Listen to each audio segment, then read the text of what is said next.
Okay, with that, I'd like to conclude. Thank you very much for listening to this lecture. I hope we have more opportunities to speak in the future.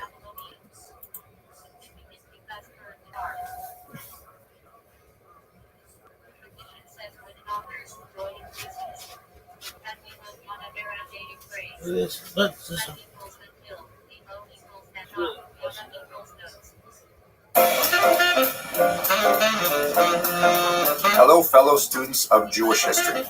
Later this month, I'm delighted to be addressing a group of students in Budapest associated with the Ashkenazium, a remarkable new institution that is founded by my colleague and friend, Dean Michael Kegel.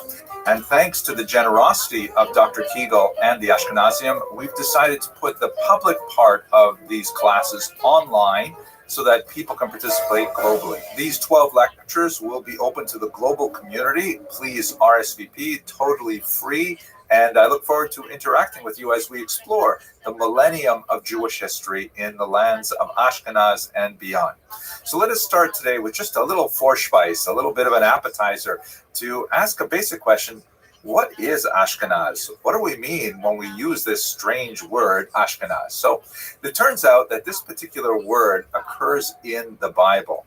It occurs in Genesis 10, also in Chronicles, and one other passage we're going to look at in Jeremiah. Here's a screenshot from the web page Sefaria, which is a tremendous resource for all kinds of Torah texts. And here in Genesis 10:3, we have the first reference to Ashkenaz. Basically, here we have a lineage of Noah, that is Noah of the flood. He has a son named Japheth. In the Ashkenazic pronunciation, that would be Yafes. Yafes has a son named Gomer, and then Gomer has a son named Ashkenaz. This is the first citation of the name Ashkenaz, right? So he's basically the great-grandson of through the Greek line. That's the way that we have it described in Genesis.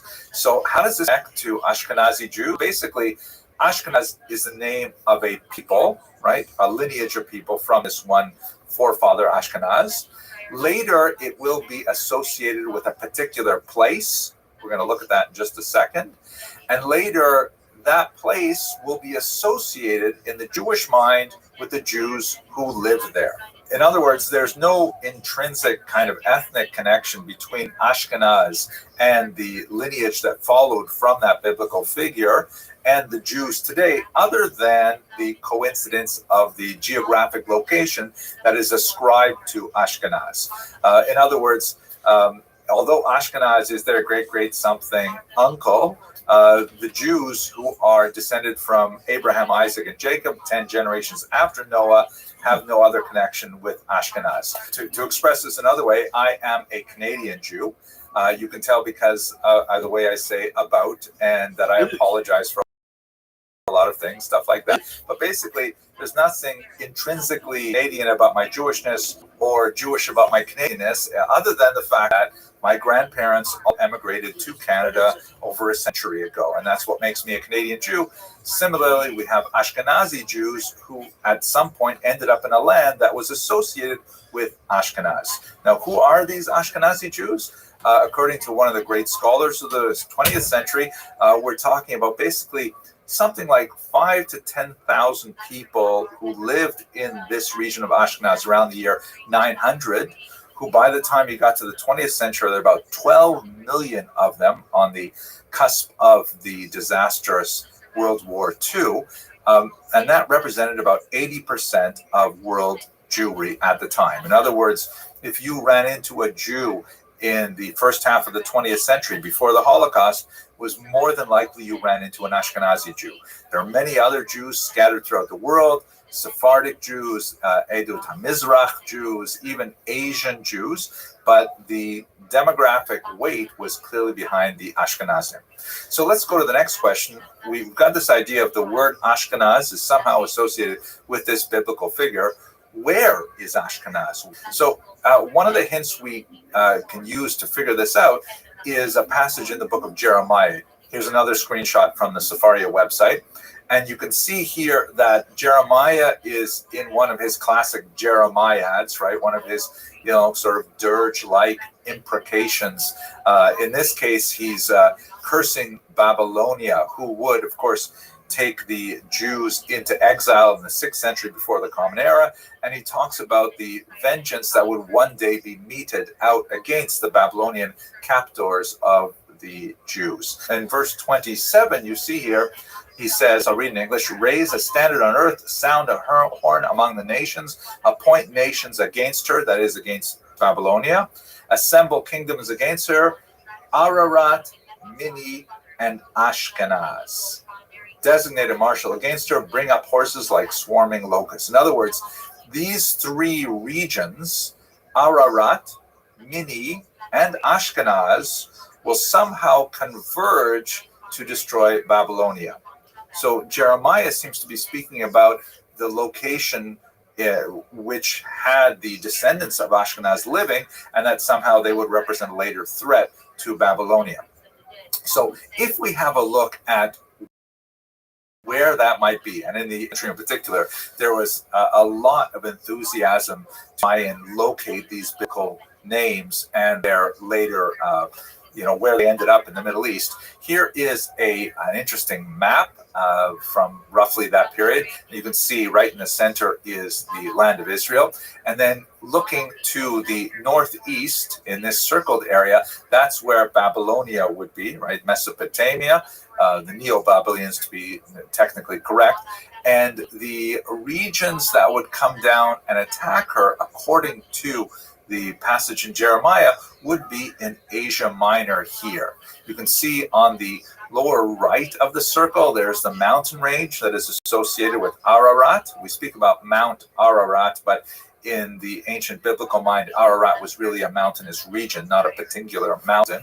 And here the author of this map has labeled Ashkenaz in the region of the Phrygians. So we have some interesting associations to suggest that this might be the correct location for Ashkenaz, but they're not really that strong. Some of the earliest and most enthusiastic defenders of this Asia Minor connection would include the great Shadal, Rabbi Shmuel David Luzzatto, who wrote in the 19th century. But when you look at the research of another very important scholar, Shmuel Kraus, he suggests that they actually came a little bit to the north, somewhere above the Caspian Sea, somewhere between the Volga and the Elbe rivers. Now, this is especially interesting, and Dr. Kraus really followed up on this quite a bit, on the suggestion that perhaps the Ashkenazim should be associated with the remarkable Khazar people. That is a thesis which, for other reasons, totally blew up in the 20th century, and we'll discuss that, God willing, in the first full lecture. But for now, let's just talk a little bit about where is the actual land of Ashkenaz, because none of these associations are specifically connected with the Jews. They are connected rather with the Ashkenazim, the original biblical Ashkenazim, descendants of Ashkenaz, and they exist basically in a realm of supposition and theory.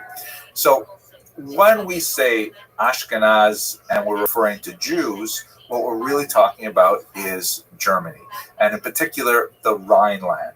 In fact, when we look at the first times that Jews start referring to themselves as being Ashkenazi, which is around the 12th century, they're basically talking about the Rhineland.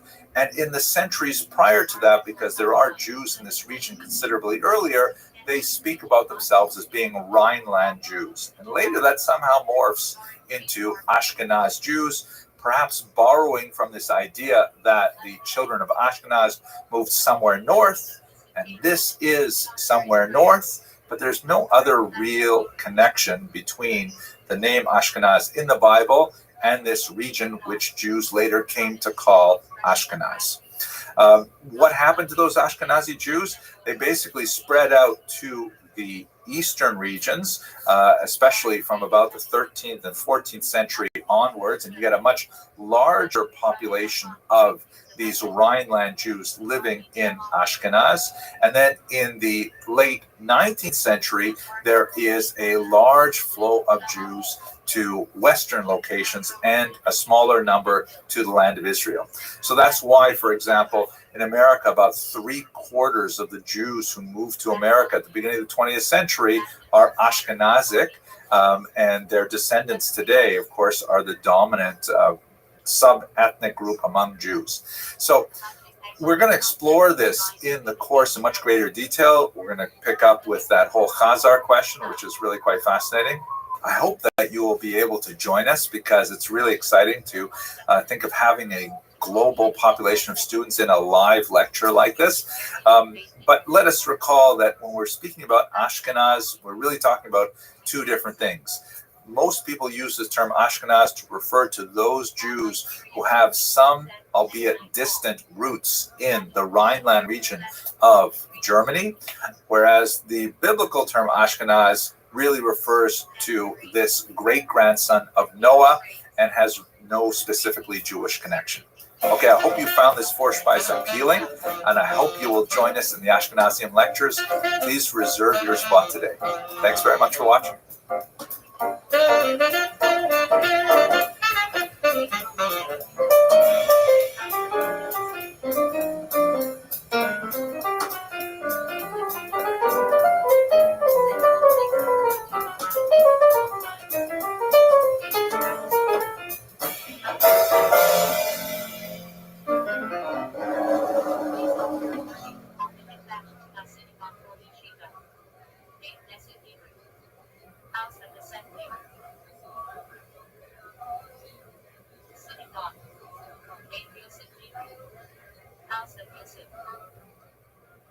Welcome, everybody. I'm Michael Kegel. I'm the Dean of the Ashkenazium, which is a new graduate school here in Budapest.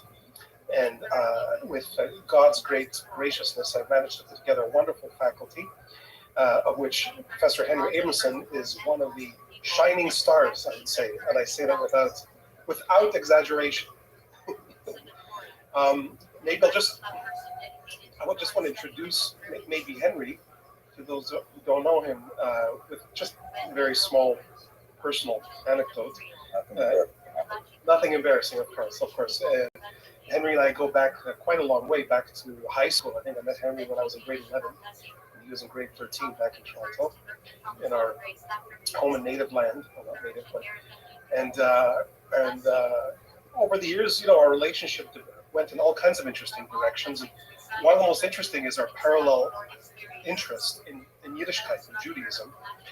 And one thing that I will always be very grateful to Henry for is that during years when I was troubled in my relationship to Judaism, this was actually in university, Henry insisted, he came up to me and he insisted that we have a regular chavrusa in Talmud, that we meet regularly. And we did meet regularly once a week at Sid Smith. What was that building in the U of T campus? Yes, Sid Smith, I think. Sid Smith. We used to meet once a week, and we studied Masechet Megillah, which deals with Purim, the holiday that we just came out of. And to me, that was a great lifeline in my Jewish identity. And I mention it here. I want to mention it here, not just because of my gratitude towards Henry, that's one of the other things I'm grateful to him for, but to point out that Henry embodies, in my mind, something that is exemplary for what the Ashkenazim should be, to my mind, which is, on the one hand, a Jew who is people playing on my phone to Torah, and is passionate about it. It's not just an academic exercise, his interest in Torah and Jewish matters. And on the other hand, I don't like people. No, fuck that. Uncompromising in his academic standards. People playing on my phone. No, fuck that. You Jezebel fucking hoe. Let their passion get away with them to the point where they will compromise athleticism standards of academia. Henry's somebody who bestrides both Jewish learning. You may or may not know the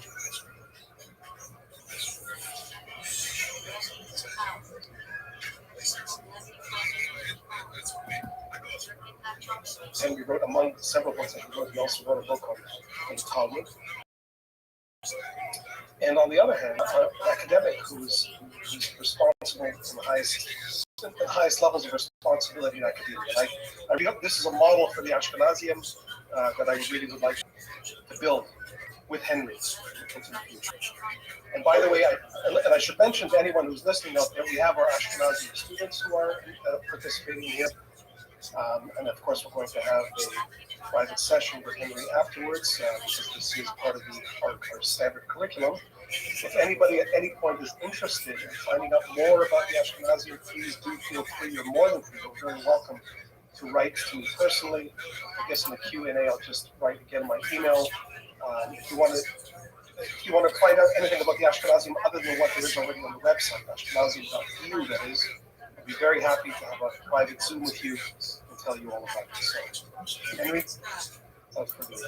Michael, that was thoroughly embarrassing. I thought you were going to do a more kind of like generic, but I'm glad you really skipped over the really embarrassing part. So I appreciate the kind words very much. Although somewhat hyperbolic, the uncompromising standards and things like that, way too much. But I do appreciate the kind words, and I will be sure to replay the video from my mother so that she will really get.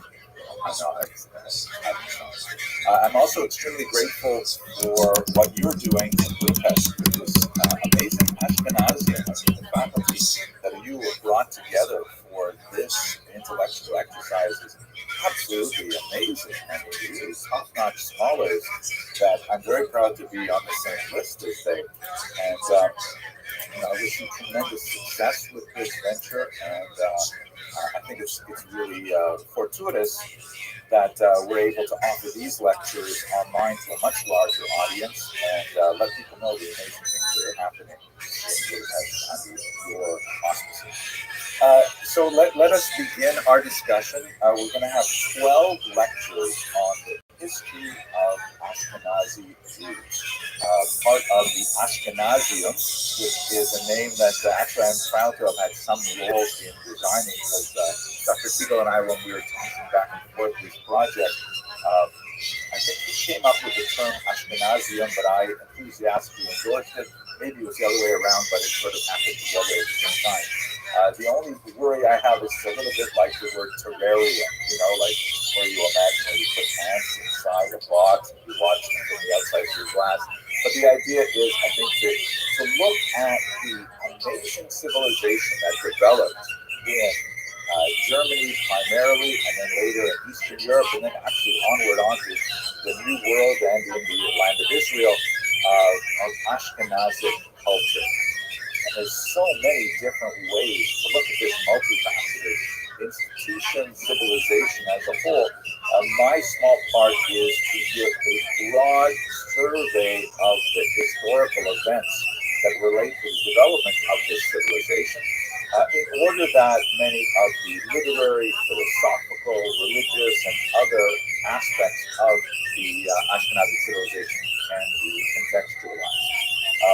This is a graduate level seminar, but only in the sense that it is multidisciplinary. So I'm going to be presenting these lectures at what I hope is a little bit higher level undergraduate level, so that people with intelligent lay people who do not necessarily have a strong background in Eastern European or in Central European Jewish history will still be able to benefit from these lectures.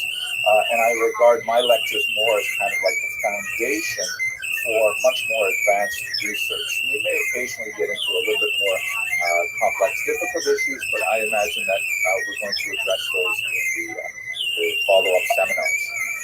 Here is an old picture of me from when I was much younger. A great photograph by Marco Deshev, and just wanted to give a little bit of a context to my own access and interest in Ashkenazi history. I did my dissertation at the University of Toronto on the history of the Jews of Ukraine at the beginning of the 20th century. It was in that context I'm like people playing on my phone. I both shared hallways in the university. I have a lot of fond memories of meeting him in the library and discussing our mutual interest. He was, of course, studying philosophy, and I was studying history, but we had a lot of overlap. So I went on to become more of a generalist.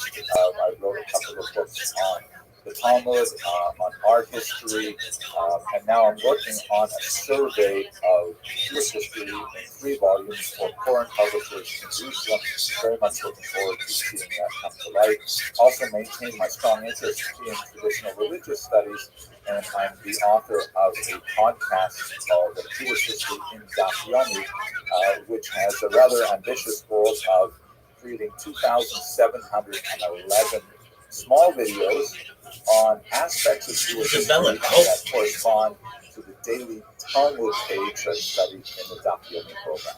That's available on the All Daf app. You can find it at alldaf.org. I work, of course, at Touro University.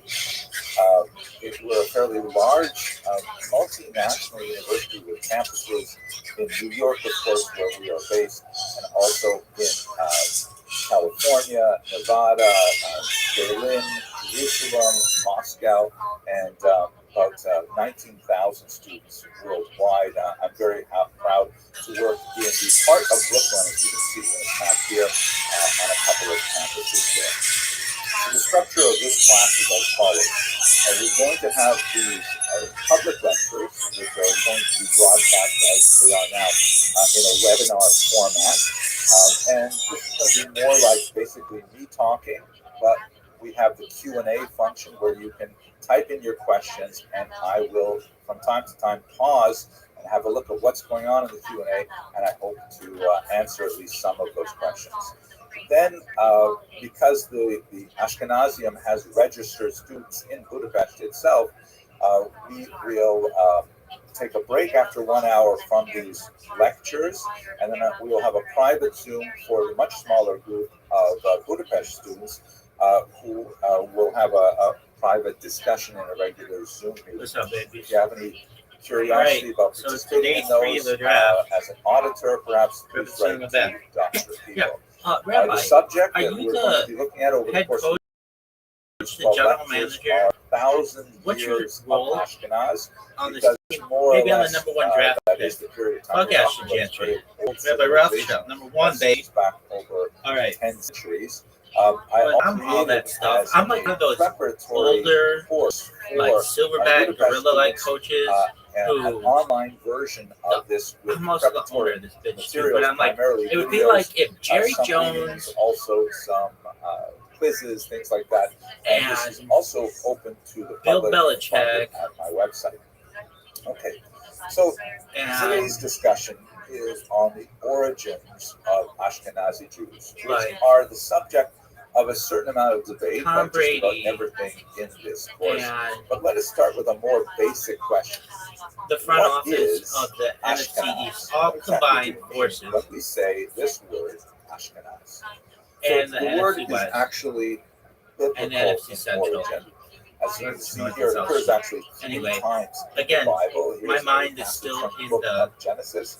1990s, probably always will be, website. especially when it comes to the NFL. And it basically we're the best 1990s quarterbacks. Yeah, of humanity. We're the best 1990s quarterbacks. Whether Steve Young, Troy Aikman, Noah, that is Noah of the flood. He has Dan 3 Marino, sons, Shem, Ham, and Japheth. And Warren Moon, Randall Cunningham, and then Japheth, who is John typically Elway. associated with Western culture, especially There's has 3 more sons, no, actually more than that. Gomer, Magog, Madai, Lavan, Tubal, Meshech, and Tiras. And then Gomer has 3 sons, one of whom is named Ashkenaz. Jeff George. So let us just understand what we're talking about here. There's a biblical lineage, which is 10 generations prior to the advent of Abraham, who is considered the father of the Semites, but like mid-90s. Those motherfuckers. And from that 10 generation before, all right, anybody else? Speaking about Hebrews, we have an individual named Ashkenaz, who is the great-grandson of Noah.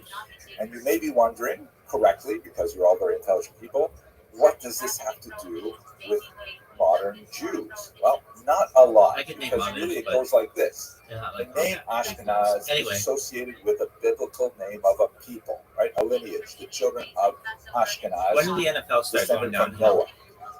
Later, Carolina and much Jacksonville. later, this will be associated with Why? a place, piece of geography, Watered and down then the- later Those that two term will teams be are associated quick, with the Jews Anyway. who lived in that Any other piece of questions geography, about that my piece of real estate. 1990s NFL That history? would be to say that both Dr. Kegel and I are Canadian Um, Jews. He mentioned, by the way, it was So not I his get that you're like native the land. silverback He's gorilla literally of this because team. he's actually What are your born thoughts in thus Eastern far in the Europe, draft? if I'm You not had two mistaken. But it is in fact my chicken nuts. You home had and two native land. draft picks. What are you thinking? All of the things that Well, I go think along I may have with the Canadian drafted the national two best players in the anthem. NFL. And so you could call me a Canadian I'm really Jew. proud of that. I don't know And I why am a full-fledged everybody else is Canadian. proud of it. But you know, that They doesn't should be mean having to say that there's anything Mardi Gras specifically parade, connecting me with non-Jewish Canadians other than French that Quarter, common area of Bourbon Street, our and home.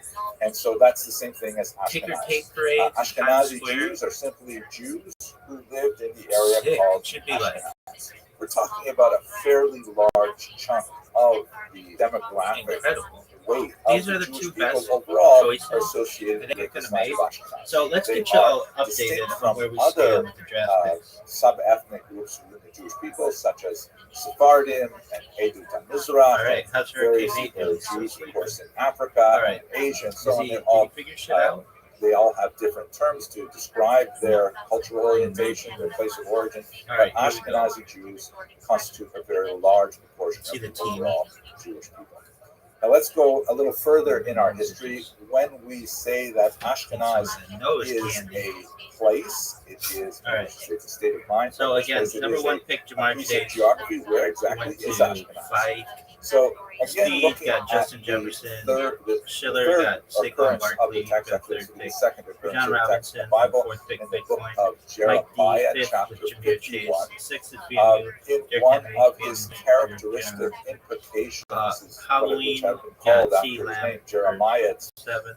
Christian describing McCaffrey, the downfall Scroll for 8. Yo-Yo 9. of Jerusalem St. if Brown. the Jews do not 10 is repent Jeff and so Cloud. on. That's He also describes the downfall I had of 11. Babylonia, Jamar Chase which 1, would Justin be Jefferson 2. the Saquon region Barkley that would 3. John ultimately Robinson 4. destroy Jamar Chase 5. Jerusalem Derrick in Henry 6. Jeremiah's C. time in Lamb the 7. 6th Christian century McCaffrey 8. before the common Murray St. era. Brown 9. And as he's describing the many terrible things that will happen to Babylonia, you can see This guy. in verse 27 at the bottom, he says, He's like raise a box. standard on earth, There could be anything in the box. sound a horn among the Anyway. nations, appoint nations 12 against her, Devon that is Fanning. against Babylonia, 13, Malik Neighbors. Ararat, Mini, 14, and Lamar Jackson. Ashkenaz. Solid. So Ashkenaz He's is the, referred look at to when you click by on his thing, Jeremiah he's the as number one one of quarterback and those the number one nations, overall pick. one of those Now, if you're wondering, peoples why did he go that number one will overall? assemble Doesn't make sense, together with but, Ararat and Mini because to attack Babylonia.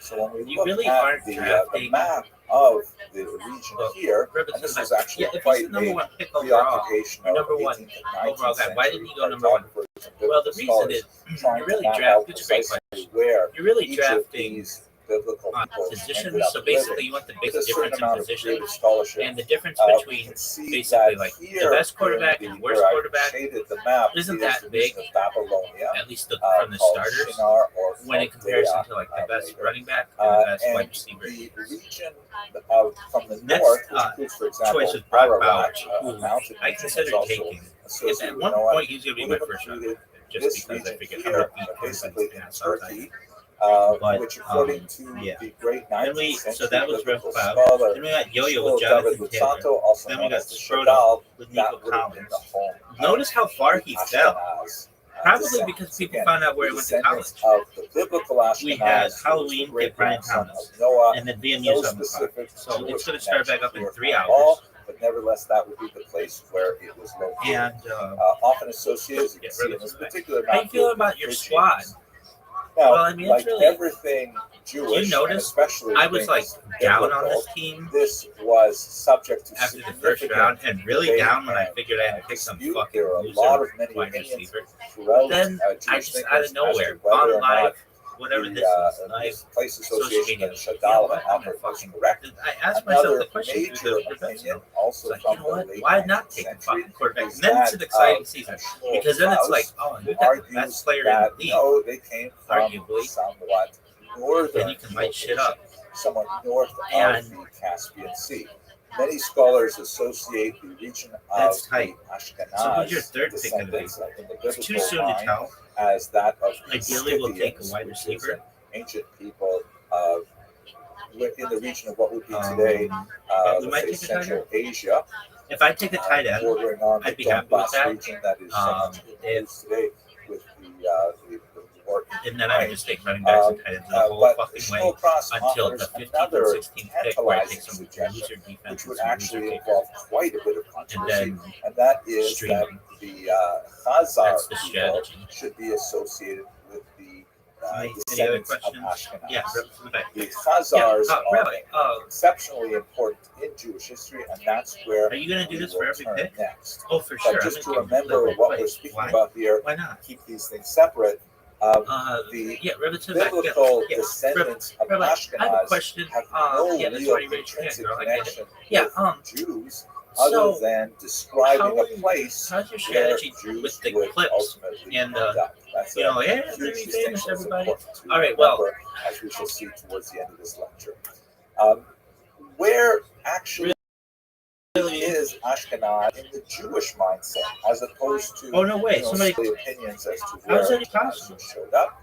In reality, the Jews who call themselves Ashkenaz How is that all even possible? come from a region, or at least a We were here culture, for it. Did you get it? Did in it? the line All right, of so being you European picked Germany, AJ as you Brown. can see in this map. How is that even possible? This is the region in which Jews began to call Ashkenaz from about the 12th century on. Prior It to says, that, Jews it says, living there tended to draft refer to autopause themselves from 12 one a.m. way to or 6 a.m. another to the region of the Rhine itself. There is one interesting passage. But AJ Brown was which just picked. Rashi He was hitting himself, out pick before. I would about be like, Rashi a little bit more later in this Vinny? course, Mike Diesel? uses the term Ashkenaz to Jeff, refer to maybe the you region, can but pick it a was guy, not the most popular designation for the Jews until about the 12th but there's century, no clock. a good 100 I odd don't years know. after It Rashi. doesn't explain it. These I don't think anybody. Jews came from an area, a civilization that flourished Bullshit. from about the 10th to the 13th century. And then, for reasons which we will describe over the course of these lectures, they migrated my to the little- east, to the great Polish Lithuanian My, Commonwealth, the regions which would be today Lithuania, parts of Belarus, shit. parts of Poland, and especially the There's a western website part of dedicated to Ukraine. Don't Kill My And App. they had a And population Android expansion, particularly People in like the 19th Samsung century, and that resulted in Rivets in the great back. homeland. Yeah, could you explain to us what this whole Android So thing is? Ashkenaz are Really often hard. referred to as Eastern Europeans, not because of their origins in yeah, so Germany, but basically, because of the significant Apple population makes increase that they enjoy iOS, when we get closer to and the that's contemporary period. iPhones and iPads. Then from this region, so this migration is primarily from the 13th and 14th centuries onward, you have another migration of these Google, large which Ashkenazi Jews developed moving Android. to Israel, a smaller number, a certain amount to Western Europe, and a large number They allow a lot of North America. manufacturers. Something like 1.75 billion Jews moved from the area of the Russian Empire that was overwhelmingly Ashkenazi at the time and all to the other North basically America, everything that's not actually the United States of America specifically, in the years 1881 Yeah, to respect. 1928. What about Huawei? Well, that's a great question. And that's really I where don't know. the great bulk of American I think Jewry it's something traces Chinese. its roots to this later I Ashkenazi actually don't know the answer migration. to that. Let's look it up. So that's I one the time was whole going to buy a Huawei meaning phone of the word a long Ashkenaz time in ago, a and it was just nutshell. so amazing to me. It originates It was like from China is living a in biblical the designation future of a with their phones. Their people phones were like, descended from Noah, I'm not kidding. which was If you bought an iPhone with at a that certain time, I don't amount know, of it had like a 10 fanciful megapixel logic camera. I don't know. assigned to various Huawei's locations, was like 50. perhaps Turkey, perhaps Central iPhone's Asia, battery would last and like then 8 later hours. by the Huawei's Jews would last to 8 the days. Rhineland It's like, as why a the fuck location And the Jews who How do ended you up use in the it? And it's like, oh, Rhineland that's Chinese started Bible. calling themselves Dog. Ashkenazi, just like I'm I telling you would this. call myself I've seen it with my own Canadian. eyes. There's a part of the But phone you there's can no go to. like If you look at your incoming and derivation outgoing of packets, lineage like from basically the the biblical data from your phone. Ashkenaz. And there's to this modern packet Jews. that is being We've sent out talked all the about time on all your phones. what is and nobody Ashkenaz. knows We where it talked goes. about And where it's is probably Ashkenaz. Now we've got to get to Really? how the Jews got to the I'm not Rhineland even kidding in the you. first place. And At least specifically, when I I want to checked start this, with the right. Khazar hypothesis, which is a rather It was highfalutin almost 10 years ago, term but that's how it for was. what the current United States All right. president would call malarkey. But nevertheless, Huawei- it is occupying a The reason why large amount of Huawei space isn't, I mean, it's a in the successful mind of company, some but it's not thinkers, like and, super big. takes a lot of It's just oxygen because out it of looks the like room. Huawei. We talk about the roots No of one knows what Ashkenazi that is. Jews. What, Is that who are the is it Android? Khazars? Khazars are a Or do they fascinating have Turkic like people other things? who Oh, I don't apparently think had they a have anything. capital on the Caspian Does- Sea. You can see here in this German language map at the city Anyway. of Itil, So in the future, right I in might. the top want right Huawei. section of the It no sort of longer orange uses part of Android this as map, new flagship orange part of devices, the map. marking And they actually had a civilization significant which shift in lasted schedule. for So this is a great several question. centuries and interacted with many With, of like, the other how- surrounding like, language, civilizations, including Fuck, how could I famously do it? the Where's my fucking hat? early state called Cave and the Rus, which formed kind of like the Lettuce, beginnings lettuce. of the cultural patrimonies How do hot that were chicks do it? claimed by Dude, I Ukraine, know everything. about chicks. Belarus, I'm a hot and chick. Russia You know, they had the legs alike. crossed. Also, a This. significant historical Oh. part of the conflict today. The Khazars were a I'm trying tribe, to do. like many of the I'm other fucking regions. happy with But themselves. Like, according to some interesting documents anyway. that have made their That's a way good down question. to us today, they They apparently use Harmony converted OS to Next, Judaism in which the is year independent of Android 740. and does not use Android apps. The move began story launched of in their 70. is rather Well, anyway, they should amazing. just rename this And company. it is perhaps most Huawei well will never told work in the in United a States. book I mean, that maybe it will, has but very you could little to do with you history could and a rename lot it to something do better. with Huawei. philosophy and But we. polemics. It's a famous work by Rabbi Yehuda Halevi. I Who was honestly a think scholar that's who why, lived in like, Spain several Hyundai, hundred years after the events You could have described, your and he wrote this company's name famous anything, classic and work, two of which them is basically have the same name. Kuzari, Honda, which which is is understandable, and the they were like first, and then Khazari. Hyundai. In It's like, the dog, that's like too Kuzari, close to the he other one. Just pick describes anything else, the literally. legend You could of pick the conversion Boogie. of the Boogie. Oh, I Khazar drive a king, Boogie. Okay, cool, dog. People would understand that. But who oh, did you say was Honda sort or of Hyundai? faced with a Huh? difficult Anyway. choice because at that time, So we've got Huawei. Christianity was Now I understand not expanding everything's in throughout English, Europe, but and I'm just telling you, if you want to sell Islam to was the English expanding market, all the way have it have a across good name. That's like the first the thing. coast of North Africa. Like, hey guys, and let's then have moving super fun. upward Oh, into okay. Europe What are as we gonna well, name our company? into Turkey, into the Balkans, and so on. Let's make it And this Huawei. King Oh, Ulan okay, like was troubled by W-A. this geopolitical W-A-Y? situation, and also No. highly Let's motivated, make at it least as H. the legend has it, by sincere spiritual longing to find the one E-I. true religion. Huh? So according to the That's not legend, a good he idea. brought together a Perfect. sort of a Why? Well, it's trilateral Huawei. debate It starts team, with H. a representative Huawei. of Christianity, Anyway. a representative of Islam, and a so that's- representative of the Jews. And they That's had some this knowledge three-way from debate, phones. and ultimately, according Alright. to the legend, King Ulan Back to the converted draft? to Christianity. Yeah, privilege Now, to that. before we discuss the Yeah, actual realities of the legend, How long do you think we this should draft's gonna understand go? how it is portrayed Well, in this the pace- Kuzari. Rabbi Yehuda Levi lived at that time in Spain, the end of its so-called golden era, which was a And I period bet the of rebels remarkable know about that coexistence because then I'd be doing between these videos. It's Christians, hilarious. Jews, Are they? and Muslims. Jews in But do you particular really think these enjoyed Videos are tremendous hilarious. I know freedoms they are. to I sit back express and watch them themselves immediately after I politically. make them, and I'm Many like, of them held that's the high funniest shit I've ever seen. office. I love myself though, There's so a rather I'm a little remarkable biased. school, even Anyway, Gabriella, we're running out who of was time on this one. actually Oh, the yeah, fuck you, general of Zuckerberg. a Muslim army First and for foremost for making me 16 do this years. shit. an motherfucker, accomplished had to poet, throw a body and up a the motherfucker's talmudist roof. to boot. All of these three things brought together I said, in one toast, particular motherfucker. individual. Nah, In many ways, nah. a lot like Anyway, that's a little Maimonides, last who's talk. also a But product Zuckerberg, when I of the upload this late video, golden it's like era, although he would videos ultimately of 3 minutes or be a more will victim not of be the reactionary suggested period when for Muslims new would come audiences. from It's North like, why? Africa and insist that Why? all of Why this do you limit fraternizing the of Jews reach was unacceptable, of and the content? Maimonides family Dog, would I'm later telling flee you, and make their way over social to media use. Cairo, I used to where use he would continue on Zuckerberg an and I were illustrious career. Facebook friends way back At in any the rate, day. Rabbi in my- Yehuda Halevi, Facebook launched. you know, I was on it in 2004 when it launched. breakdown Like everybody, of like, this oh, period I'm on social media. composed this Like philosophical this work, motherfucker. which Anyway, is set in that and Khazarian Zuckerberg debate had between his Iran fucking and the platform key representatives of major world that faiths, and had he used it essentially as a foil like to no algorithm. It was just relitigate that chronological. case That's what people and want. to make Just a shown strong in philosophical people want filters defense as of well. Judaism, But it's not like which of course Zuckerberg. results I don't in come to you to be like, hey, what TV should I watch? affirmative I know decision what I to want. accept And if I Judaism, want to watch other and shit, by you can give me extension, suggestions.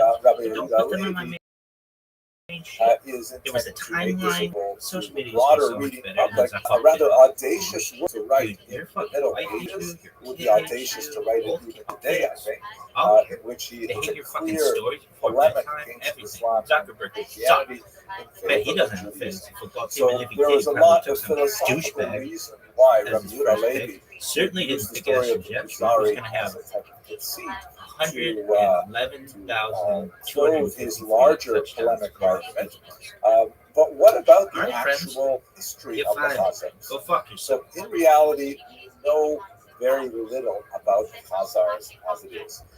Perhaps the most important piece of the story is some correspondence that was conducted between the Spanish leader named Hasta ibn Shabrut, a very important example of the early period of the Golden Age of Spain, who was a foreign minister essentially, who conducted correspondence and diplomatic relations with many other nations of Europe on behalf of Spanish kingdom, and he was especially curious and philanthropically inclined towards Jewish populations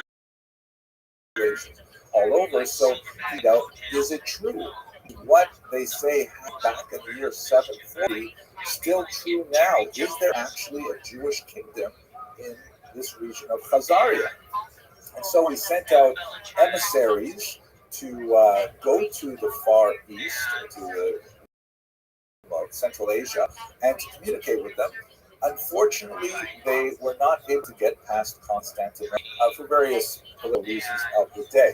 However, those emissaries of Hasta ibn Shabrut did meet people who claimed to have been to Khazaria and who promised to communicate with him and to exchange letters.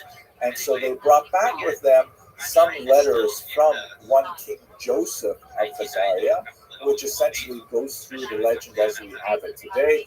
And for some, particularly early modern historians, that was sufficient proof of the existence and reality of Khazaria as we have it today.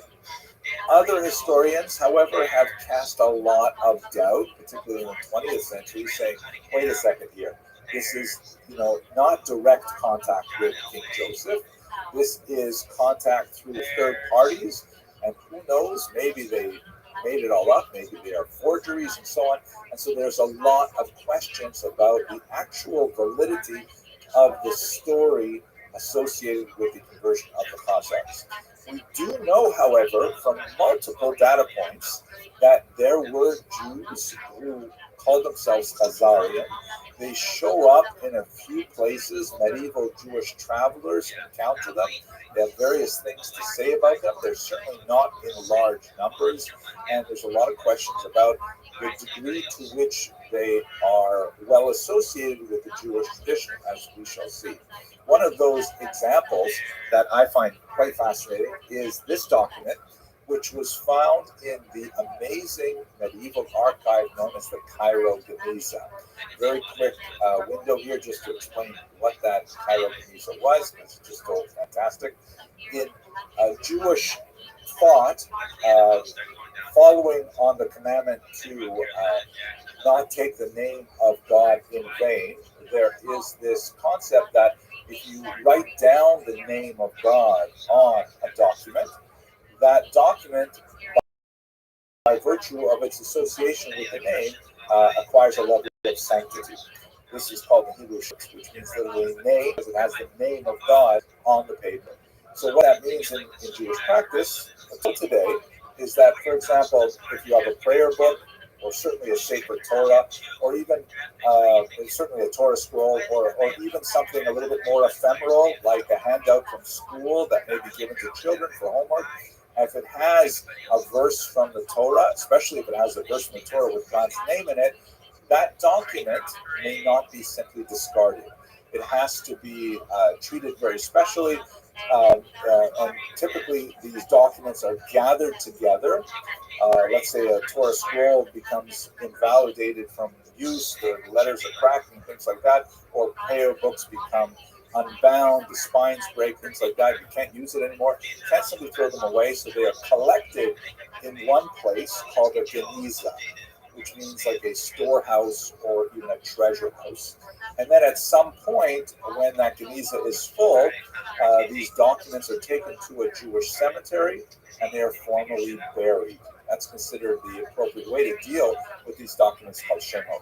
It happened that the large Jewish community in Fustat, also known as Old Cairo, somewhat south of modern-day Cairo, had this custom of not only following the laws with regards to shemot, but anything written in Hebrew characters was considered sacred, and therefore they put it in their geniza. Thankfully, for generations of historians since the 19th century, the geniza was discovered because it was sealed up for a good 700 years. And there's this phenomenal trove of amazing documents of all types. Not only, of course, religious works, including remarkable things like the actual autographed copy of Maimonides' writings and things like that, but also, casual things, because they believed that anything written in Hebrew had a level of sanctity. Hebrew characters, even so, even like in Judeo-Arabic, which is essentially an Arabic language written with Hebrew characters, they would save those in the geniza. Everything from business contracts, marriage contracts, personal correspondence, shopping lists, children's doodles, all kinds of things. If it had Hebrew on it, it was put in the geniza. And included is this document that you see on your screens before you here. This is what we would call in modern Hebrew a petek, a small note that was essentially a letter of introduction for a charity collector. And those of you who live in strong Jewish communities today will certainly be familiar with this document, because typically when emissaries from a faraway community come to a local community to collect charity, they bring some kind of document which describes their credentials, describes the association that they have with some charitable institution. It's often signed by local rabbis or signed by famous rabbis, let's say in Israel, and they come door to door with this petek. Nowadays it's usually laminated, and they should say, I'm from this particular cause, I represent an orphanage or a hospital or whatever, would you like to donate? And they present a document. That's exactly what this is, but it purports to be from a Khazarian Jew from Kiev. This is so-called Kievan document, which dates from, if I remember correctly, about the 10th century. And among the many interesting features is that the signatures of the local dignitaries includes this document, which is written in apparently a Turkic-style runes that indicates that there was an official who actually could not even write in Hebrew, had to use Turkic to express himself.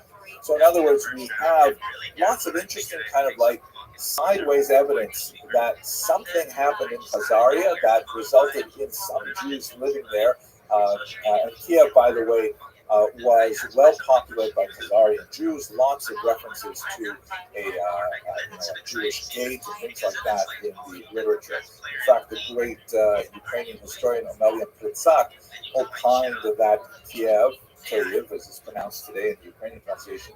Kyiv was actually founded by Khazars, which is a kind of interesting thought. One last piece of evidence that supports the idea of the Khazar conversion, although it doesn't tell us a lot about the depth of that conversion, is a very important document in the history of Eastern Europe called the Povest Vremenia Diev, or the Chronicle of Bygone Years, in the great Prince Volodymyr of Vladimir, who was the first Christian prince of this medieval state known as Kievan Rus, based in Kiev.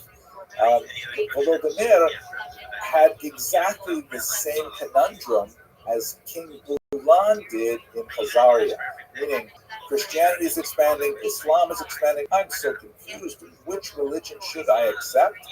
And so Volodymyr essentially repeats the whole Khazarian story with a little bit of a twist, because he has a representative of what would become Orthodox Christianity, especially after the schism in 1054, a representative of what would become Western Catholic Christianity, and so he has two Christian flavors represented, as well as a Jew and a Muslim. After having the debate, the Christian scholars who recorded the Chronicle of Bygone Years have very little to say that's good about Islam. That's sort of like dispensed with rather quickly. Judaism, however, Volodymyr considers very seriously. He says, wow, unlike the Muslims who are not allowed to drink alcohol, that was one of the reasons, by the way, that Islam was disqualified for Volodymyr. The Jews sound pretty good, and he came actually pretty close to converting to Judaism. Can you imagine what Eastern Europe would be like if Russia, Belarus, and Ukraine was predominantly Jewish? Hard to imagine. But when he found out that the Jews no longer had their own state in the land of Israel, he said, I'm going to pass, thank you. And he turned to the two Christian variations. He ultimately adopted what would be, of course, Orthodox Christianity, the Eastern Rite, and there was a mass baptism in the year 988, which begins the Christian period in Kievan Rus, onward in the Slavic regions. So the Chronicle of Bygone Years, which was written a couple hundred years afterwards, also confirms the presence of Khazarian Jews. Now, what's at the heart of this? Is this possible, and are they connected to the Ashkenazi Jews? So the first thing we have to say is that many modern scholars today doubt virtually all of the aspects of the story of the Khazarian conversion. Perhaps the most eloquent advocate of this position is Professor Shaul Stamfer, who refers to it in a seminal article as a splendid story, meaning what a great story. It's so fascinating, trilateral debate, the whole thing like that. But he argues that it is either entirely by later writers, or it is at least highly exaggerated. I myself tend to lean towards the exaggerated to highly exaggerated, but I don't quite agree with my colleague, senior scholar Dr. Stamfer, that it is entirely fabricated. I just think there's the preponderance of evidence of the connection between Jews and Khazarians is sufficiently strong to argue that something happened, but I agree that there are a lot of questions. Like, for example, how widespread was this conversion? Was this possibly just a royal conversion that was designed to sort of mollify would-be attackers from the south and from the west, who would claim that it had to be either a Muslim or a Christian kingdom, respectively? Both Islam and Christianity have theological spaces in which Jews are allowed to maintain their religion. For Jews in Islam, it would be the Pact of Umar. For Christians, Jews are permitted to exist as Jews under the doctrine of witness from St. Augustine. So there was space for Jews to kind of have a neutral territory between Islam and Christianity. And so it's not impossible that at least at the very highest levels of Khazarian society, they may have had a pro forma conversion in order to maintain their geopolitical stance.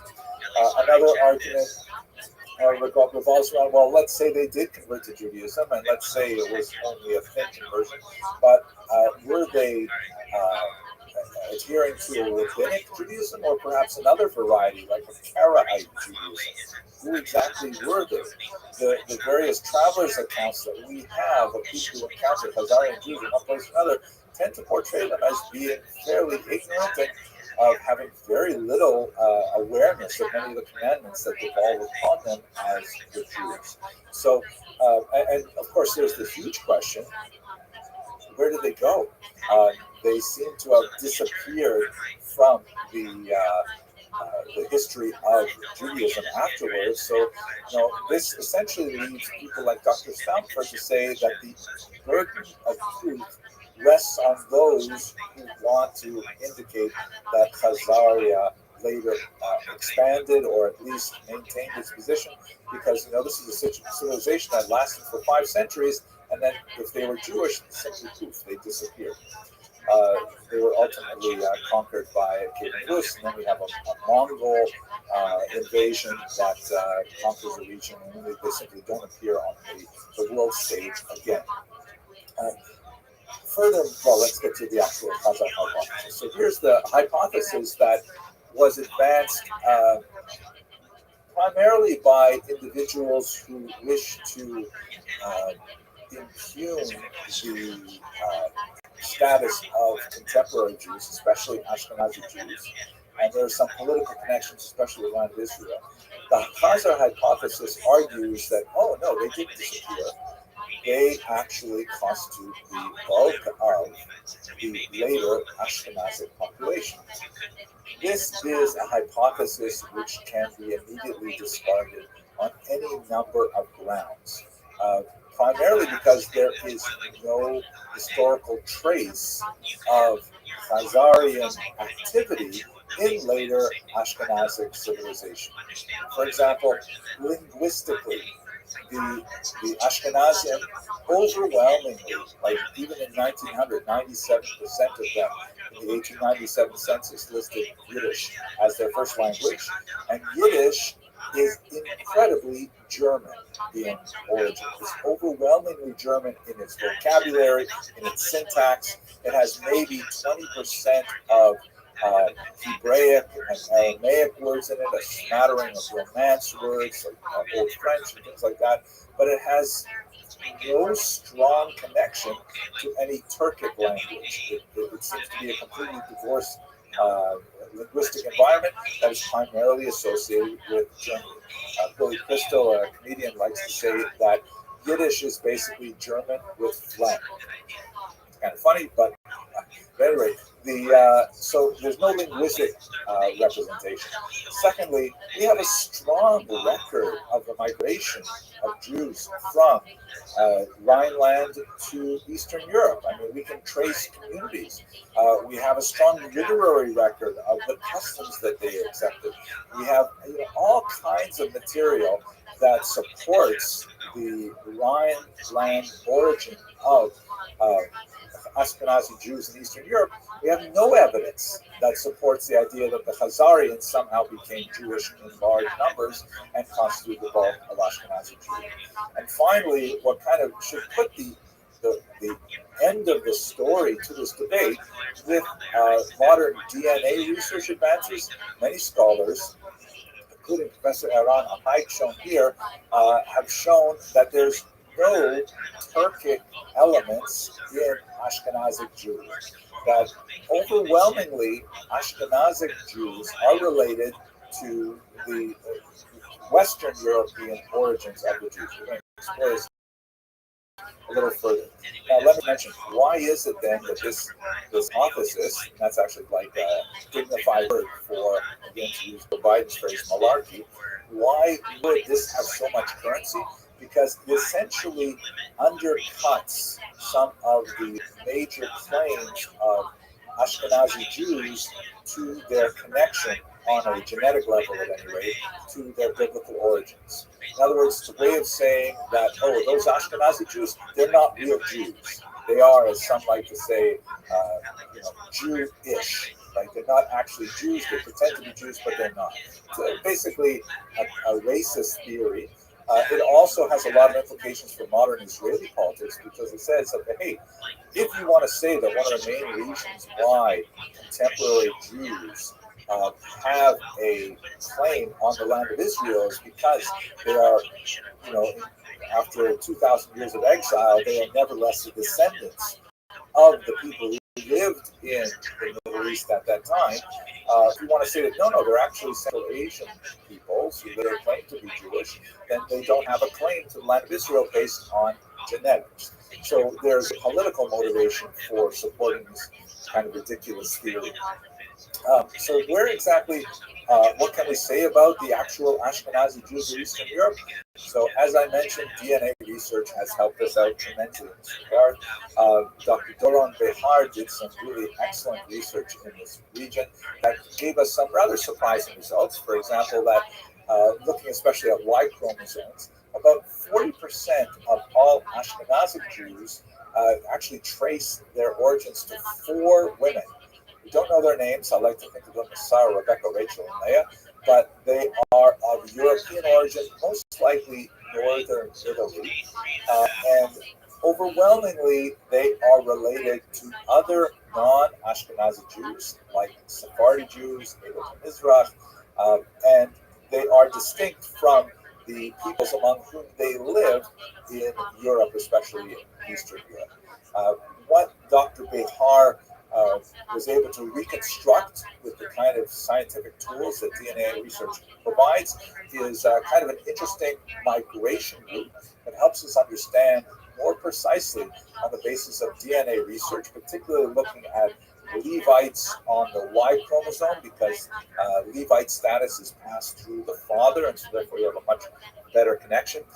We can see that the vast majority of Ashkenazi Jews have origins in the Middle East. After watching that last video, through Italy. realized I didn't It makes a lot of sense with the traditional model of understanding of how Jews, especially in the context of the Roman Jewish wars of the first century, many of them, Josephus says, in the tens of thousands, were deported to the Italian Peninsula to serve as slaves. There was already a Jewish population before the revolts that was existing in Rome, for example. And then they made their way up through the peninsula. By the time we get to the earliest Ashkenazic settlements, which will be in the next lecture There's like in this some series. fucking And engineer from there, somewhere. as we discussed, Yeah, this is what Eastern it's Europe. about. The Battery life. DNA trail But it's like if follows you the keep your same phone trail plugged in that I all the time, described then in that shouldn't this matter. lecture.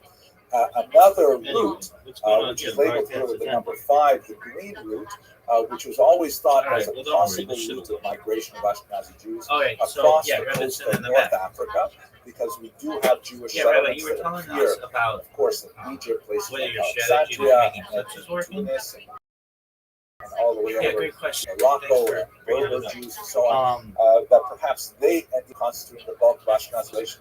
That appears not to be the case. But there is a certain amount of a mixture, particularly when we get to the high Middle Ages of Sephardi Jews with Ashkenazim, as we discussed previously.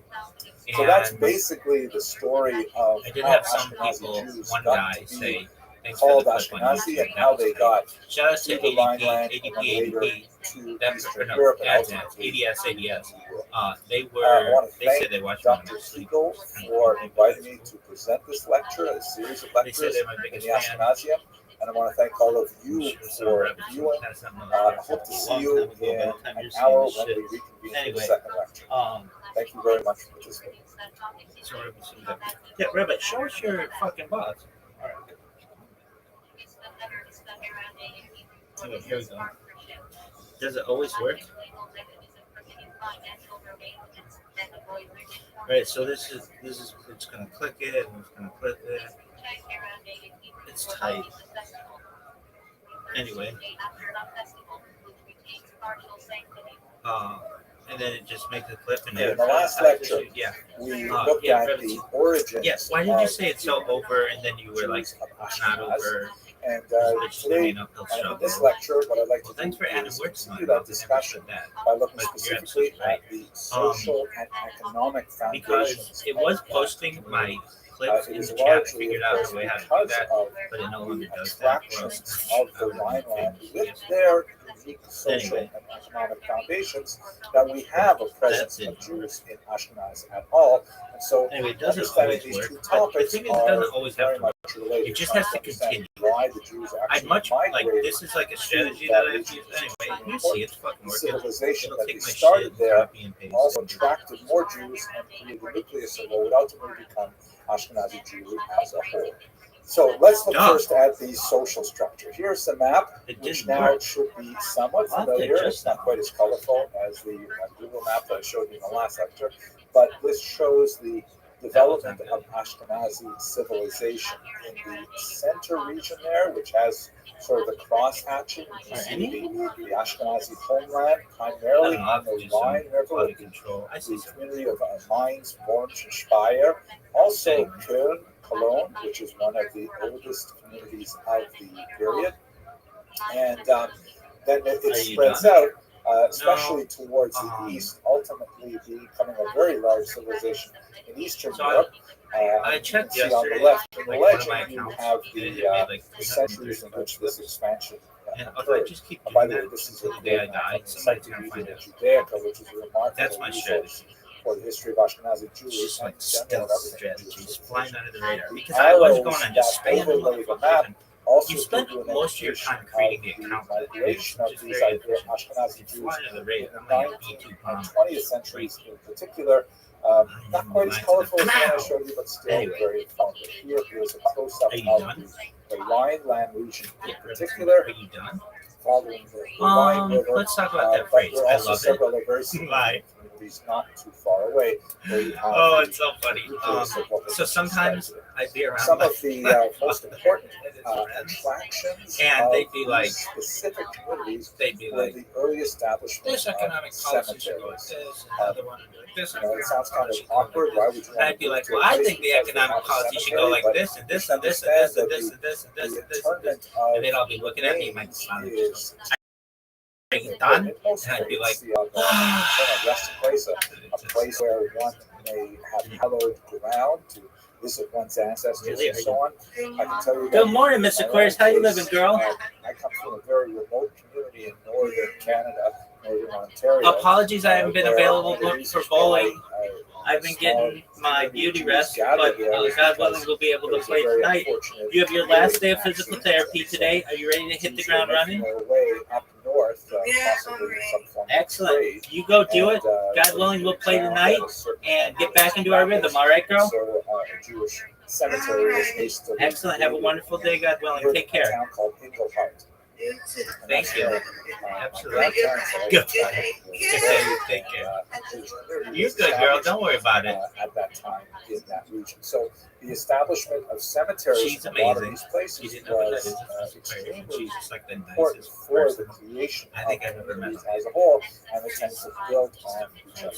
Jews, of course, like many religious groups, prefer to be buried among other Jews and not in many cemeteries. Flying under the radar. Not in mass graves, which is not at all an uncommon thing in parts of the Middle Ages, particularly when we get to the Black Death. Anyway, I made like so the establishment of the cemetery was often associated with the early establishment of Jews. Just in like we should also note that one of the crucial elements that relates to the development of a unique civilization in Ashkenaz was center-periphery relationships. Where was the center of the Jewish world at this time? Or if we look around the 8th, 9th century, the most profound I forgot one of the lyrics when I was reading Let's Call It was certainly in Baghdad. Yo, fuck you, very far away first and foremost for making me do this shit. Rhineland, which was Can't throw about a video to motherfucking room. Baghdad, it already, developed just to the south of that, the huge Talmudic culture. I love that song. They had a long series of back in the day, kind of like titular heads of the Jewish community, specifically associated with the rabbinic academies. Everybody loved. And they were, communicating far and wide with the True. Jews spread out Everybody around the loved Mediterranean basin. You also have virgin And- communities in places close to I loved a lot of their Israel, music, small there was this population one Israel song that I itself, of remember. course, continuous They got it presence off of Jews Napster, in the land of Israel. LimeWire, You also have Crosswire, significant communities in Asia Psych, I Minor, bought on Apple in Music.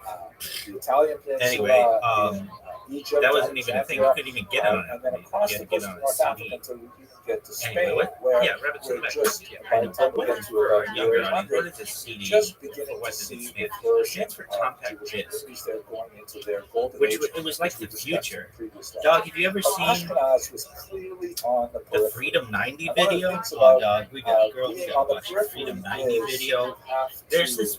adapt to local circumstances. Okay, here's And what I you can know often about get it. away with a lot of It's things amazing. that you could George not get Michael away video. with in And the center.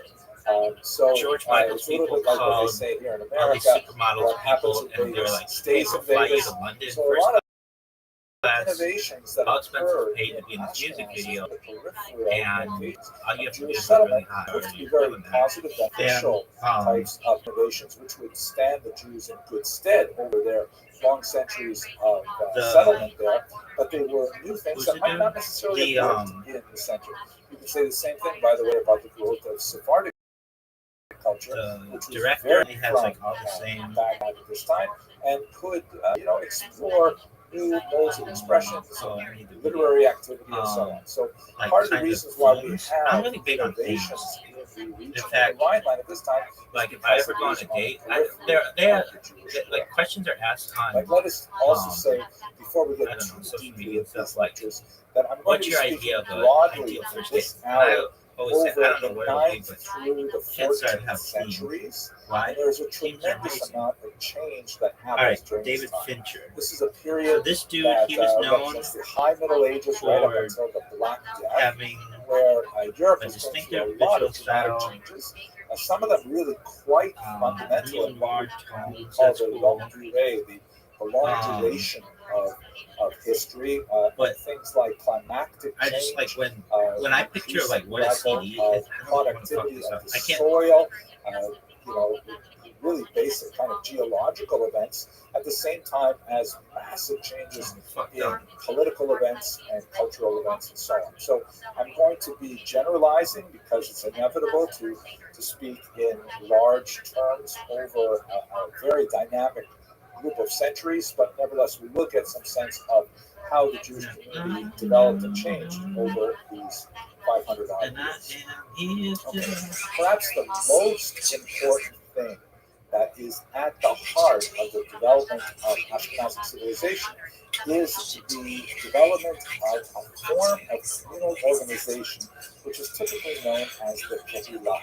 The word Kehillah is Hebrew, of course, and it derives from the root kahal, which means to congregate, to gather. It is actually related to words which later developed into synagogue, church, they're all related to this idea of gathering together. And the Kehillah essentially represented an iteration of the communal organization of Jews in a structure that proved to be highly efficient at maintaining the integrity of this minority, meaning the group integrity, the endogamy in marriage, the adherence to group norms, and so on, and resisted just general dissipation of the community through assimilation, conversion to Christianity, which was, of course, the overwhelming dominant faith of the period, and allowed the Jews to survive in what were somewhat hostile times as well. The structure that I'm going to describe to you is not completely new in Ashkenaz, but there were certain refinements, innovations, and institutional developments that were specific to Ashkenaz that had a tremendously beneficial impact on Jews right up until really the 18th century, when the innovations of modern citizenship, primarily from the French Revolution onward, began to erode the foundations of what the Kehillah meant. let us begin this discussion by reminding ourselves that medieval society, the organization of human groups, is primarily corporate in nature. What that means is, unlike today, where I might decide, for example, gee, I'd like to live in Budapest, and I might, immigrate to Budapest, and there, have to get citizenship and so on. But otherwise, I would be like a Budapestian among Budapestians. I don't know if Budapestian is a word. Maybe I just made it up, but you get the idea, right? I could basically go there, and if I wanted to, I could completely jettison that was everything Yorkian about me, everything Canadian about me. I could theoretically learn the Hungarian language, which is really rough because I don't have any familiarity with Finnish or any other language that's comparable to Hungarian. But let's say I could just go there and I could just decide to be another person altogether. And this is the kind of thing that we can do in modernity, primarily because our governments organize us primarily on the basis of our individual citizenship. Here in the United States, I have a social security number, which is my primary conduit of communication to the municipal and state and federal authorities. That's how they know if I pay my taxes or not. That's how theoretically they know my dental records and everything about me individually.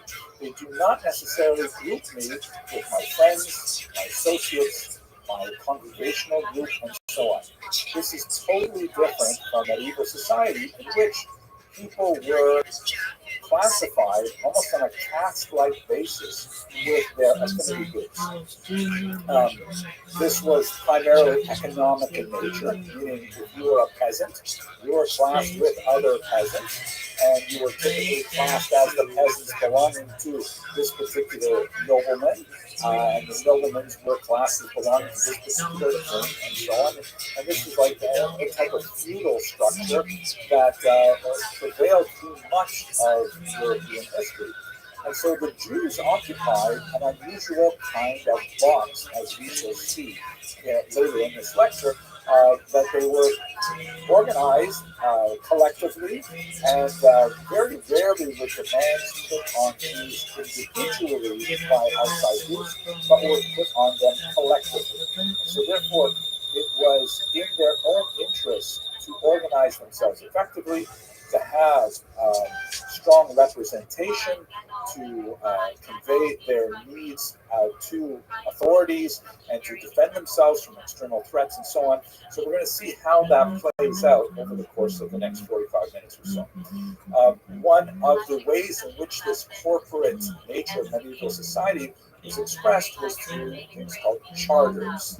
A charter is essentially a type of document, typically written, often forged later on in medieval periods, that describe the privileges of the Jewish community in a particular locale, that was typically contracted between the local authorities of that particular location and the chief representatives of the Jews. And these charters were frequently invoked in later centuries to protect the rights of the Jews, saying that, hey, wait a second, you can't do that because according to the charter that was signed 300 years ago, these are our rights and privileges and so on.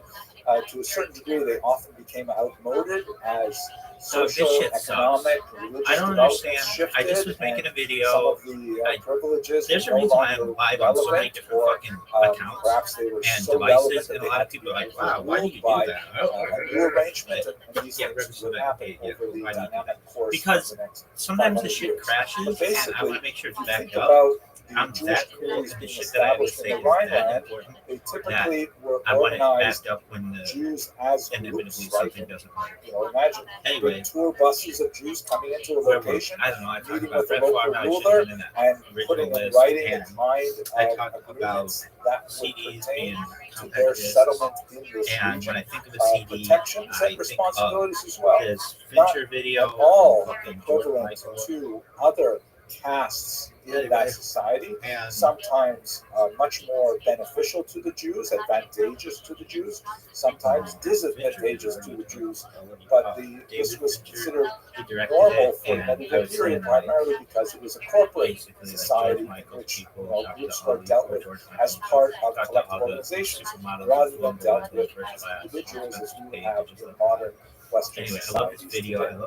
So this allowed the Jews essentially, because they had to organize themselves and they had to represent themselves within a charter to the local authorities, to establish this organization called the Kehillah.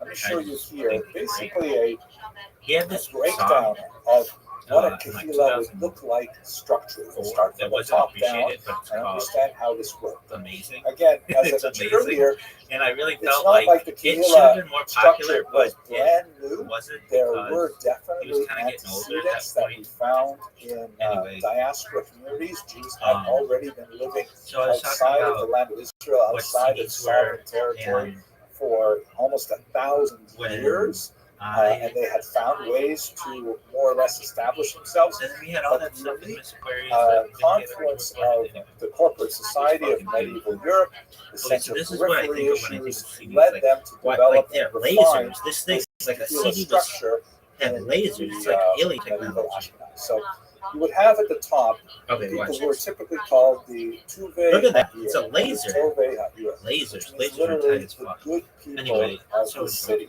listen to music through This is a lasers. Talmudic Dude, term which was fucking applied nice. to the leadership of the Anyway. Kehillah, and it refers to typically We don't listen the to music through lasers today. wealthier, established male denizens of a locale.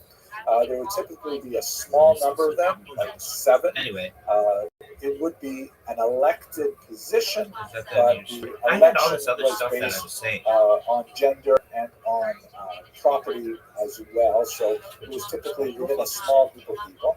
And the Tuve would have the responsibility of making all the leadership decisions for the Kehillah as a I whole. truthfully think In many ways, by the way, if you're familiar with quality the assurance, structure of most app engineering, modern synagogues, fucking pretty sure. it's basically exactly the And same I structure, really mean, where like, this would be the board at one of time, directors or the I knew an executive app so board. well. This is the group of people who I are watch apps on the App Store, Google technically Play. elected, but everybody in Shul knows And you I really press should the only button. vote for certain people. Why Send it. is I've wealth written the such an important description. criterion? I've Gender, of course, is the ensured that criterion the that's taken for granted, that App Store women would not, filter page by and large, and hold Play Store. leadership roles I at this mean, level. I'm not saying I know everything. We're going to look at gender much more throughout the course of these lectures. Gender will But, play a very big I role, can as we tell shall you see that in the Chavlot at the bottom of this chart. But at the top I'm just level, shocked that they we're don't dealing work primarily with men. Now, why is property so important? Because And I there was don't a kind understand of why. noblesse oblige. There was a I mean, kind of I an understand it's understanding like that along with it's planned receiving obsolescence. the They don't honor want stuff to of work being really named well. to the I board get that, of but directors, you're also supposed to I'm write gonna a just check. destroy You're also supposed to companies like Apple economically and its planned support obsolescence. the It's not giving financial us anything activities new. and They're needs putting out an of iPhone the Kehillah Air, as a whole, allegedly, and contribute and to the it has support like of a the battery Jewish on it of poor. like 2400 So the megahertz. Tuve here That, were the something good like that. people of the city, And not even only like the because they lowest were wealthier, but also Android phone because of a few they years would, ago has in double. exchange, It's like, informal Huh. exchange, rarely well, but it's stipulated skinny. in Okay, writing, it works for but 10 in minutes. exchange Nobody for gives a shit. participating in this term And limited it's so board, skinny that it's gonna they bend. would Like you're also gonna put it. be Some generating hot chicks wear their fucking funds phones in the for back the left larger pocket. It's just it's like a So thing. these are And, largely men And of like some property hot chick class does that, within it's the gonna Jewish bend the community. phone.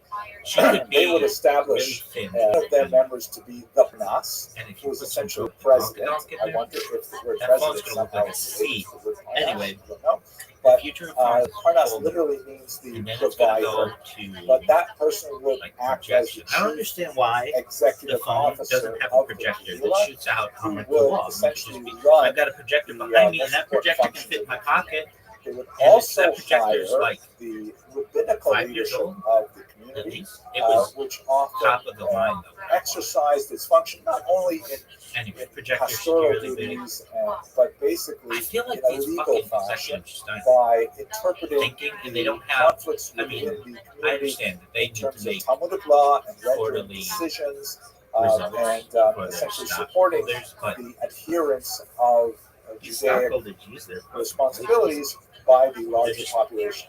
Now, this should again look very familiar to modern synagogue structure because the board of directors will appoint a shul president and will also hire the rabbi. Now, I use that term hire intentionally because, as you might assume, there's always going to be a certain dynamic tension between the president of the synagogue and the rabbi of the synagogue. They don't have identical concerns. They have overlapping concerns. And Jewish history is replete with examples of conflicts between the community, and especially the wealthier class, who want to do certain things, and the rabbi or the Beit Din oppose them, and they have to find a way of negotiating their way through these things.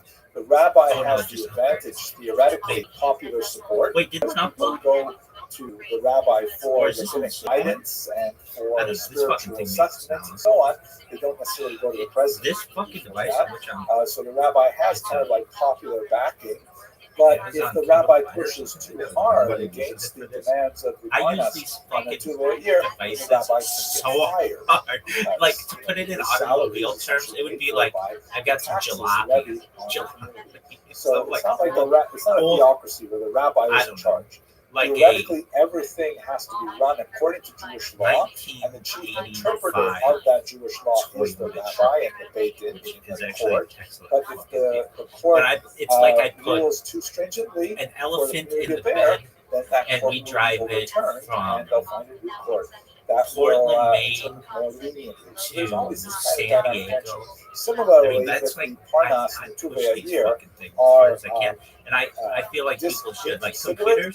Right now, that fucking computer, it's not even trying, has like 35 different tabs. Or they refuse to allow certain That's how agencies, it should work. then Like, there'll be a it should kind of work popular uprising so that will be smoothly. I directed shouldn't have to worry about sometimes through RAM. the rabbi and will require RAM a shouldn't be change so expensive. themselves, Like, because after all, the reason why they this live shit within is so this community. expensive is It's because not they a don't have any separate competition. community. And we're talking And the also reason why they don't have about any relatively competition small is it's so communities that might expensive number to in the get into hundreds, the very large like ones, small before. Like, thousands. what is stuff that So used to these be are really cheap? basically Oh, the little really expensive. shuls, I got cheap essentially, televisions. the Rhineland.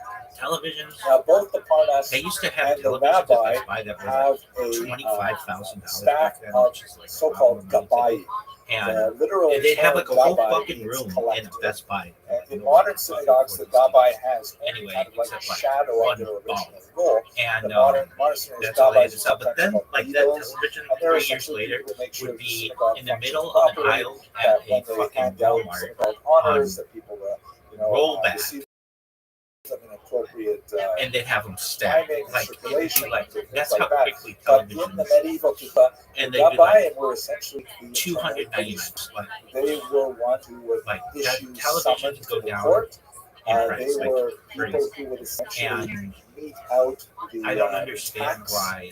demands and make sure that those tax demands met. I understand because these guys they were actually inflate the very, prices, very but powerful people like, employed by both the the Parnas stuff should and get the cheaper. rabbi.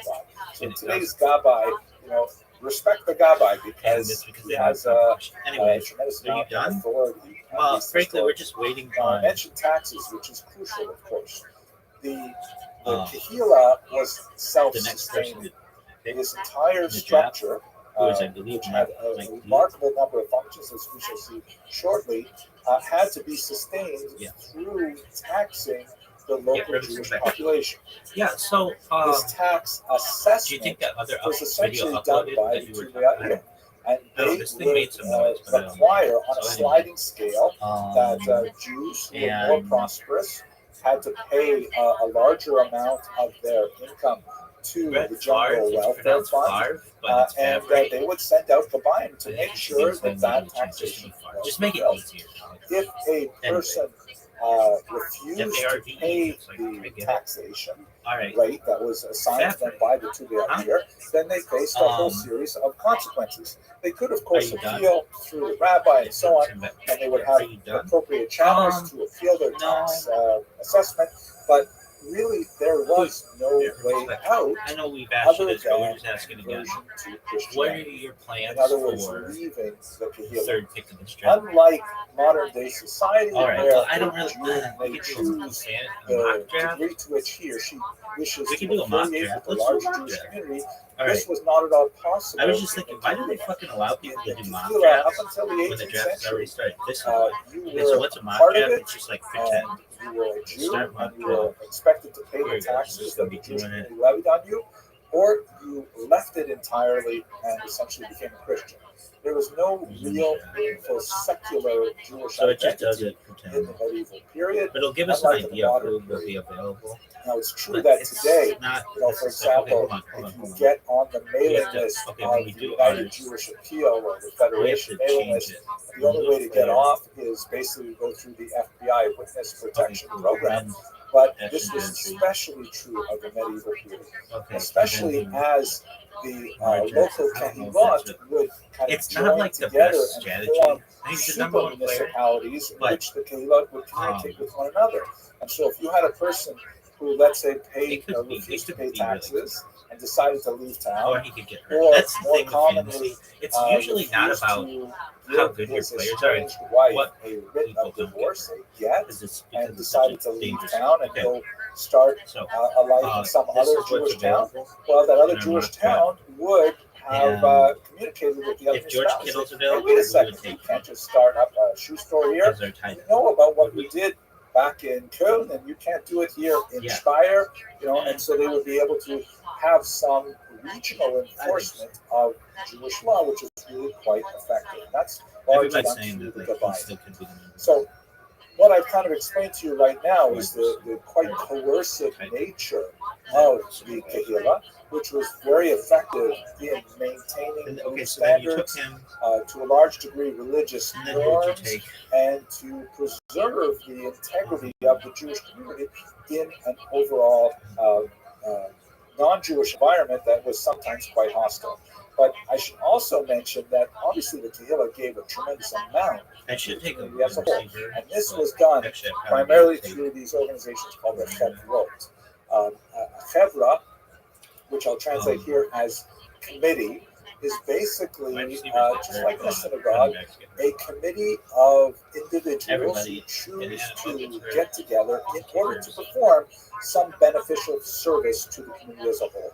That's why They I'm would typically have a budget that was It's allotted to just a them safer from sport. the tax I'm a- receipts of the Kahila, and so they would be allowed to They should perform only play with these guardian very angels in the valuable NFL. functions to And preserve the It's wherewithal it's not- of the Jewish it's not community to like maintain fantasy their own football isn't poor that and fun their own needs. To look at when just a short list of the many watching Kahilot football isn't that that will fun be when you present, put all especially in your a larger hopes and community. dreams on a The team most important of or which a player, is and then the they get hurt. Chevra And then Kadisha, it's that's like, in the top left of these boxes here.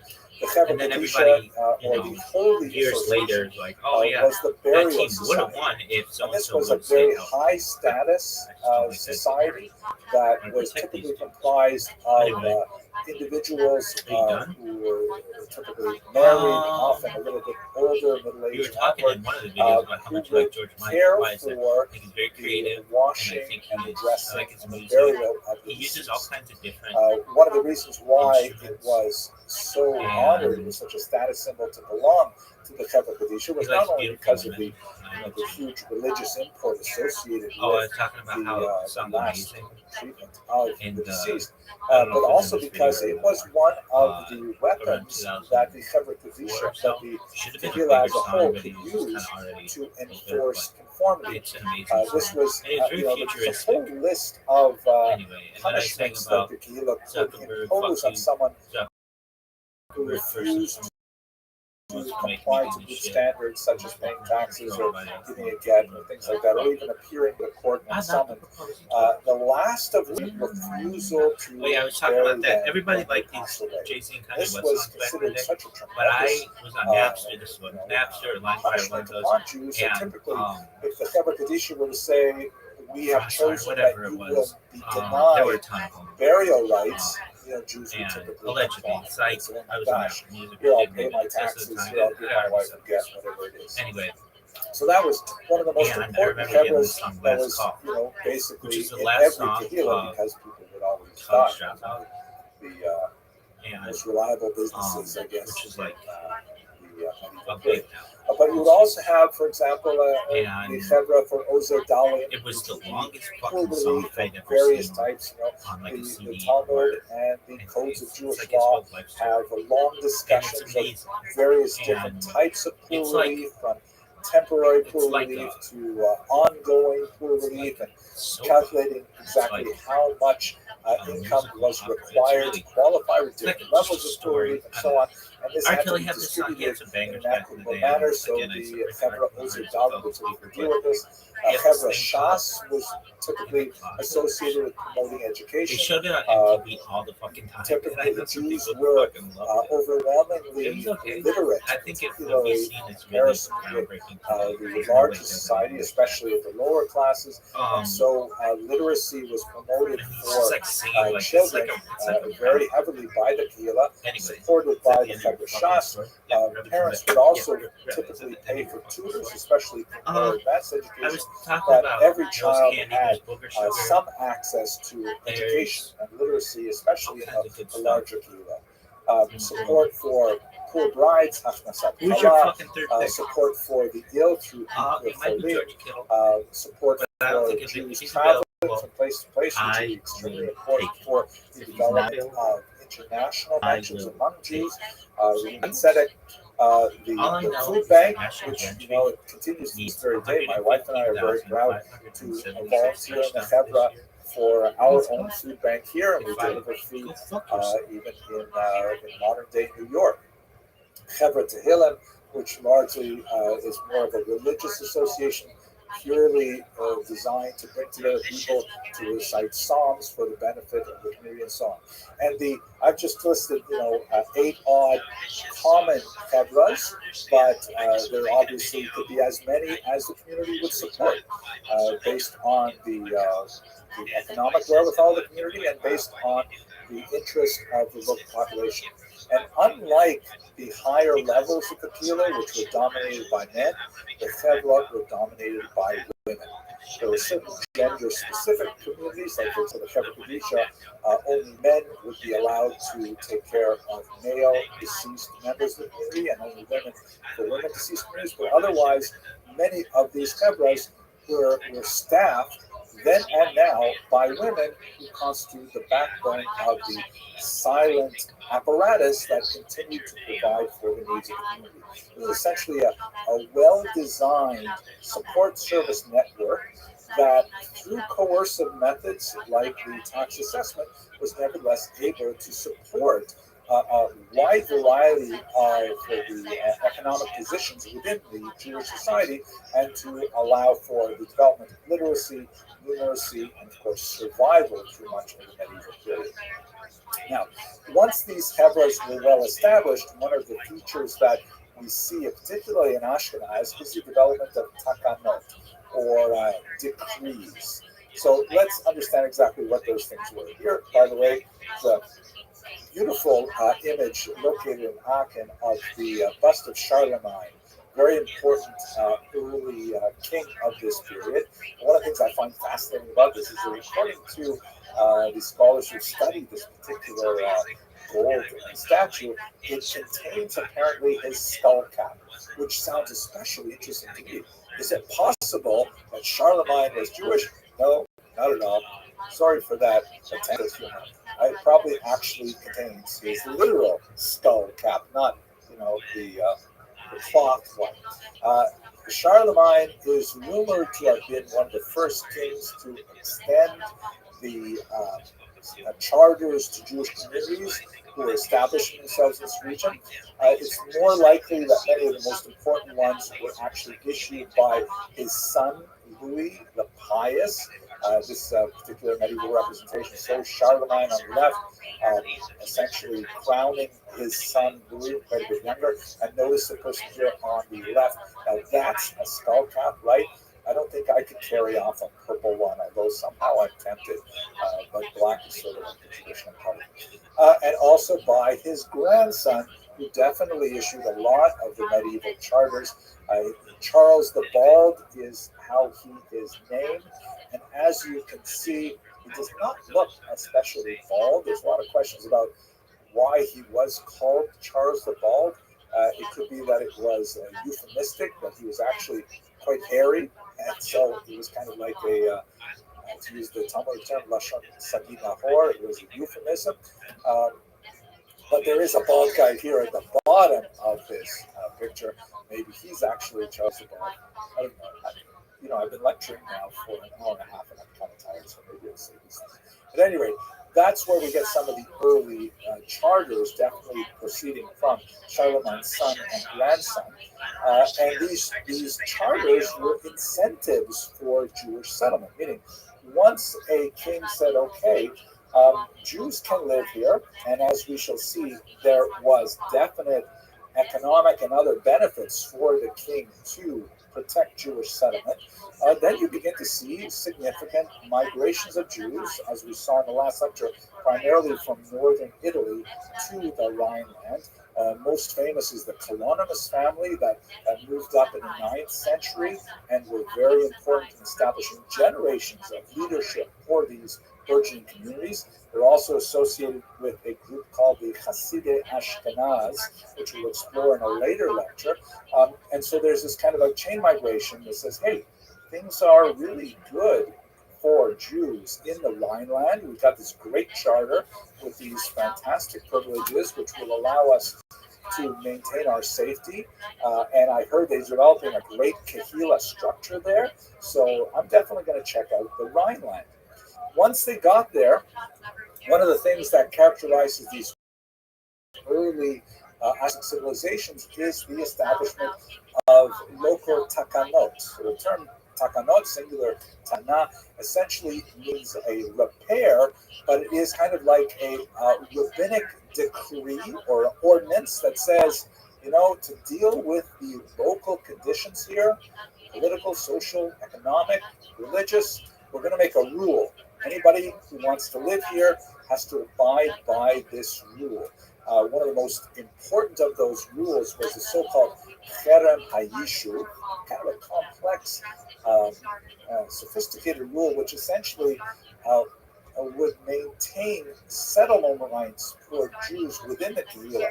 In other words, let's say you were a Jew living in, Rome, and you decided you wanted to make your way up to Speyer, and you were a shoemaker. It could be that the community of Speyer would say, hey, I'm sorry, we have a Cherem HaYishuv that only these families can be shoemakers in our town. We do have an opening, however, for anyone who can bring us Asian food. And so if you want to open up a restaurant, kosher Chinese, that would be great. But shoemaker, sorry, it's off the list. And so the Cherem HaYishuv, which has its positive and negatives, was one of these kind of takanot that was associated characteristically with Ashkenaz. Another one, very important, Gershon ben Yehuda, who's known as the Meor HaGola, the light of the exile, who was especially associated with the town of Mainz. He was associated with a very, very important takana, which obviously had long-lasting repercussions to this day. He banned polygamy. We should understand that the custom of Jewish men marrying more than one wife is something that has biblical roots. Abraham, of course, had Sarah and also Hagar. Jacob, of course, had 4 wives, actually 2 of them wives. 2 of them were so-called Pilagshim, but I'm not going to go into those details. And so Gershon ben Yehuda, however, and that, by the way, that was typical and entirely appropriate living within Islamic countries later on, from the 7th century onward, but it was not typical of Christian countries. And so one of the things that Gershon ben Yehuda did was he said, what, in Ashkenazic land, we're going to make this rule and last for 500 years. It was later renewed, that Jews in Ashkenaz or Ashkenazi Jews may not marry more than one wife. A lot of implications for this in terms of women's rights. Actually, there are many other takanot associated with the Mayor Hagolah that had to deal with women's rights and privileges, actually very advantageous, particularly within that time frame. But it also meant that the nature of the Jewish family in Christian lands was much more in congruence with Christian norms, and that proved to be extremely beneficial.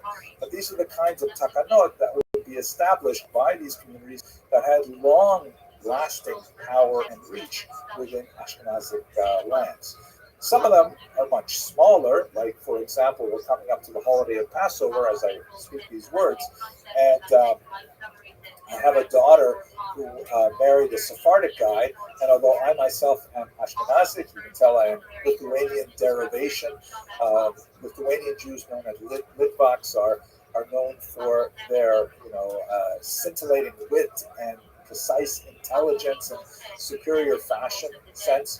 But she married a Sephardic guy, and all of a sudden, my daughter is no longer held by the bans placed on certain foods on Passover, like rice and green beans, which would never grace my table on Passover because of Ashkenazic takanot.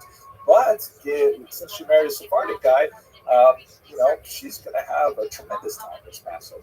So there are long-lasting Ashkenazic innovations that really come from this medieval period. We should bear in mind, however, that there were disruptors. I don't want to give the impression that over this 500 years of Jewish civilization in Ashkenaz, it was entirely uniform. Rabbis were all in charge. Everybody was totally religious. It was actually quite a bit more complicated, as you can see from this illustration in the so-called Rothschild Miscellanea from the 15th century, which depicts Jewish men and women engaging in mixed dancing, which would have been definitely against a lot of the Ashkenazic norms of the day. Where we have a lot of examples of non-conformist behavior in the medieval Kehillah, as the Kehillah struggled to establish itself and maintain its group integrity. Where this literature resides, and hopefully we'll have opportunity to discuss it over the course of these lectures, in the so-called responsa literature, known in Hebrew as She'elot u'Tshuvot, which means literally questions and answers, where we have like hundreds and hundreds of years, going back long before medieval Ashkenaz, of questions that are directed to rabbis in authority, saying, hey, so-and-so did this, so-and-so did this to my property, so-and-so is engaged in this behavior, and it's harming my rights, and is that acceptable, and so on. And the rabbis would then respond, and the responses, the tshuvot, would constitute case law and precedent for later developments of Jewish thought. And so from these she'elot and tshuvot, we actually have a really interesting glimpse into specifically non-conformist behavior, because almost always, you don't ask a rabbi a question where everything is perfectly normal and fine. You ask a question when something is out of kilter. And so the she'elot, the tshuvot literature is extremely useful for telling us kind of like the limits of the authority of the Kehillah and how people would sometimes push back against it, usually unsuccessfully, but sometimes, with lasting change. We'll also see sanctioned forms of protest that would include often gendered aspects. Like, for example, if a woman felt, it was typically women in this case, if a woman felt that she was not being treated fairly by the Kehillah leadership, one of the last resort things that she could do is that in the middle of the Sabbath services, when the Torah is about to be brought out of the ark for public reading, a woman could barge into the men's section. Men and women were typically separated for prayer purposes. She could barge into the men's section. She could take a spot right in the center of the bima where the Torah would be read, and refuse to allow the service to continue until she received assurances that her case would be addressed. And this was, you can't do this very many times, but it was one of those last-ditch, so to speak, Hail Mary type. That's not really the right term to use in this context, but it was one of those last-ditch type of appeals that a person could make to protest against the the decisions of the Kehillah. So the authority was not absolute. It was very strong, but it was not absolute at all. Now, let us move to the economic structure and the economic foundations, because ultimately things revolve around money, right? This is sort of like the unofficial Abramson rule of history, which is if you don't know why something happens, the answer probably is money. Not always, but probably. Here's a remarkable 16th century representation of a money changer and his wife. Definitely not a Jewish woman, though, a Jewish couple, because you can see that she's reading some Christian literature here, definitely not sort of like approved by the local rabbi. So it's actually a Christian moneylender and his wife. By the way, you can also see the artist here in a little sort of like conceit. There's a mirror, and he's shown in the mirror painting itself. But nevertheless, a very beautiful representation, I think, of what must have been like to be a money changer, working with various pledges and so on. The one of the most important elements of the economic foundation of the Kehillah in medieval Ashkenaz was the institution of money lending. This is hugely important, particularly up until about the 13th, 14th century. We have this passage in Deuteronomy, which Jews and Christians interpret identically, particularly at this time, which essentially forbids Jews from charging interest to each other on a loan, but they are permitted to charge interest to a foreigner. Christians interpret this that Christians may not loan money and charge interest to fellow Christians. It must be a free interest loan. But theoretically, a Christian could lend money to a Jew and demand interest payments, or more likely, a Jew could demand interest payments from a Christian loan. This was codified in Catholic law, first by Ambrose in the 4th century, and then under something called the Decretum Gratiane of the 12th century, that formalized essentially a monopoly on money lending for Jews. Now, it's not a true monopoly, because we do know that Christians also were sometimes nonconformist, and there were Christians who were charging interest on loans at the same time, but they were definitely doing so without the blessing of the church. And credit is an extremely important element in any developing economy, especially when it's agrarian in nature and there's going to be a natural ebb and flow of income when you're waiting for the harvest to come in. And so when Jews would be establishing a community and they would perform a credit granting service, that was incredibly valuable to the entire region. And Jews were actually sought out for the benefit that they gave to the community by providing credit, not only for the general advancement of the economy as a whole, but especially to the kings, as we shall see in a second. Before we get to the kings, however, let's just try to understand, what do we mean by money lending? So it's often referred to with the somewhat derogatory term usury, and it's not an unfair term in many ways, because the interest rates in medieval Europe were, incredibly burdensome. We're talking about interest rates of 40, 50% in nature. It's a huge risk to borrow money on medieval interest rates. So why would Jews do it? So first of all, contrary to popular opinion, they were allowed in almost all parts of Europe and almost all times to own land. It wasn't like they were forced into money lending, but it had lots of benefits. There were also specific risks to landowning. I mean, if you owned land and then you were expelled from the country, what are you going to do with that land? It was typically, like we see in the Spanish Inquisition and onward, it was typically confiscated by the state, and then you were left with nothing. So landowning is a very difficult thing to manage. It also goes along with the joke, which is no longer technically true, but they used to say that why are there no great Jewish pianists? Now, of course, there are, but back then, why are there no great Jewish piano players? The reason is because it's very hard to run while carrying a piano. That's why Jews prefer the snare drum, the flute, things like that, which are much easier to do. So money lending had huge benefits. First of all, it was an urban occupation. You could set banker's hours literally because you were a banker. That allowed you time to live close to other Jews, so you could live within walking distance of a synagogue, walking distance of a mikveh, ritual bath, walking distance of an Asian restaurant. Right, it's almost lunchtime as I deliver this lecture, and that was, tremendously advantageous. It was not back-breaking labor like agriculture was, and so it was, well suited to what would become an urban Jewish lifestyle.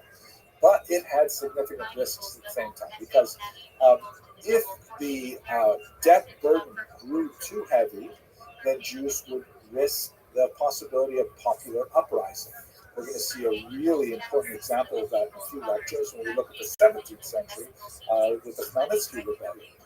Furthermore, if the debt burden was owed to the nobility, as we'll see, for example, in England, it's not impossible that the nobility could say, wait a second, we owe just way too much money to the Jews. Let's just expel them and cancel our debts thereby. Frequently, as in the case of France, the Jews would be expelled because the debt burden was too high. And then the local inhabitants said, wait a second, it's too hard living without credit. Let's invite them back. And the Jews would be re-invited and then typically expelled again later. It was a terrible kind of situation with those risks. So it had the high potential for profit. And in fact, the way the church had set up their Decretum Gratianum, they had a near monopoly on it for several centuries, but it also carried significant risks as well. Now, what about the benefits to the king? This was extremely important because we're talking about a medieval economy where a lot of transactions simply happen in barter. We're talking about, exchange of goods rather than a cash-based economy driving much of this economic medieval structure. So the Jews who are dealing with precious metals, cash money, are a actually very valuable source of taxation for the king. And so one of the things that develops out of Ashkenaz at this time is this notion of the Jews being servi camerai regis, which means servants of the royal chamber. And in terms of that corporate structure of society that I spoke about earlier, the king would frequently declare that the Jews of his kingdom were his private possession, that they were under his private authority. And he would guarantee their activity as money lenders, and he would help them enforce the collection of their debts. So in other words, if you were a Christian who went to a Jewish moneylender, like in the image we're seeing right now, that debt was essentially guaranteed by the king. If you failed to repay your debt, you would not only have to answer to Shloimi, the local moneylender, you would have to answer to the king's authority that could be enforced with, actual corporal punishment if you did not repay that debt. And why was the king, so much in a rush to do so? Because he taxed the Jewish moneylenders directly and was able to derive the fruit of their labors as a major source of income. So there was a real benefit to the king to be able to have this economic engine in place. Maybe one kind of interesting sort of parallel example, when I lived in Florida, one of the big issues was gambling. Should gambling be allowed in certain areas? And the state regulated it, and there were certain areas where you were allowed to have gambling casinos. And the reason is because even though gambling is a somewhat distasteful activity, we have to recognize that it's going to happen anyways. People are going to bet anyways among themselves and so on. But if the state regulates it, they can also tax it. And they can also derive a tremendous amount of income from that activity. It has to be kept within certain boundaries because they don't want, the evils of gambling to spread throughout society as a whole, but they want to kind of siphon it and direct it so they can also benefit from it economically. And the Jews, for many of the centuries that we're talking about here, are very much involved in that economic system. Now, there are elements of continuity and discontinuity throughout. This image, by the way, is fascinating, just on a very quick tangent. This is the tripartite Machzor. This actually is from the page you're referring to, the holiday of Shavuot. On the left, you see Moses receiving the Ten Commandments. There's Aaron, his brother, there next to him. And then you have, in a kind of a hierarchical fashion, you see a group of male Jews wearing the traditional Jewish hat called the Yidnut, associated with the Fourth Rabbinic Council. We'll get to that later. And then behind them, you see a group of Jewish women who are portrayed with animal heads. This zoomorphism is something that is fairly typical of the 13th century Ashkenazic regions, and we'll speak about them later. Notice, however, that they're not portrayed in a negative light. They're actually kind of like cute, but most theorists today, looking at these images, assume that they were portrayed as animals as a sort of gesture to female modesty. At any rate, we should understand that during this period, we've looked at society, we've looked at economy, we should understand there's not only continuity, meaning that these social and economic structures persisted throughout centuries, there's also fundamental discontinuity, where a lot of these structures, social and economic, broke down under various pressures. Some of those pressures were competition with non-Jews, first in trade through the guilds, which largely excluded Jews, and Jews had to find, other industries. Jews are historically become early adopters of new technologies, particularly because they were often excluded from existing technologies. And also trade, that Jews would have faced certain competition from other groups within cities and villages and towns where the charters become extremely important. So depending on the relative strength of other economic interests in these societies, you will see the social or economic status of Jews go up or down. Then you also have a very important element, which we'll explore shortly, church versus state issues. The church, in particular in the 13th century, gains significant ascendance. And the church begins to say, wait a second, I realize you kings are making a lot of money from Jewish money lending, but we think it's an unfair workaround. And we've got to change things. So among the many things that will happen, ultimately the Italian Christians will break apart the monopoly of Jews on money lending, and that develops something called the Pieta, which will remove the Jewish near monopoly, and Christians will become very involved in it. But in some cases, the behavior of Jews, freedoms of Jews, will be delimited by increasing church authority. So the degree to which the church has ascendancy over the state will have tremendous repercussions for the degree to which societies, Jewish societies and Ashkenaz, are continuous or discontinuous. And finally, we have popular uprisings and expulsions that will constitute demographic punctuations that will dramatically affect the Jewish populations of Ashkenaz. We'll have popular uprising that are expressed in, we'll have to define the term pogrom later, but basically attacks on Jewish populations. Sometimes they will be associated with some very nasty ideas regarding blood libel, for example. And then especially when we get to the Black Death in the 14th century, there will be widespread uprisings against Jews that create pressure on the Ashkenazi communities to emigrate. That pressure will be released largely through invitations to settle, often with similar charters in Eastern Europe. So what I've described for you over the last 60 minutes is basically your kind of typical Jewish kehillah, its structure, the backbone of its economy, which would probably be reliant on money lending, but there would be many other trades as well, such as smithing and even things like popular entertainment. Music is a very old tradition for Jews and so on, but the backbone of the economy would probably be related to money lending,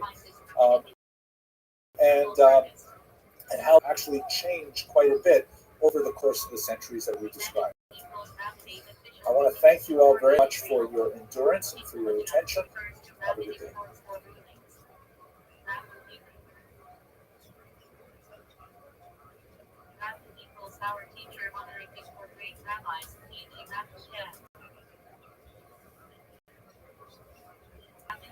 Let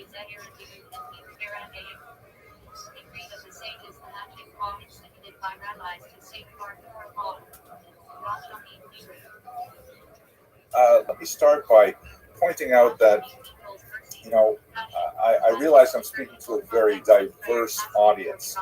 Some of you are intimately connected with the theory and practice of Judaism, and you have a considerable amount of familiarity with the history and practice of Judaism in the medieval period. Others may be totally new to this, so I have to try and strike a balance between sophistication and introductory materials, and I'll do my best to try and satisfy everyone within this short presentation in which we're going to cover a major body of thought. So let's have a look first at the area of study. Intellectually, we have to ask ourselves, what exactly is Judaism? When we're talking about the religious life of the Jews of medieval Ashkenaz, what exactly are we referring to? So Judaism, of course, is an ancient faith. It's one of the most ancient that are currently practiced today. It is the original monotheistic faith, which later gives birth to daughter religions, Christianity and Islam, originating in ancient Israel and of course developing through the ages and still practiced to this day. However, the understanding of Judaism that most non-Jews have is largely based through the filters that they receive from the Christian or Muslim interpretation of Judaism, which tends to focus very heavily on the biblical record. We should note, however, that for observant Jews, there are really two Torahs. There is the first 5 books of Moses, which is called the written Torah, and then there is this massive amount of information, which is called the oral Torah, Torah Sheba'al Peh, which informs many other aspects of Judaism and their central texts, like, for example, the Mishnah and the Talmud, which is shown here. The oral Torah is basically kind of simplified, sort of like a commentary on the Torah, but an amplification of the Torah, a clarification of the Torah, and it regulates the lives of observant Jews to the present day. So, for example, we have a commandment that I'm sure many of you are familiar with. Honor the Sabbath day and keep it holy. So that's nice, great. How do you do it? Well, it doesn't actually say that much in the written Torah, how one does observe the Sabbath. However, in the oral Torah, there's a phenomenal amount of discussion, including an entire Talmudic tractate completely dedicated to that topic. And all of this is codified in something known as halakha. The word halakha is related to the Hebrew word to walk or to go. Maybe we should translate this as a path. And it's basically the interpretation, according to the ancient rabbis, of how Jews should live their lives according to Jewish law. Jewish thought, on the other hand, has quite a bit more flexibility than halakha. And even within halakha, there is significant flexibility, as we shall see a little bit later today, some distinctions between Ashkenazim and other sub-ethnic groups within the Jewish world. But halakha basically dictates the day-to-day quotidian life of Jews throughout the centuries. Let us recall that unlike, let's say, Christianity, which is very much based in creed, in terms of thought, in terms of acceptance of certain ideas and belief, Judaism is way more focused on behavior, on keeping things kosher, literally. And we should understand that halakha literally dictates how a Jew wakes up in the morning, how he or she ties his or her shoes, how they do business, how they eat, how they sleep, how they drink. For every single aspect of life is really dictated by halakha. It is all-encompassing. There is no meaningful distinction between, let's say, ritual law, civil law, criminal law. It is all part of halakha. And we can go on at tremendous length, but we want to try and focus on more of history. In terms of texts, without doubt, the most important document to understand halakha and to understand, by extension, observant Judaism. I should also mention, by the way, we're now talking about the medieval period where there really is, you don't have what we would later call denominations in Judaism. You don't have like Orthodox, Conservative, Reform, and so on.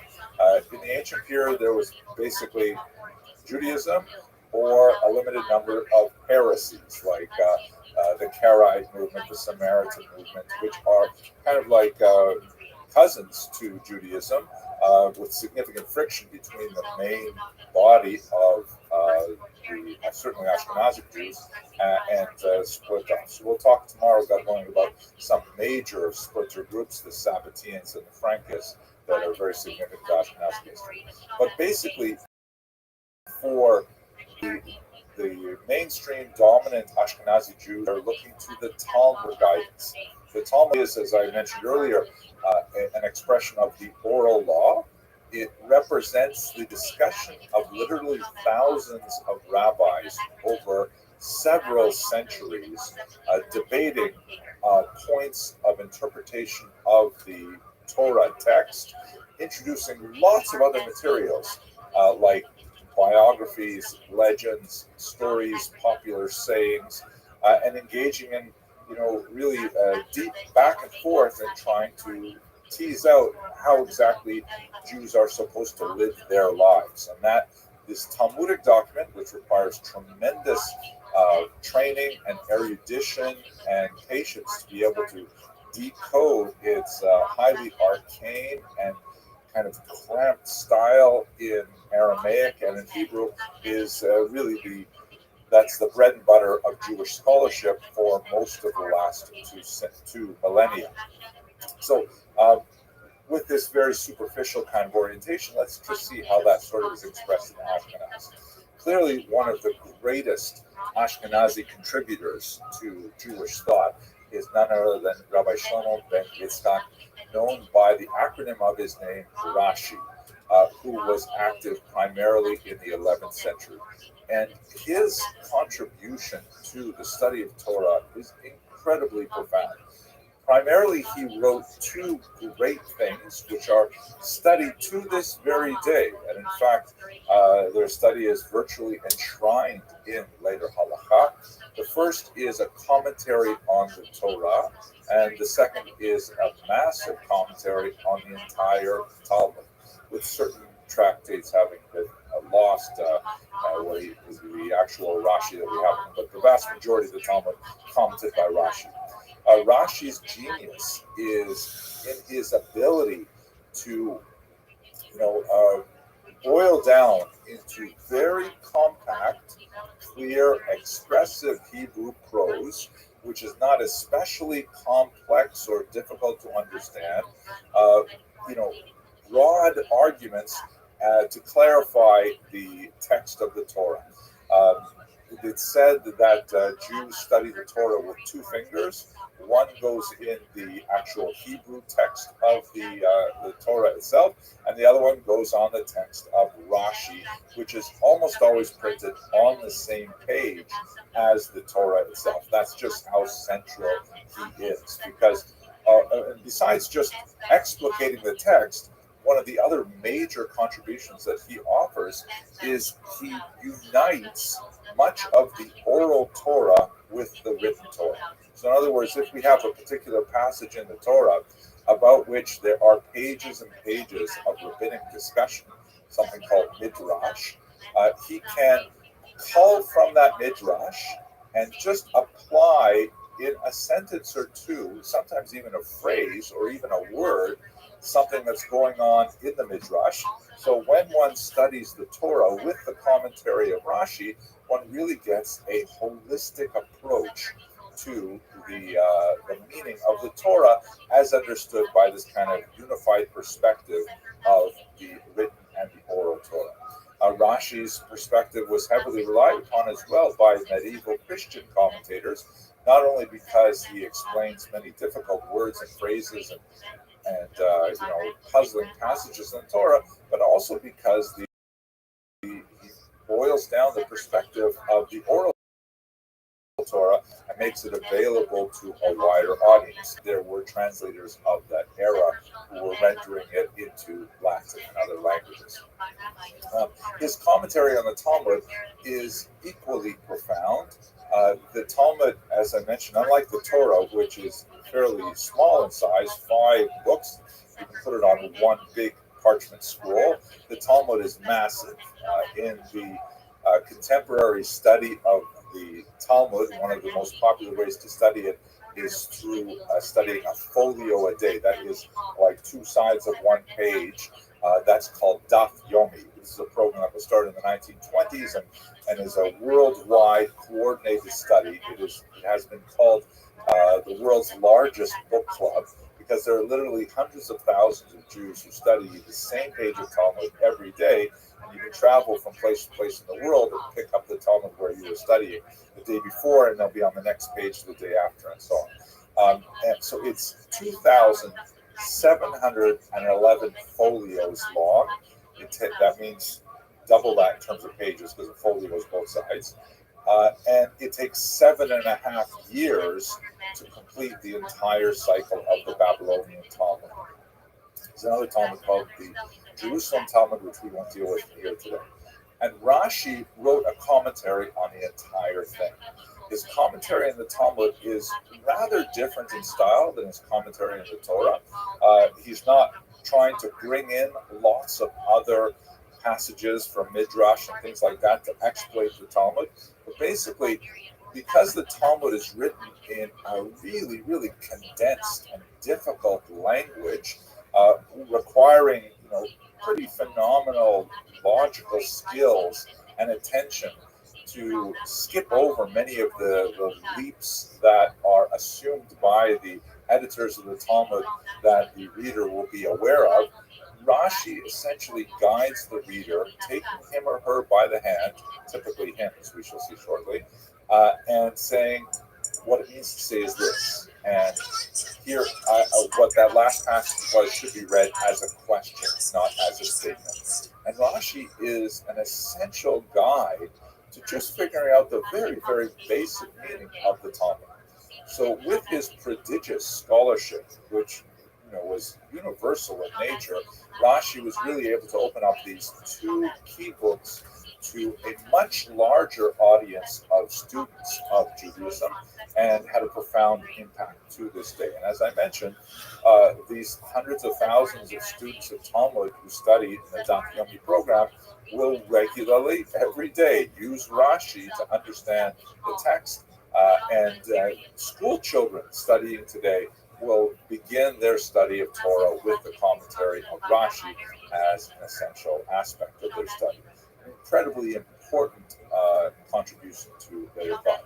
I know that you've studied, the students who are watching with the Ashkenazim, you've had some time with Professor Lowy, who of course has written some great things on Rashi, so I won't go into more detail. The next really significant group of scholars in Ashkenaz who made a big difference for the study of Judaism are the so-called Tosafot, the Baalei Tosafot.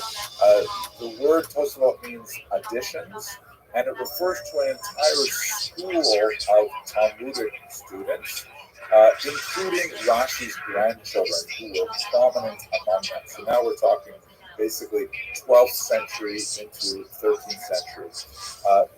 If you look at this page here that I brought up onto the screen, this is actually the first page of the Babylonian Talmud, and you can see the kind of layering of the text. It just gives you some sense of how the study of the Talmud, as engaged in by medieval Ashkenazi Jews and by contemporary Jews as well, involves literally a conversation over the centuries. The pink area in the center is called the Mishnah. This is the core text of the Talmud and also a major text of the Oral Torah. It's basically dealing with questions of Jewish law for the most part. And here, this particular page happens to be discussing when the Shema prayer should be recited in the evening and in the morning, and the discussion of how do you exactly time the beginning of this prayer. And then below it, in the yellow, you have the Talmud itself, which is a discussion of the Mishnah. Further questions, longer explications,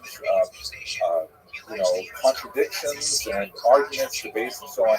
The Talmud is much larger than the Mishnah. It will go on for several pages, and then you get to the next text of the Mishnah, and the process will repeat itself.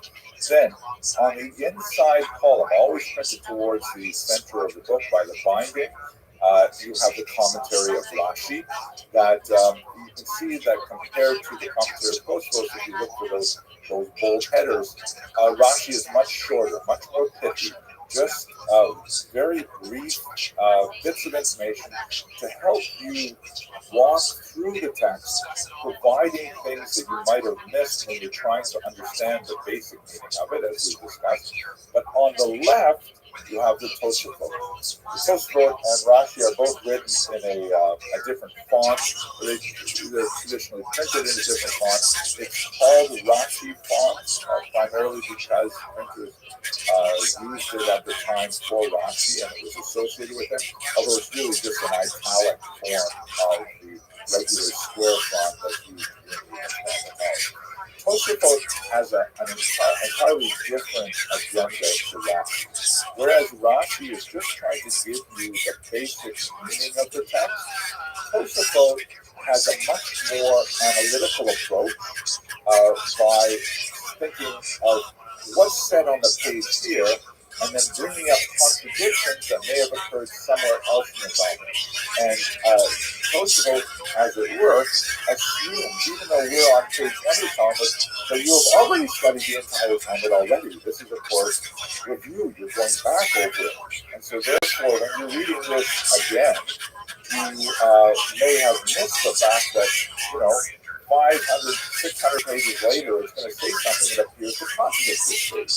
And so unlike Rashi, who strives for simple clarity and a basic understanding, Tosfot explores the contradictions and explores the ambiguities and tries to offer resolutions to bring together the contradictory elements of the Talmud. It's an entirely different order of study, but again, highly Ashkenazic in nature. The Tosfot were based in Ashkenaz, and we're talking about literally tens of scholars over several centuries. And by the way, on the outsides of the margins, you see many other commentators.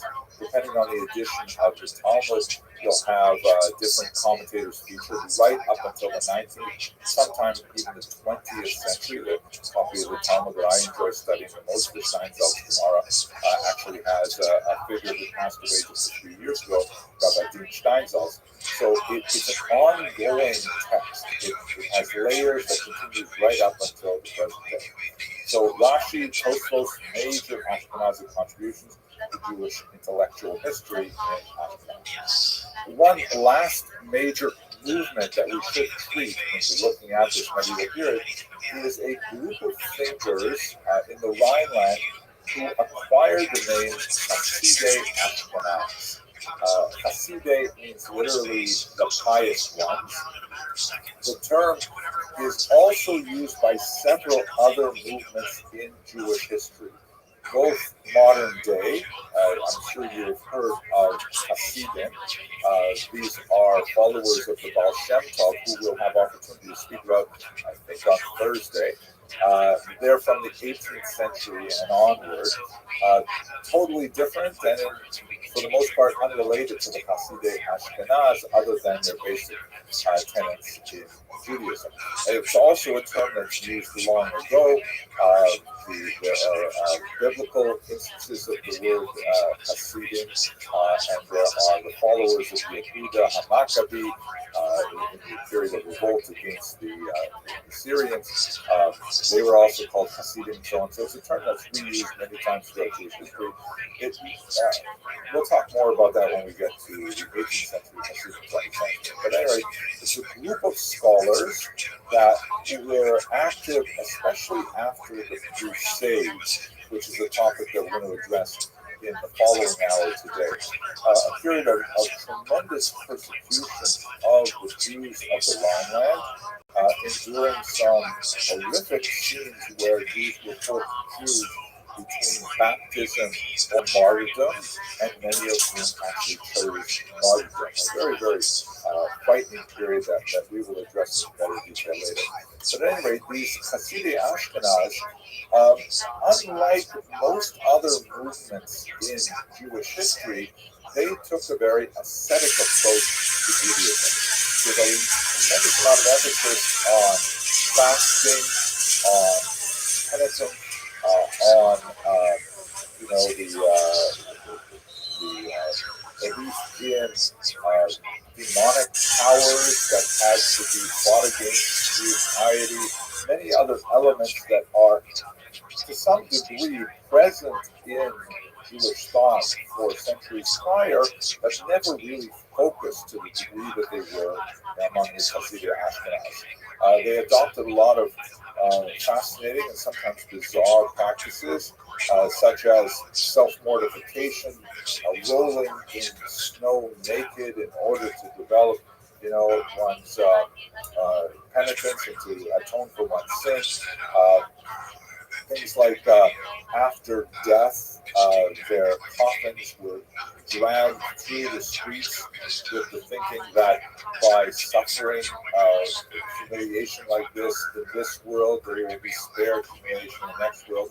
This is a movement that had a strong impact and influence, but most of the ascetic tendencies were largely abandoned. There's kind of like a reverence for that type of piety, but for the most part, later Jewish movements did not adhere to it. One of the most important literary works of the Hasidei Ashkenaz is this book, the front page shown here, Sefer HaChasidim, the Book of the Pious, which is actually extremely important for illustrating the social life of Jews in Ashkenaz, because there's a remarkable amount of kind of like folk tales and stories of travelers, of Jews, sometimes Jews behaving badly, of robbers, of non-Jews, of all kinds of things are involved in this pious work, which is intended to illuminate and elucidate Jewish thought for the masses of Ashkenaz at the time, and it's really quite fascinating. One of the most interesting passages, actually, in the Sefer Hasidim, as it's printed today, is a passage that deals with the will, the last will and testament of one of the most important of this group of thinkers, Rabbi Yehuda HaChassid, who essentially wrote a rather longish ethical will of a tzavah. This tradition of the ethical will was, if I'm not wrong, I think it would be pioneered by the Hasidei Ashkenaz. There's certainly biblical precedents and so on, but the idea is basically not only should one write a will in which one leaves one's possessions to one's survivors. You get the house, you get the car, you get my favorite painting of Shady or whatever, things like that. Rabbi Yehuda HaChassid actually listed a whole bunch of behaviors that he wanted his followers to adopt. And it's a fascinating ethical document. And by the way, these ethical wills are written throughout the centuries thereafter. This is one of the significant ways in which Hasidei Ashkenaz later affected Jewish tradition. I myself and my wife, we rewrite our ethical wills every year, actually, before Yom Kippur. And I say plural because we write a different ethical will for each one of our children and our children-in-law as well, and our grandchildren. Kind of like, blessings that we want to confer on them and things that we hope that they will adopt in their own lives and so on. It's very meaningful exercise, particularly for these penitential seasons. At any rate, one quick note about Rabbi Yehuda HaChassid's will.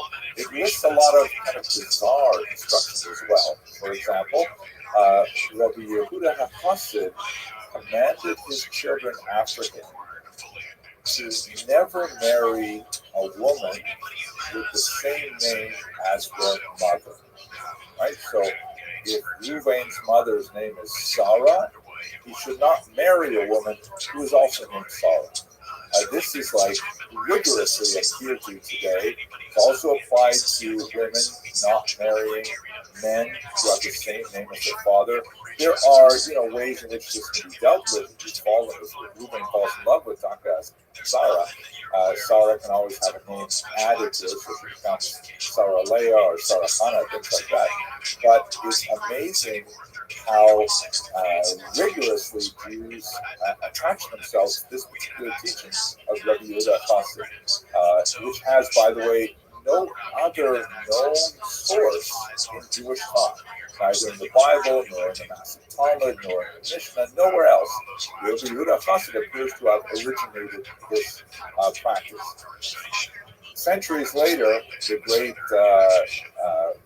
Koster Rebbe, who was a member of the Hasidim of the 19th century that we'll talk about tomorrow, by the way, he once quipped that if Rabbi Yehuda Chassid had known just how seriously people would take every aspect of his last will, he should have included the 10 Commandments in there as well.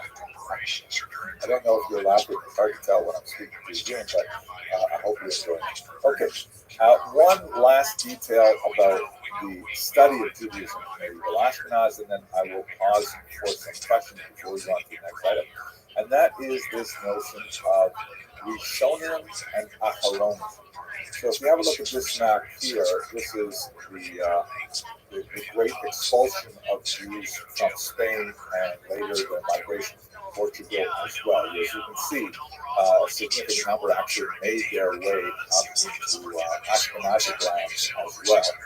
And the Spanish expulsion is a major scene in Jewish history. It represents the uprooting of one of the most powerful and consequential communities of Jews in Europe, the Sephardim, named after Spain,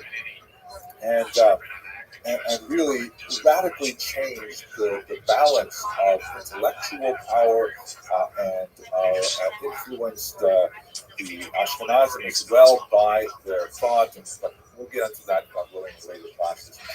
But I want to illustrate that here as kind of like a rough dividing line between two major periods of intellectual inquiry.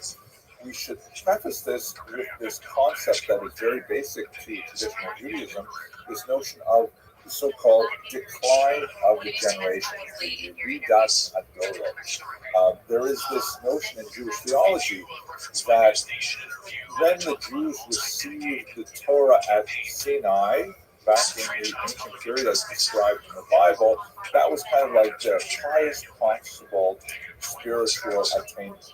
They were as close to God as one could imagine while still remaining in a human body as a mortal.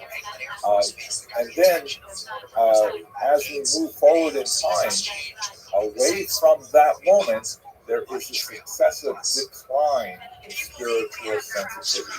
And the Jewish thought kind of groups the bunches of generations within categories that relates to how far separated they are from Sinai. And I won't go through the earlier groupings, but two that are related to us today as we talk about Ashkenaz are the so-called Rishonim and the later Aharonim. The word Rishon means first. So you have these people called the first ones. It really means the first ones, the first thinkers after the last major group of thinkers called the Geonim, who were primarily centered in Baghdad, in Iraq, kind of like the post-Talmudic thinkers. The Rishonim include people like Rashi and the Balei Tosfot, who we spoke about earlier, and the Sefer Chassidim were all among the Rishonim, and they represent several hundred years of thinkers who are very active, not only in Spain, in Ashkenaz, not only in Ashkenaz, but also in Spain, North Africa, and elsewhere. The Rishonim are occupied with somewhat different priorities than earlier generations. So one of the things we've shown do, for example, is they try to systematize the commandments. In traditional Jewish thought, there are 613 commandments, a considerably larger amount than the 10 as listed in a couple of passages of the Bible, or 10 commandments. And so the Rishonim strive to codify, okay, let's count them. What exactly are the commandments? And they have disputes. Some people say this is a commandment, other people say no, it's not a commandment, it's just a rabbinic law, and so on. But basically, they work with those commandments. Then later, we try to codify those commandments into, okay, how do we practice them? And organizing them into major works like Maimonides' Mishneh Torah. Maimonides, of course, was a Rishon, not an Ashkenazic figure, but that's basically what's going on for the period that we're discussing right now. Around the period of the Spanish expulsion, there is a king-like figure, or a transitional figure, Rabbi Yosef Caro, who flees Spain, ends up in Constantinople, and later in Safed, Israel, and he is the author of a major code called the Shulchan Aruch. And this would be in the 15th century, late 15th century, and early 16th century, when we have really that division between those thinkers who are called Rishonim and those thinkers who are called Acharonim, which means the later ones. Whereas Rishonim are kind of more or less evenly distributed between Sephardim and Ashkenazim, perhaps even more of them on balance are Sephardim.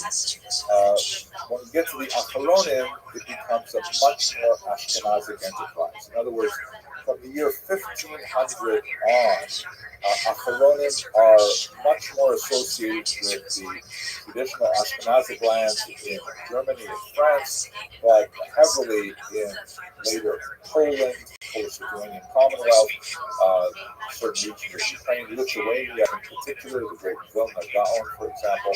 So there's a transition of intellectual thought between Rishonim and Acharonim at that time. It may not be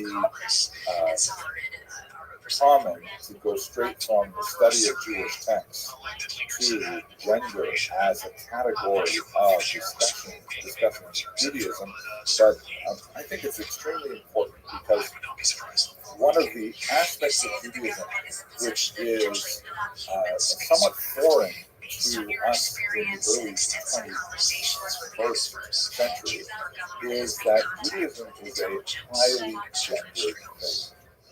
Meaning, I would tend for argument that the experience of Judaism depends greatly on whether or not one is male or female. For example, I try to be an observant Jew myself, and I, like my guy friends, who show up at synagogue twice a day for 3 cycles of prayer. There's hardly any women there, usually none whatsoever. My day is prescribed by all kinds of things that I've got to do that are associated with my role as a male Jew. My wife, on the other hand, has an entirely different set of practices, which tend to be not, they are daily, but not necessarily so circumscribed in time slots. They tend to be much more heavily monthly activities. They tend to be much more concentrated in the private sphere in home, whereas most of my things go on in the public sphere outside. There are a tremendous amount of differences between how traditional Jews, certainly in the medieval period, would have appreciated their Jew and their gender. And let me give you first a theological discussion of why that would be. Not really theological, more of a philosophy discussion. If you have a look at this chart, you can divide the commandments. I mentioned earlier 613 of them. You can divide them into 2 types. Positive commandments, which means thou shalt, please do these things. And negative commandments, thou shalt not. Do not do these things. Furthermore, you can also divide them, here's a traditional Jewish symbol, with those that are defined by time and those that are not defined by time. I'll give you some examples. I'll put them in each quadrant. So, a positive commandment, which is defined by time, would be that during the fall holiday of Sukkot, Jews are required to sit in a sort of a hut with a thatch roof, more or less. It's made of natural materials during the holiday. So there is a positive commandment: sit in the sukkah during the holiday of Sukkot. It is positive, something that one must go out and do, and it is defined by time. It's only relevant during that 8-day period called Sukkot. A positive commandment not defined by time would be from the Ten Commandments: honor thy father and mother, right? One has to always do that. One must also get up and physically do things for one's parents. That's what's meant by the word honor, being provide for their welfare. And if your father asks you to get him a drink of water, then you have a mitzvah to actually get the drink of water. That's like the positive. But it's not defined by time. It could be anything. It could be in the middle of the night. It could be first thing in the morning, last thing at night. Doesn't matter. It's always there. Okay? So positive commandments defined by time, not defined by time. Similarly, negative commandments. A negative commandment would be do not eat bread on Passover. Right? No leavened products may be consumed during the 8-day holiday of Passover. It's a thou shalt not, do not eat. But it's only during this period of time. Thankfully, you can have your bagels, your beer, whatever after Passover, but not on Passover. And finally, negative, not defined by time, would be, again, Ten Commandments: do not murder. That always applies, and it is a negative commandment. There's obviously a lot to say about these things, but this is a basic schematic version of how one may understand the commandments. Now, in terms of gender, the huge elephant in the room is that the Talmud says that women are exempt from the category of commandments which are positive, defined by time. Do this action at this time. Women may choose to do them if they so wish, but they are not required to do them at all. In most cases, this means that women generally do not do them. And certainly that would be associated with a lot of the other responsibilities that women have domestically, raising children, things like that. It's hard to specifically schedule leaving the home when you have, a nursing child or things you have to do at home. But nevertheless, that's the technical aspect of it. And it would mean that the lives of men and women are largely bifurcated because of this different standard of what is expected. Now, there are exceptions to that, where certain commandments, like let's say, for example, lighting candles on Friday night, right, for the Sabbath, that is a mitzvah that actually women have priority over men on. And it's only on Friday night where there is that mitzvah. But with the exception of those things, drinking 4 cups of wine on Passover, for example, and several others, the general rule is positive, defined by time. Women are exempt, and this has tremendous implications for how they live their daily lives. There are also commandments which are specific to women, and one of the most significant of those is the conversion in a mikvah, which relates to the laws of what are called family purity. In Jewish thought, there's a lot more to say about this, obviously, but in brief, any kind of connection with death renders a person somewhat defiled. It's not a good translation, but the Hebrew term would be tameh. So, for example, after sleeping, which is kind of like a taste of death, that unconsciousness, one has to wash with water. Afterwards, water is a universal solvent for this defilement, this tuma, which is sometimes also translated as impurity. I don't like that word really either. One of the things that is definitely associated with death is menstruation, because menstruation represents the loss of a possible life. And before husband and wife can return to regular married life, the woman has to wait a certain amount of time, and then she immerses in a particular ritual bath called a mikvah. That's what was shown, by the way, in the background of this picture of modern. I'm going to show you now a brief video that I actually made in connection with my synagogue, so I'm going to jump ahead to a particular part of the video where we will end the mikvah of Petra, France. It's a remarkable 14th century mikvah, so you get a feeling for what it must have been like.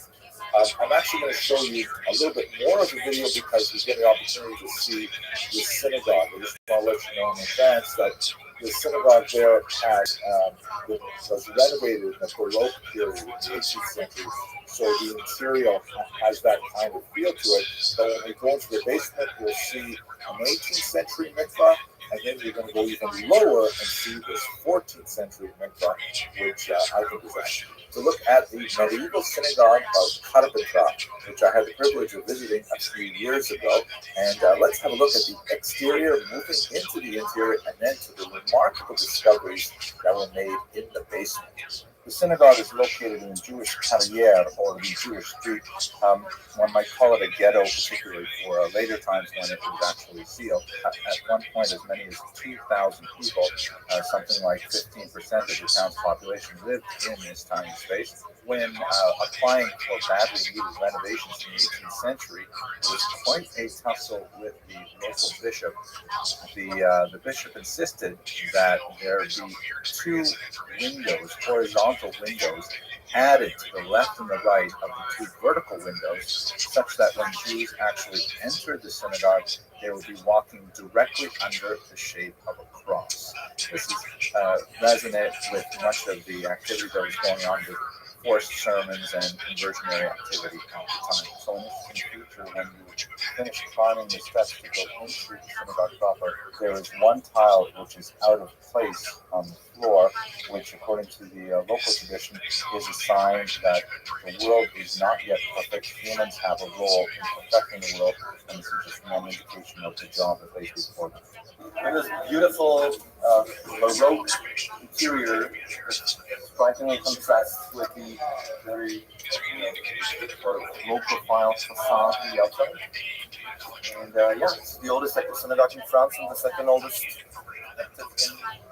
There are some remarkable and charming idiosyncrasies, like a miniature chair of Elijah that sits in an alcove on one wall. And up there, so you can see the scale.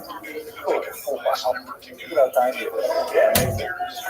Another interesting feature of this 18th century Baroque style, the Torah would have been read on the opposite side of the room and on the second floor. You actually have to go up some stairs to see the original Shulchan. The synagogue administration was so welcoming to us here in Petra.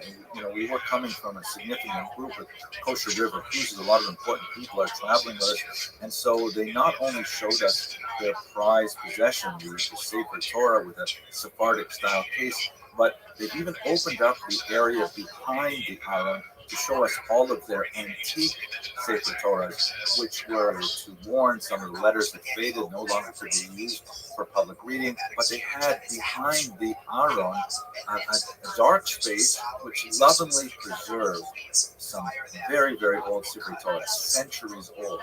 And they allowed me to go in back. This is incredible.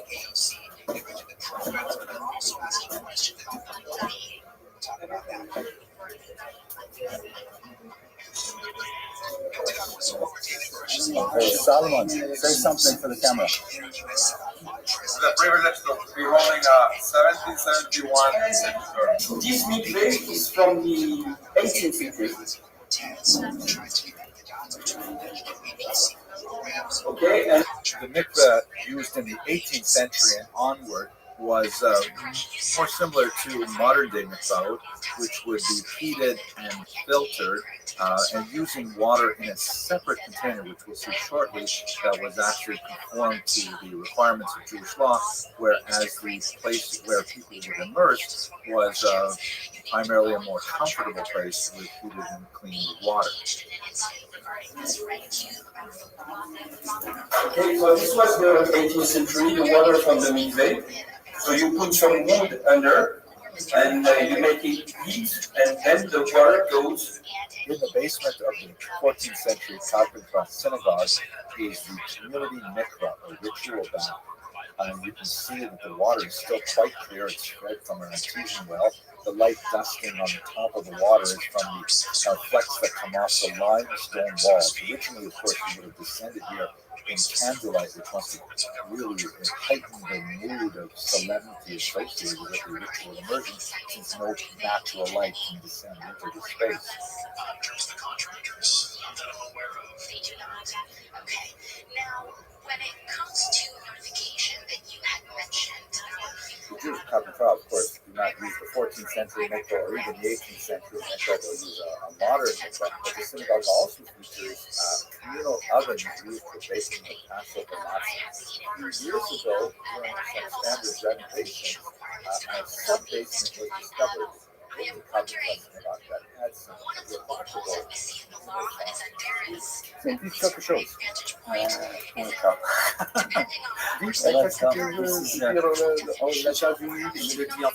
Oui. Ah, super.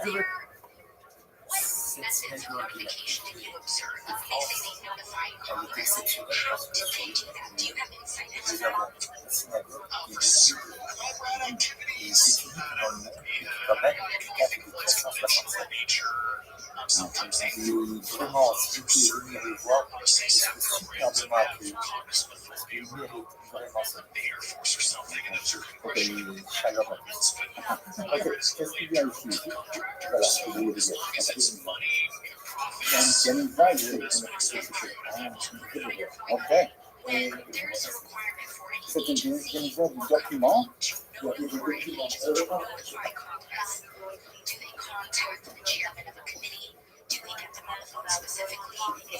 Incroyable. Vraiment incroyable. Non, c'est la première fois.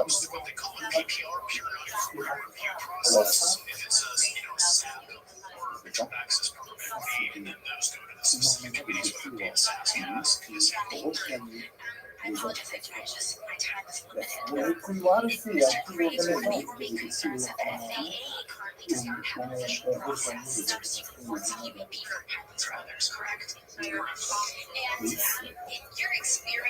on pense que c'est la guérison de la synagogue.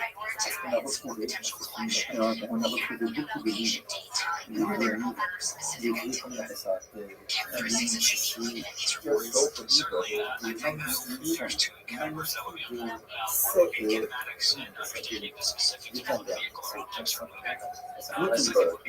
Wow, 50 ans après Gutenberg. What I find especially fascinating and meaningful about the discoveries in the sub-basement of the Carpenter synagogue is that they literally had corridors physically connected the homes of the Jewish quarters with the synagogue. That the Jews wanted, perhaps for security reasons, a direct and immediate and secure access to the synagogue from their homes. So that's hope you enjoyed that little quick trip to France, so we've got a chance to look at a medieval synagogue, in particular to look at the medieval mikvah underneath. Of course, they don't use the 14th century mikvah anymore. They don't use the 18th century mikvah either. By modern standards, they're kind of like, yeah. But a huge advance from the 14th century to the 18th century. The 20th century looks more like a spot. Let us conclude our discussion with a very brief discussion of religious cycles. And again, I'm going to horribly compress some amazing information into a brief period of time, but we can't understand the way in which Jews would have appreciated the world around them unless we are cognizant of their association with time. Of course, one of the most important cycles would be the life cycle, and as I intimated earlier, very different understanding of the life cycle, depending on whether one is male or female. Generally, males tend to get a lot more hoo-has, as my grandmother would say. Grandmother Shalom. There's a lot more celebrations associated with the birth of the boy, the circumcision ceremony, the bar mitzvah, and so on. Then for women, of course, the massive celebration would have been the wedding. I should mention, by the way, bar mitzvah was definitely not a big thing. The 13th birthday for a boy was definitely not a big thing in medieval Ashkenaz. It was quite a bit later that it began to become the party that it is today. Sometimes people say it's a little bar than mitzvah. But the bat mitzvah, although theologically the concept of bat mitzvah is certainly present, it goes back much further. The idea that a girl becomes an adult at the age of 12 is the celebration of that life cycle that was basically absent until the 20th century. The huge hoo-ha, as shown here, though, is the wedding, which is much more oriented towards the women's experience, I would argue. But nevertheless, the life cycle was basically associated with these kind of patterns of coming of age. For men, it was especially associated with greater levels of attaining literacy, although Jewish women were also remarkably literate, as far as we can tell from Ashkenazi documents. They may not have been as literate in Hebrew, which would be the language of religion and prayer, but they certainly would have had literacy in Yiddish, which was the vernacular. It was far more likely for women to be able to read and write in Yiddish in the broader non-Jewish society. And this, of course, the pattern that would hold you right up to modern periods. Then you have, of course, and the last element of the life cycle, of course, is the ritual of death, which, as I mentioned in yesterday's lecture, was very highly controlled by the federal tradition. I can actually say that. It's not like death was actually controlled. Death is out of our hands. But the process of burial, mourning, and so on was largely managed by this high status committee called the federal tradition. The weekly cycle is something that Jews would experience most immediately, and that relates obviously to the holidays once every 7 days of the Sabbath. In some ways, the Sabbath today, in the 21st century, is even more remarkable because of this remove from our contemporary activities. But basically, on the Sabbath, according to the Talmud, there are 39 forbidden categories of activity, all of which are associated with either creative or manipulative activity, which would include, for example, forbidden to light a fire or extinguish a fire, forbidden to cook food, forbidden to carry objects beyond a certain distance and the public thoroughfare without a device called an Arab, which is not as common in medieval Ashkenaz. And basically, it would represent a complete cessation of all other activities, all business activities, to be sure, and much more of a focus on the family and on the reason why I mentioned it's so much more radical today is because, we really operate in a 24/7 environment in which it becomes absolutely unheard of for people to, for example, turn off their phones for 1 day a week, which, like a digital fast. Whereas for observant Jews, well, of course you turn off your phone. Of course you ignore communicating with a broader world. With the ones you love, your family, your community, and so on. It's a very different kind of approach to the week. For modern day Jews, you see it in terms of things like electric lights are not turned on and off, food is not prepared on the Sabbath, that's prepared in advance, just like New Year, and so on. The Sabbath would have been, of course, on Saturdays, which was great distinction to the Christian Sabbath on Sundays, which shared some features with the Jewish Sabbath. But that disconnect between these two different days of the week had implications, as we shall see as we get through the chronicles. Then, of course, there is the yearly cycle with a group of holidays that appear throughout the year. They have a lot of agricultural connections, particularly with the season in Israel, but they were largely adapted to northern times as well, including, for example, that holiday of sitting in the outdoor booths on the holiday of Sukkot, which usually falls around September or October, and that can be somewhat uncomfortable in northern Germany at that time, but nevertheless, those are the dates that are involved. So there's so much more to say about the daily, weekly, and yearly cycles of Judaism, not nearly as relevant to all more narrow studies of history, however. So I'm just going to leave you with that as kind of like an overview. So what I'm going to do is I'm going to thank you for your attention now, and I'm really grateful that you're studying with me. So thank you all very much for watching. It's going to be pinned that the members who are here today will like this on, as well as any other member of Democrat or Republican to get that information, and then just go to the potential president. We'll see what they have, yeah. We're going to formulate some more ideas. We'll get some legislation out of this, but what I hope, honestly, was... Our task now is to look at a much more difficult topic in Jewish history. We're going to look at the Crusades and the development of medieval anti-Semitism in Ashkenaz.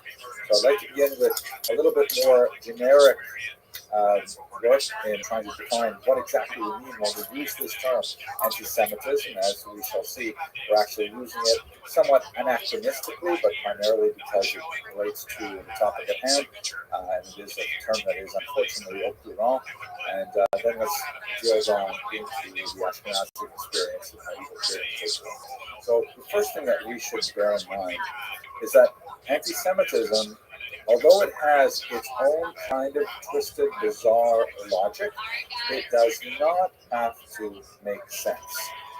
In fact, one of the most amazing and uncanny aspects of what has been called the longest hatred is that it has demonstrated the remarkable capacity of reinventing itself to meet the specific demands of a particular age and culture.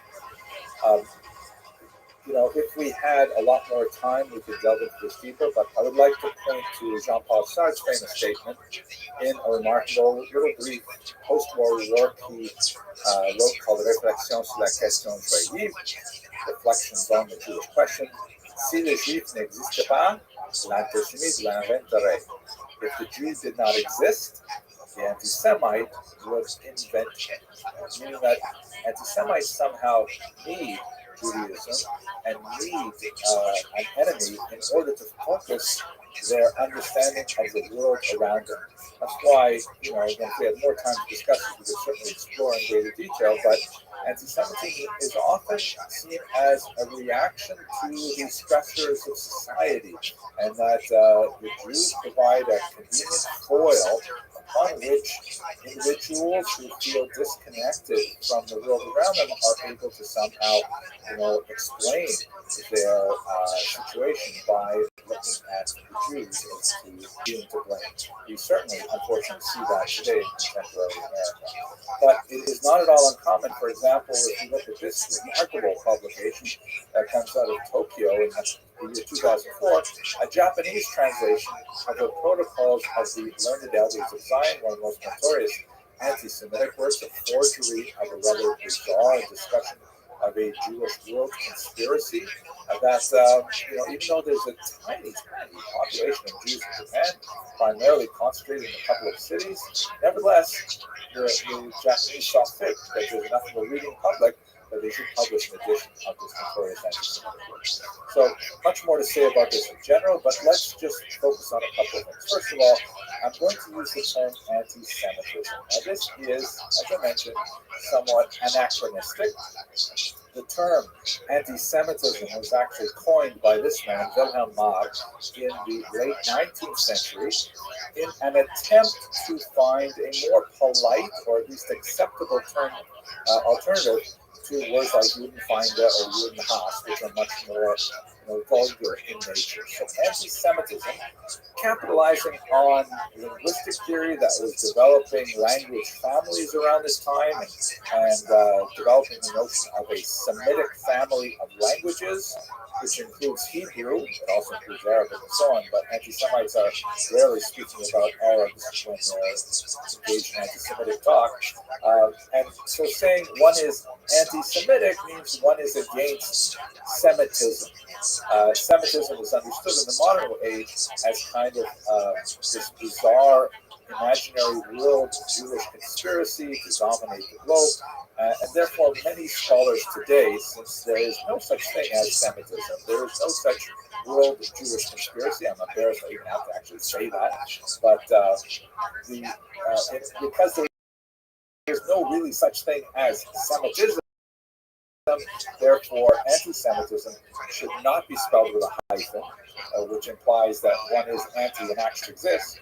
Therefore, generally, the lowercase s, anti-Semitism is a word used as a phenomenon of hatred towards specifically Jews. Now, the term anti-Semitism, with its heavy reliance on the idea of a world Jewish conspiracy, is decidedly modern, and it would often be inappropriate to use that term retroactively to the medieval and certainly to the biblical period, but for the sake of simplicity, since that term has become in wide usage, I will use the term in this lecture as well. Let's try and understand then the basic development of anti-Semitism up to the period that we're specifically focused on.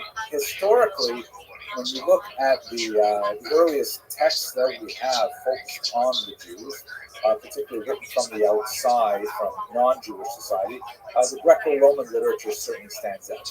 And much of that early anti-Jewish antipathy is really a type of xenophobia, a fear of the stranger, that reflects a Kulturkampf, a culture struggle between the values and norms of basically Greek and Roman society and that of Judaism. There's a whole bunch of things, like, for example, Jews were accused of being lazy, slothful, because they rested one day a week, which was considered grossly excessive in the Roman world. They were considered misanthropic and clannish because they reserved membership in groups only to men who were circumcised, for example. You couldn't be called a Jew unless you went through a conversion ritual, if you were male in particular, in the ancient world. And of course, there was conflict with the Jews. There were two pretty significant revolts against Rome.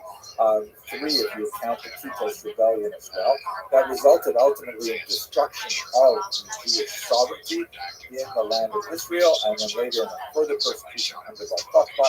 And it's noted, for example, in this famous arch, the Arch of Titus, that was erected in Rome to commemorate that victory of the Romans over the Jewish rebels in the first century, that they have this depiction of the Jews being forced to carry off the temple spoils to the temple of Jupiter in Rome. Now, by the way, this is what it looks like. Stephen Fine has actually done some great analysis of the chemical composition. The Romans rather garishly painted their statues, and this is what it would look like in the first century. Now, all of this, although Jews don't necessarily feel good about it, I mean, seeing their goods being hauled off to be displayed in the temple for Jupiter, that definitely is not a nice thing for Jews to experience. But is it really anti-Semitism, or is it just regular cultural conflict that is, demonstrated in war victory propaganda? It seems like this is a more normal conflict, that the Jews were treated well or badly just as much as the Romans treated any other people well or badly. Debate the finer points, but basically it's a normal type of human hatred in the ancient period as far as we can see. Now, it changes significantly with the birth of Christianity, because there you have a special dynamic. Christianity, of course, is a daughter religion to Judaism. The earliest practitioners of Christianity were Jews, who refined their faith, specifically focusing it on the person of Jesus. And when you get into the second century in particular, and there is more of a sharpening of the distinction between some of those early Jewish Christians who were still going to synagogue, still keeping kosher, still observing Passover, things like that, and a much larger group of non-ethnic Jews who adopted the Christian religion.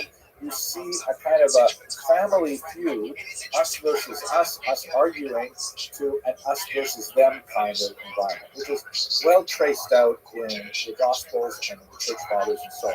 You can see here in a couple of medieval representations, which are actually from the period of time we were talking about. These are both representations of the articulation of the difference between Christianity and Judaism, which would be especially useful for Catholic priests to explain to illiterate peasants how Christianity differed and diverged from Judaism, so it would be easier for people to understand what their relationship was to the frequently wealthy Jews living in urban environments and understand what their relationship was. On the left, you see they're typically portrayed in pairs like this. One represents the church, always on the left side, which would have been under the right hand of Jesus. Sometimes you see him in a cross in the middle, and he's got his right hand over the church, and the left hand, the weaker hand, over synagogue. So on the left of the Strasbourg sisters, you see church with a crown and a solid staff holding a chalice, and she's clear-eyed and she's standing erect. So on to her left is the synagogue, clearly in an attitude of decline, almost falling away from the wall. She has her head down in sadness, her crown is gone, she's blindfolded to the truth, her staff is broken, kind of like a symbol of her loss of power, and even the Ten Commandments are slipping from her grasp as she holds them casually towards the ground like that. So the image is trying to say, as it were, that Christianity supersedes Judaism, that Judaism was rejected, was disfavored, and Christianity has taken her place, so to speak. On the right, you see a rather more violent example from a stained glass window in Berben, Germany, 15th century. On the left is the church riding on a tetramorph, dignified-looking mythical creature with the upright staff and the chalice, and a hand descends from heaven and crowns her with a halo, so you get a clear sense of divine favor. And on the other side, our right, you see the synagogue, who is riding on a donkey, holding a ram's head, probably a reference to the sacrificial law, perhaps to the binding of Isaac and the carnal nature, as argued by the Church Fathers of Judaism. Her crown is knocked off her head, she's blindfolded. These motifs appear over and over again. There are literally hundreds of examples of ecclesia and synagogue images that we have. Her staff is broken, and just in case you missed the point, there is a sword descending from heaven and penetrating the top of her skull, indicating that she is no longer faithful. So this is a special kind of animus that is largely a result of a religious dispute between the younger faith that emerged from the older faith and a rejection of the older faith. It's qualitatively quite different from the earlier xenophobia. This is something that's specific to the relationship. It only really makes sense between Christians and Jews. You couldn't say that, I don't know, let's say Buddhists would have a similar kind of iconography with regards to Jews because they don't have the same relationship with Jews historically. And then the period that we are entering now, as you see, all of a sudden, anti-Semitism just goes off the rails and it goes into bizarre pathologies, which we will discuss over the next 45 minutes. Ideas that seem to come out of nowhere, like Jews need to drink the blood of Christian children. Where does that come from? Totally bizarre ideas that become very conversant in society in the 12th, 13th, 14th century and onward, and have a remarkable grip on the popular imagination, really up until the 21st century. So that's kind of like a devolution of anti-Judaic prejudice. We'll call it anti-Semitism, although that term is anachronistic. And let's trace it specifically back to the Crusades, where we see a lot of this really beginning. The Crusades were initiated in the year 1095 by Pope Urban II. it had to do a lot with the issue of access of Christian pilgrims to the holy sites in Jerusalem. At this time, of course, Jerusalem is not under the control of the Jews. Jews have been formally removed from sovereignty in the first century, 900 years earlier, and it's now the Muslims who control it. And the charge was that they are not allowing sufficient access to Christian pilgrims. Urban connects with his Eastern Orthodox Christians, and they put together this remarkable ecumenical movement to march all the way to Jerusalem and to wrest control of it from the Muslims. Now, for our purposes, we are less concerned with what happens in Jerusalem. There are Jews living there, and actually they end up defending the city along with their Muslim neighbors from the Christian. Yo, dog, can you hear me? It becomes a terrible come to my bloodbath, Discord. and Christians murder Jews and Muslims in the battle, but ultimately David Ray Santiago. are able to My name is Pearson King. Oh, fuck yeah, it does. They can rename that fucking athlete about me. Because I'm a pimp, baby. I'm a pimp. Yo, dog. Are you there? Are you talking? If you're talking, let me know. Many different people are attracted Yo, to dog. the message and mission. Are you talking? Hey, baby. Not only the What up, baby? well-disciplined troops associated with nobility, but also a bunch of rabble that seize on the idea of attacking the infidel, and they follow some strange, mendicant friars and ascetic individuals who, David Ray Santiago, come to my fucking Discord, dog. To urge them to follow them all the way to Jerusalem, where they will. My name is Dave. I'll come to yours. I'll come to yours. ¿Qué pasa? ¿Qué pasa? Like ¿qué pasa? What does that mean? Like capiche? Like you understand what I'm saying? What the fuck is this shit? But why should we take ourselves all the way to Jerusalem to defeat the infidel, meaning the unfaithful, in other words, the Muslims? Why should we go all the way there if we're going to fight infidels? We have infidels right here in the Rhineland. We should fight them here. And so, from the horrible year 1096, repeated for several times through the next century, there are these awful massacres that occur in towns like Firethorns and Mines, in particular, the Tri-Town on the Rhine River, also in Köln and many other places where there are these horrific massacres led by bands of local individuals, riffraff and people of very limited means who are not necessarily ready to outfit themselves and go follow the troops all the way to Jerusalem. And they typically offer the local Jewish inhabitants the choice of baptism or death. And in the many chronicles that Jews recorded after these events, we have these horrific stories of Ashkenazi Jews choosing to martyr themselves, often slaughtering their families before they kill themselves, rather than submit to baptism. It is in many ways a culturally defining little bitch. For Ashkenazi Jews who see this. Anybody else talking about like me? No, because everyone sucks. A choice with no alternatives.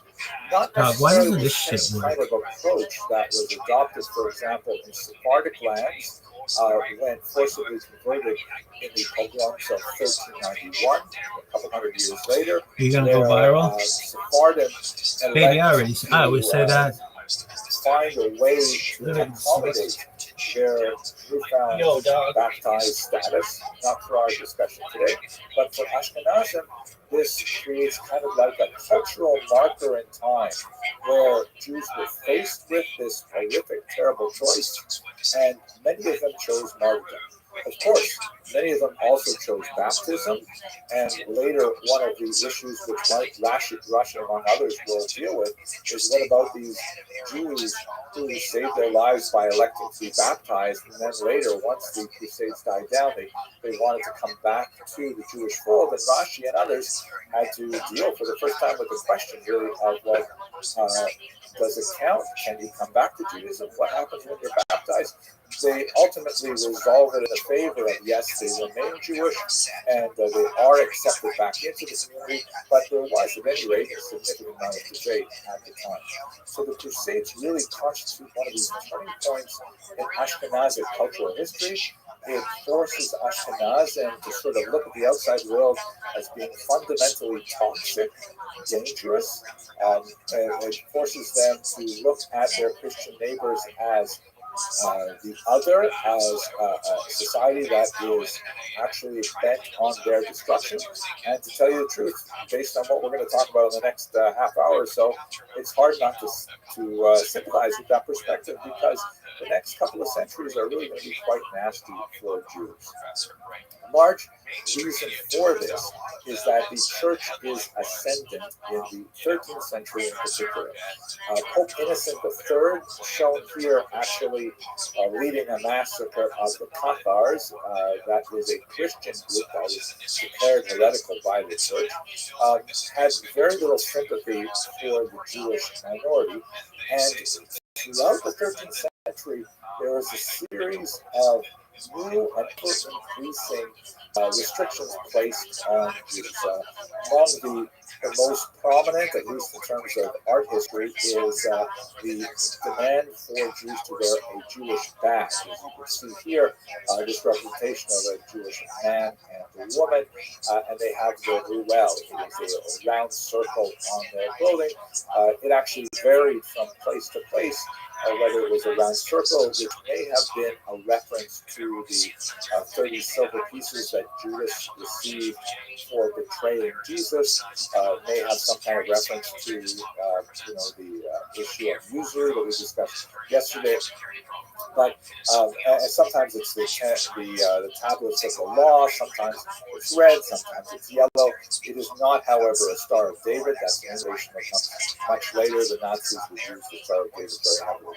But in this Fourth Lateran Council of 1215, there are a series of canons that restrict Jewish usury, that require the badge, that forbid Jews from holding public office, which was not at all unheard of. Jews, particularly in the south of France, are holding public office and so on. And when Jews are baptized, they are prohibited from returning to Judaism, which obviously had very significant consequences, not from the Jewish side, but now from the Christian side regarding those victims of the Crusades in particular. So the kings who had previously seen the Jews as a source of profit and had taken the Jews in as servi camerae regis, we discussed yesterday, the servants of the royal chamber, they had less and less authority in the 13th century as the church began to assert its power fairly successfully with a series of bans like this. Now, how we see this idea translating into popular thought is in a couple of areas which are, incredibly nasty and really quite pernicious for the future of Jewish history. The first is, of course, the charge of blood libel. If you want to see how I'm doing, first emerges in the 12th century in the form of what is called ritual murder. This charge that Jews need to reenact the passion of Jesus by, God forbid, crucifying a Christian child. William of Norwich in 1144 is understood as a child who was associated with this ritual murder, which of course is a complete canard.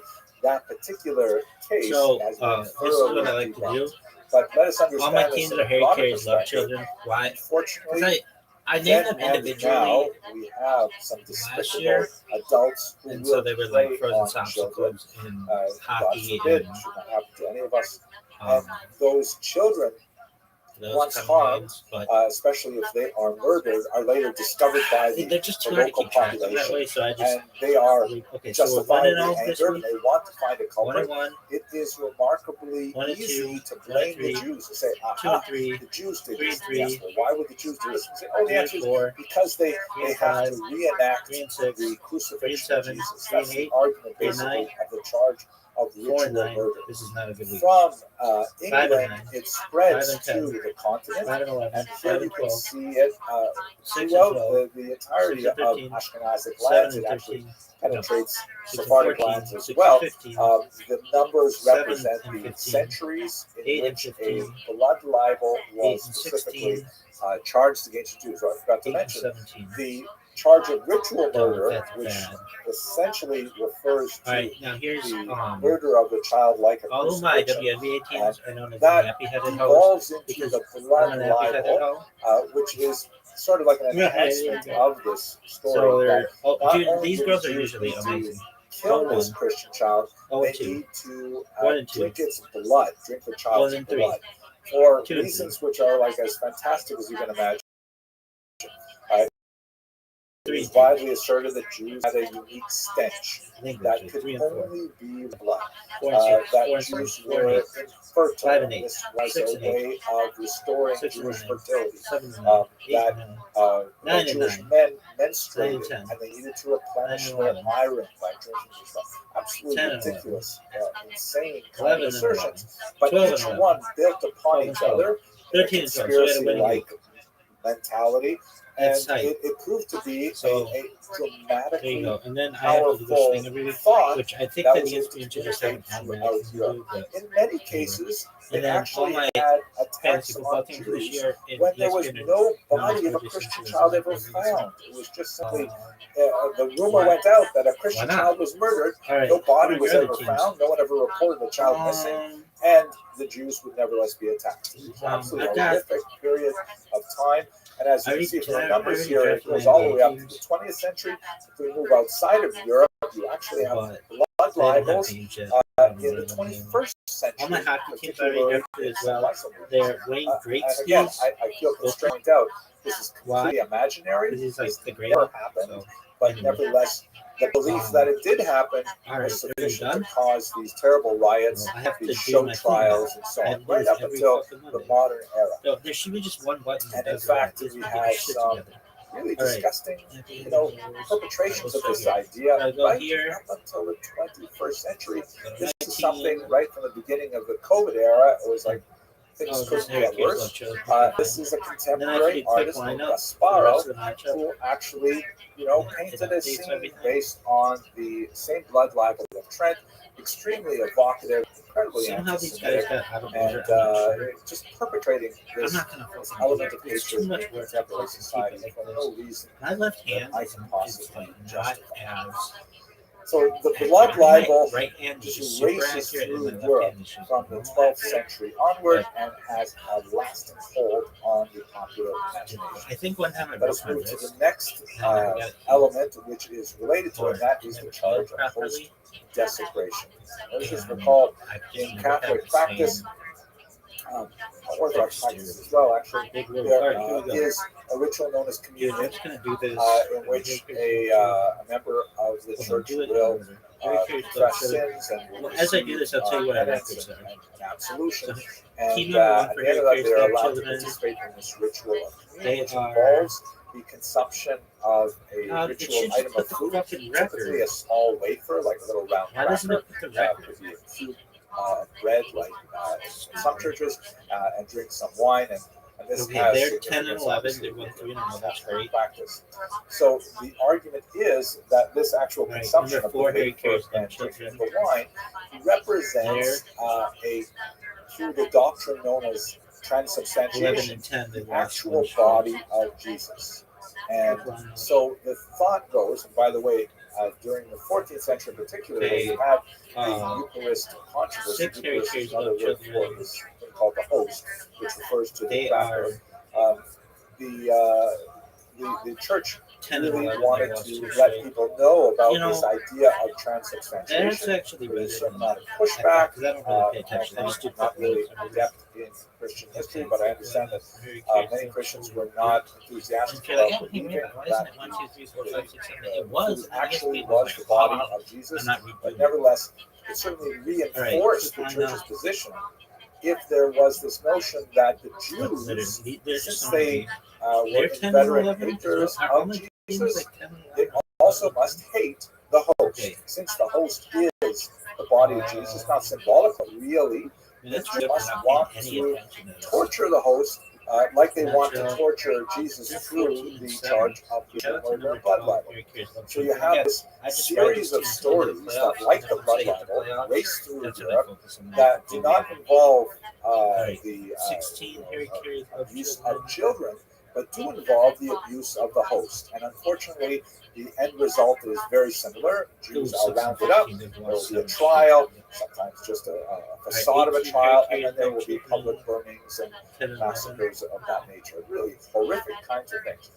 Here is a 15th century representation of the host desecration from Passau, Germany. And you can see that the story is laid out kind of like almost in a comic book form, which makes it kind of interesting. On the left, there is a Christian individual who's gone into the church, and you can see that he's surreptitiously looking over his shoulder as he sweeps up the host and puts them into the bag he has inside. In the second panel, he goes to the Jews. You can see they're labeled with the ruel there, and he offers the host in exchange for money.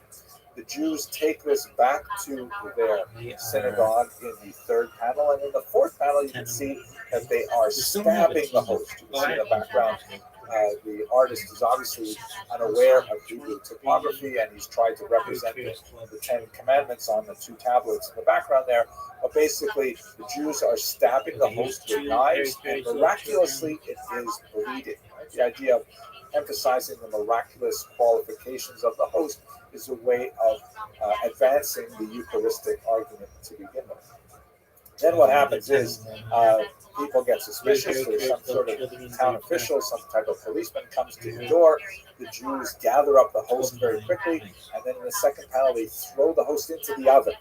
Again, miraculously, the image of a cherubic child is viewed in the flames, and doves fly out of the furnace, who are then captured by waiting angels. Lots of miracles associated with the host. And then in the third panel, the officials break in and they arrest the Jews. They behead several of them in the final panel here. The rounded hat like that is also with the kind of pointed top is associated with Jews as part of the Fourth Vatican Council as well. They torture some of the Jews here in this panel. Others are set aflame. In the third panel, the Christian who originally was the accomplice who betrayed the host, this is a very common theme, is taken away. And then in the final panel, the synagogue is rededicated as a church. And with the exception of the burning of the Jews and their abuse and the confiscation of Jewish property, nothing else was true. Unfortunately, the violence against Jews was something which was characteristic of the era. Now, here you can see in this map the progress of the post-desecration notion, which makes its way from France in particular, and then eastward throughout Central Europe and Poland, also makes its way south into Portugal and Spain. Very, very popular idea for those who would see conspiracy afoot. Now, it's also important to know, like, what was the actual church position on these things? It's quite fascinating, particularly with the blood libel. The higher levels of the church, and the popes for most of these periods, were very much against the notion of perpetrating this blood libel and ritual murder charge. They saw no point to it. Jews, when there was rumors of a blood libel afoot, frequently sent urgent messages to ecclesiastical authorities asking for assistance, and that assistance was forthcoming. The church frequently printed bulls, which are kind of like decrees, instructing the population that it's not true. Jews do not drink Christian blood. Please do not get all upset and arrest the Jews and God forbid kill them. This was in keeping with Catholic doctrine, something called the doctrine of witness, which forbade the indiscriminate murder of Jews. But it seems that the church was unable to control the laity in this cause. There was sufficient popular energy, sometimes driven by illiterate lower clergy who would be, in any rate, unable to read the Catholic bulls that were published by the popes, and they were instrumental in whipping up the frenzy and the local population charging the Jews with this act of violence. Okay, now the nappy-headed hose, The church may have been somewhat more ambiguous with regards that's to the offensive. host desecration charge, because that, of course, was more or less in line to some degree with Catholic thought, the notion that the host was the body of Jesus, and the host desecration charge reinforced that position. See how But nappy it this is shit is? interesting to note that I'm the nappy. with virtually few exceptions, Anyway, the higher level of the church strove largely that could be like unsuccessfully with to this shit. restrain this Anyway. violent impulse, but nevertheless it was fomented Are from you below by popular Are imagination. you done? So both of these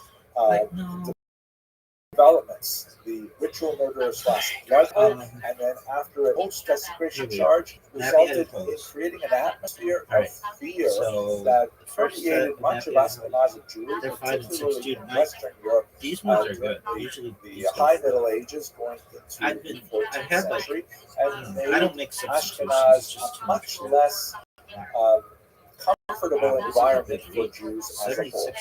Let us conclude this kind of the number 2 one race through anti-Semitic theory by looking at one last element proved to be instrumental in forcing Jews to basically abandon much of Ashkenaz and move their way towards Eastern region, and that was the advent of the Black Death, the bubonic plague, which, as you can see from this map, makes its way from the northern coast of the Mediterranean up into Central Europe and results in phenomenal demographic devastation.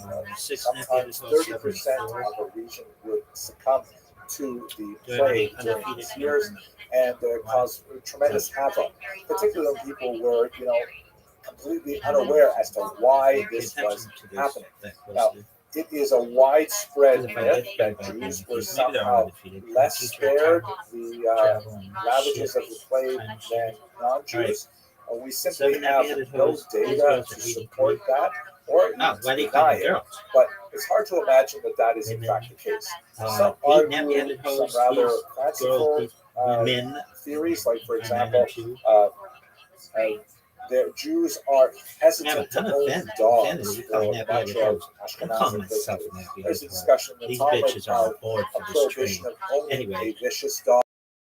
A dog that barks a lot is potentially hazardous to other people, and therefore you would be subject to liable for damages if your dog harmed another person. This one time I said, another person in an appropriate way. So historically, culturally, Jews tended to favor other animals as pets, in particular cats. So the theory, which is kind of fanciful, is that if Jews had cats, the cats chased away the rats and mice. The rats and mice were the vector of the fleas that carried the bacillus that was responsible for the plague. So therefore, Jews were less likely to get the plague. It's an interesting idea, but we have no data to support it. Another somewhat more convincing argument is that the Jews were somewhat cleaner. We have to realize that medieval Europe was for anybody. If you have bad news, tell me right away. I don't want you people fucking. rarely Talk after Dominic. Fuck, I'm not gonna be able to fucking hardly change their clothes at all. focus. Jews, at the very least, would customarily bathe once a week for the Sabbath. So not exactly squeaky clean by modern standards. So it's not that much cleaner. And washing before eating bread, that's a ritual requirement that Jews would have to engage in. Washing with cold water without soap. It's hard to imagine that they're really going to be less likely to catch the plague. On the contrary, there are good arguments to suggest that Jews would have been more likely to contract bubonic plague Anyway, she than had these their fucking neighbors, earmuffs primarily because of in what's December. called the But it was like urban charge. If I remember that term correctly.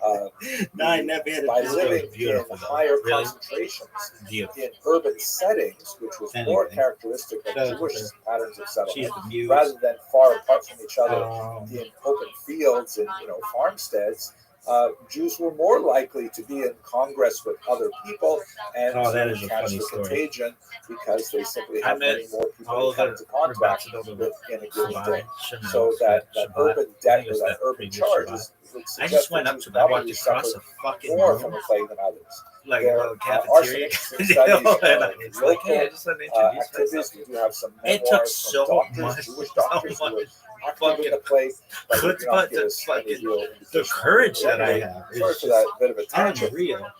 The, They were very the nice. plague, All right. not 9 surprisingly, nappy-headed hoes. uh, 'Cause this video advanced more anti-Semitic theories because one of Dog, the these popular girls ideas was are- it must be that Jews caused this I plague. probably missed some. Some of the more bizarre ideas were the one. notion that Jews 10 were in nappy-headed league with the hoes. devil, and they had These girls are 10 received and the 1. help Dude, of 10 nappy-headed lepers hoes. You bitches are that amazing. I'm somehow going to do a shout out to allowed these them girls as well. conspire together. You girls, so this is for Howard, I. Young, N. Collier, Waters N. of Europe. Smith, You A. see in this Thomas, A. image here, Stevens, there is S. a Citron, representation shout of out a to you, Jew standing R. on the left, Jackson, H. and Smith. he's wearing some Okay, kind of 11. a turban, which is 15 like the nappy-headed artist's hoes. impression of perhaps some kind of Middle Eastern I am garb. so nappy. There is the victim of a I don't think I'm going to have ritual any hair murder by the on end the of this. cross there, and All right, did these probably also bitches are 6 and 5, good on you. blood libel, and One straight using, roster, as the quick legend one. goes, some of the 6-1. This one's discarded gonna end. flesh of lepers, which This is is- I have to apparently do this in every that week. leather bag. He's about to 16 drop nappy into headed the hoes. well. There should The just be one Jews button. were able Just to update them concoct all. some I don't kind understand of what's been. secret Okay, recipe that would players, create the plague.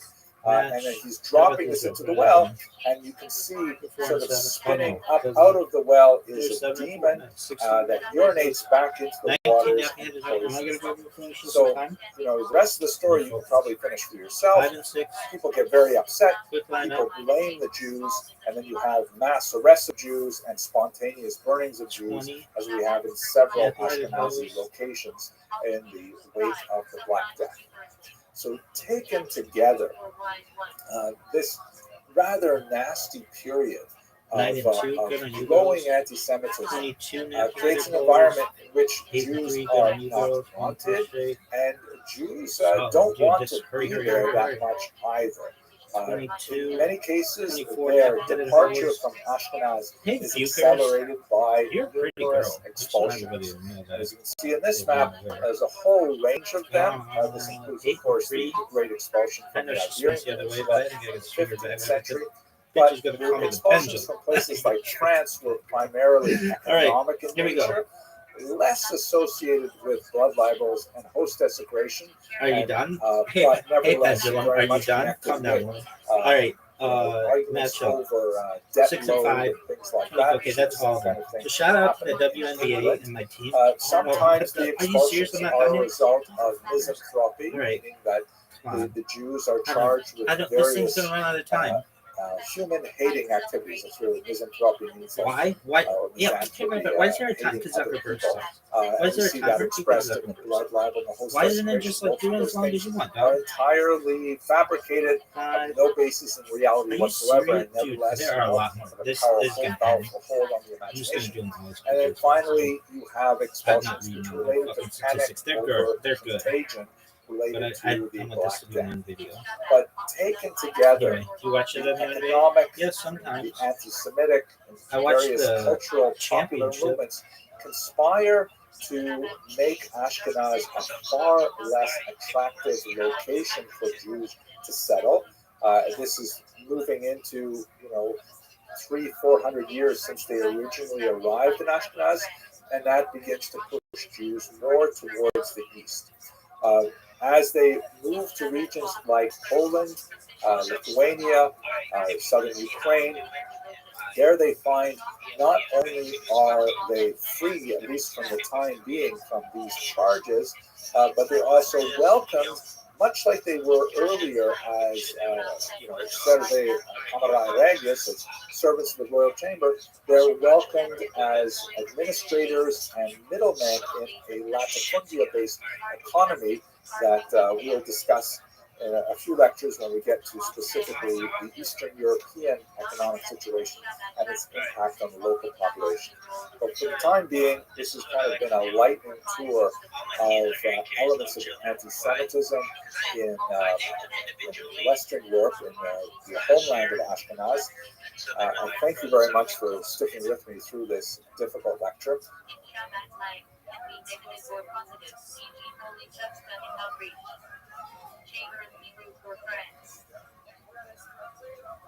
In Shabbat, sometimes refers to groups of activists for Yeshiva peers.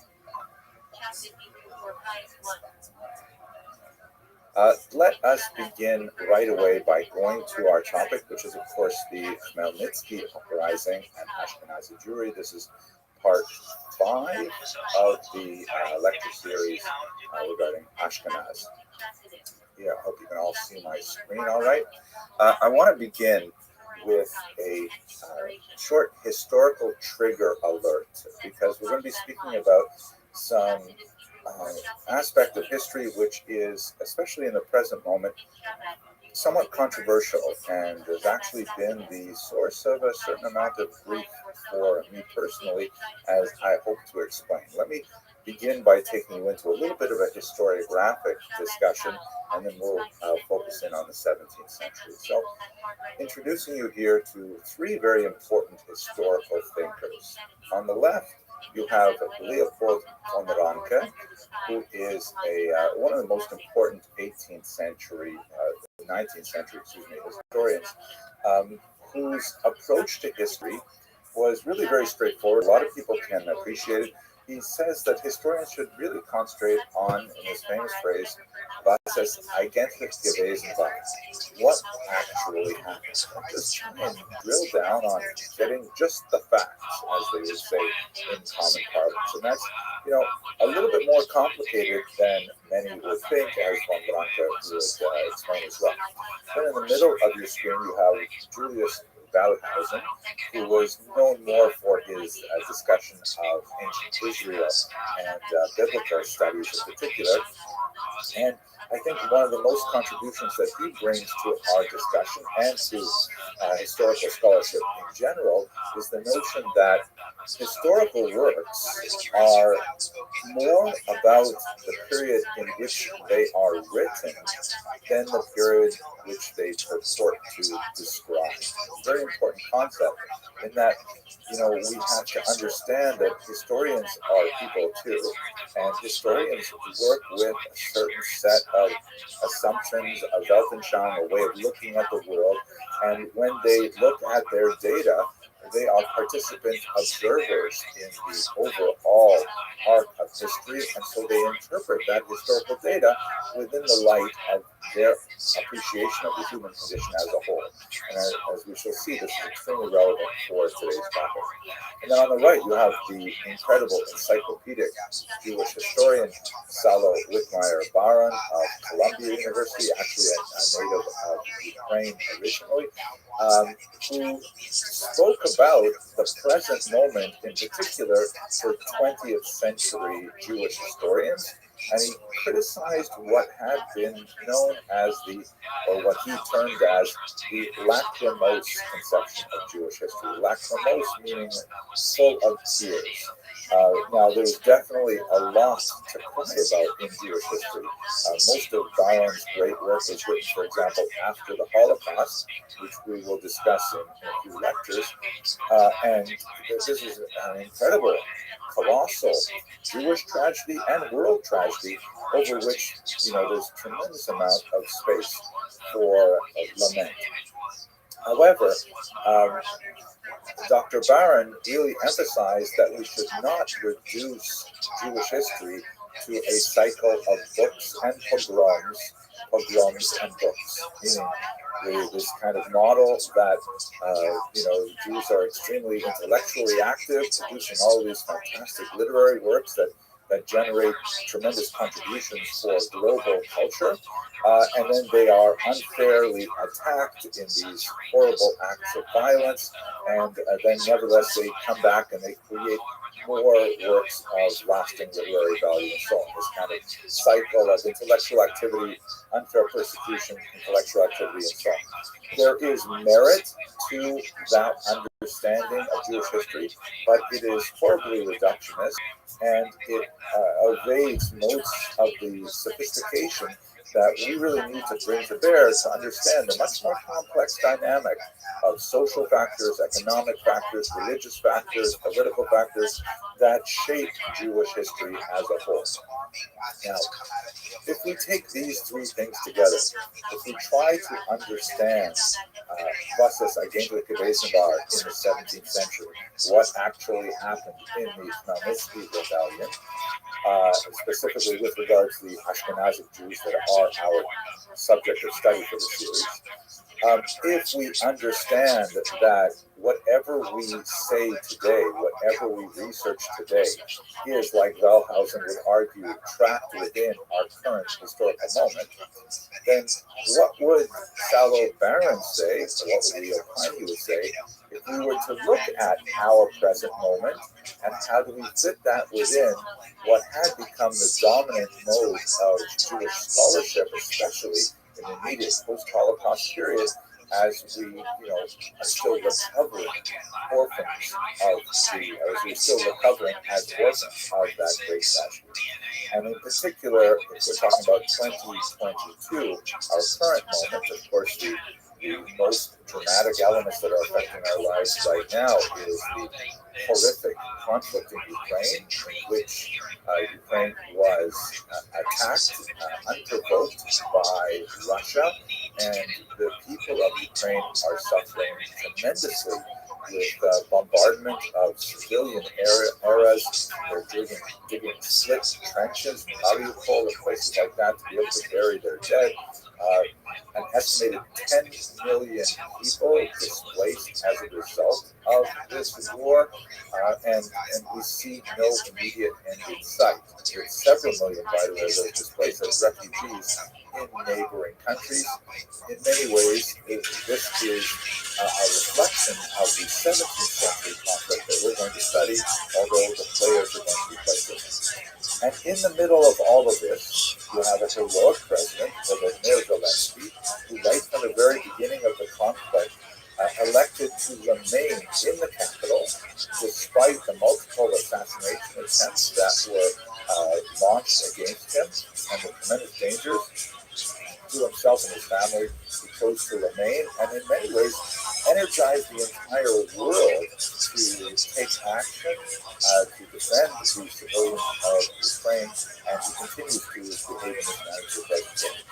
Zelensky, of course, is Jewish, and this is, somewhat ironic when one tries to place his current rule within the last-most conception of Jewish history, which tends to view our 17th century perspective of Ukrainians and Jews within the model of books and pogroms, with emphasis really on the latter, pogroms, because the 17th century Khmelnytsky uprising is one of which there was phenomenal violence visited on the Jewish minority in Ukraine.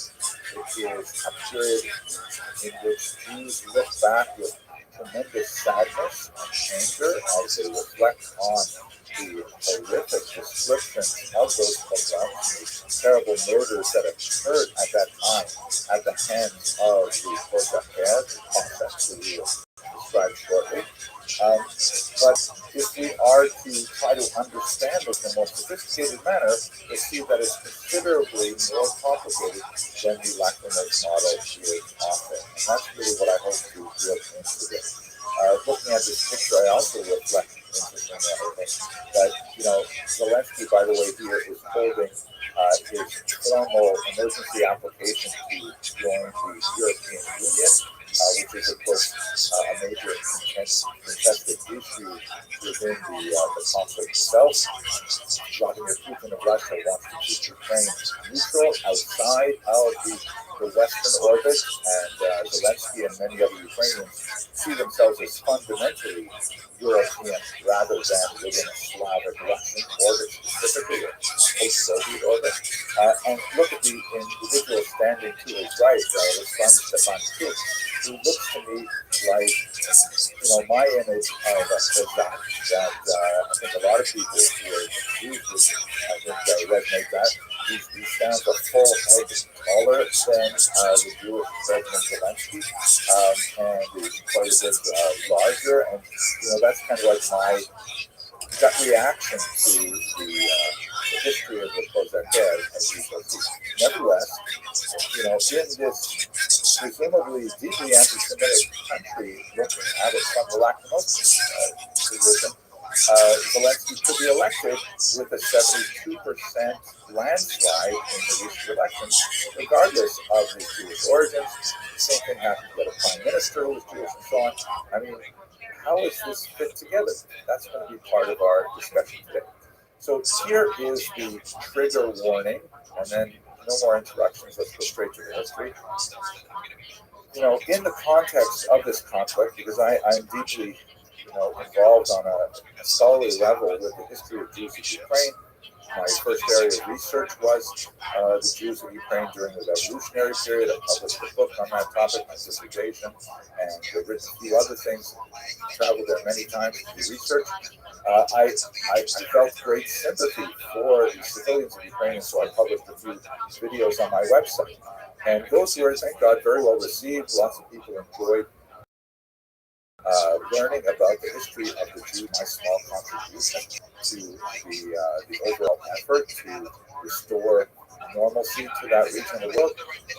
But I was surprised by two types of hate that I received that were really quite intense. One was the remarkable number of Russian bots. I use that term in two senses. Bots in the sense that they're probably just automatic, negative comments because they say something somewhat positive about Ukraine.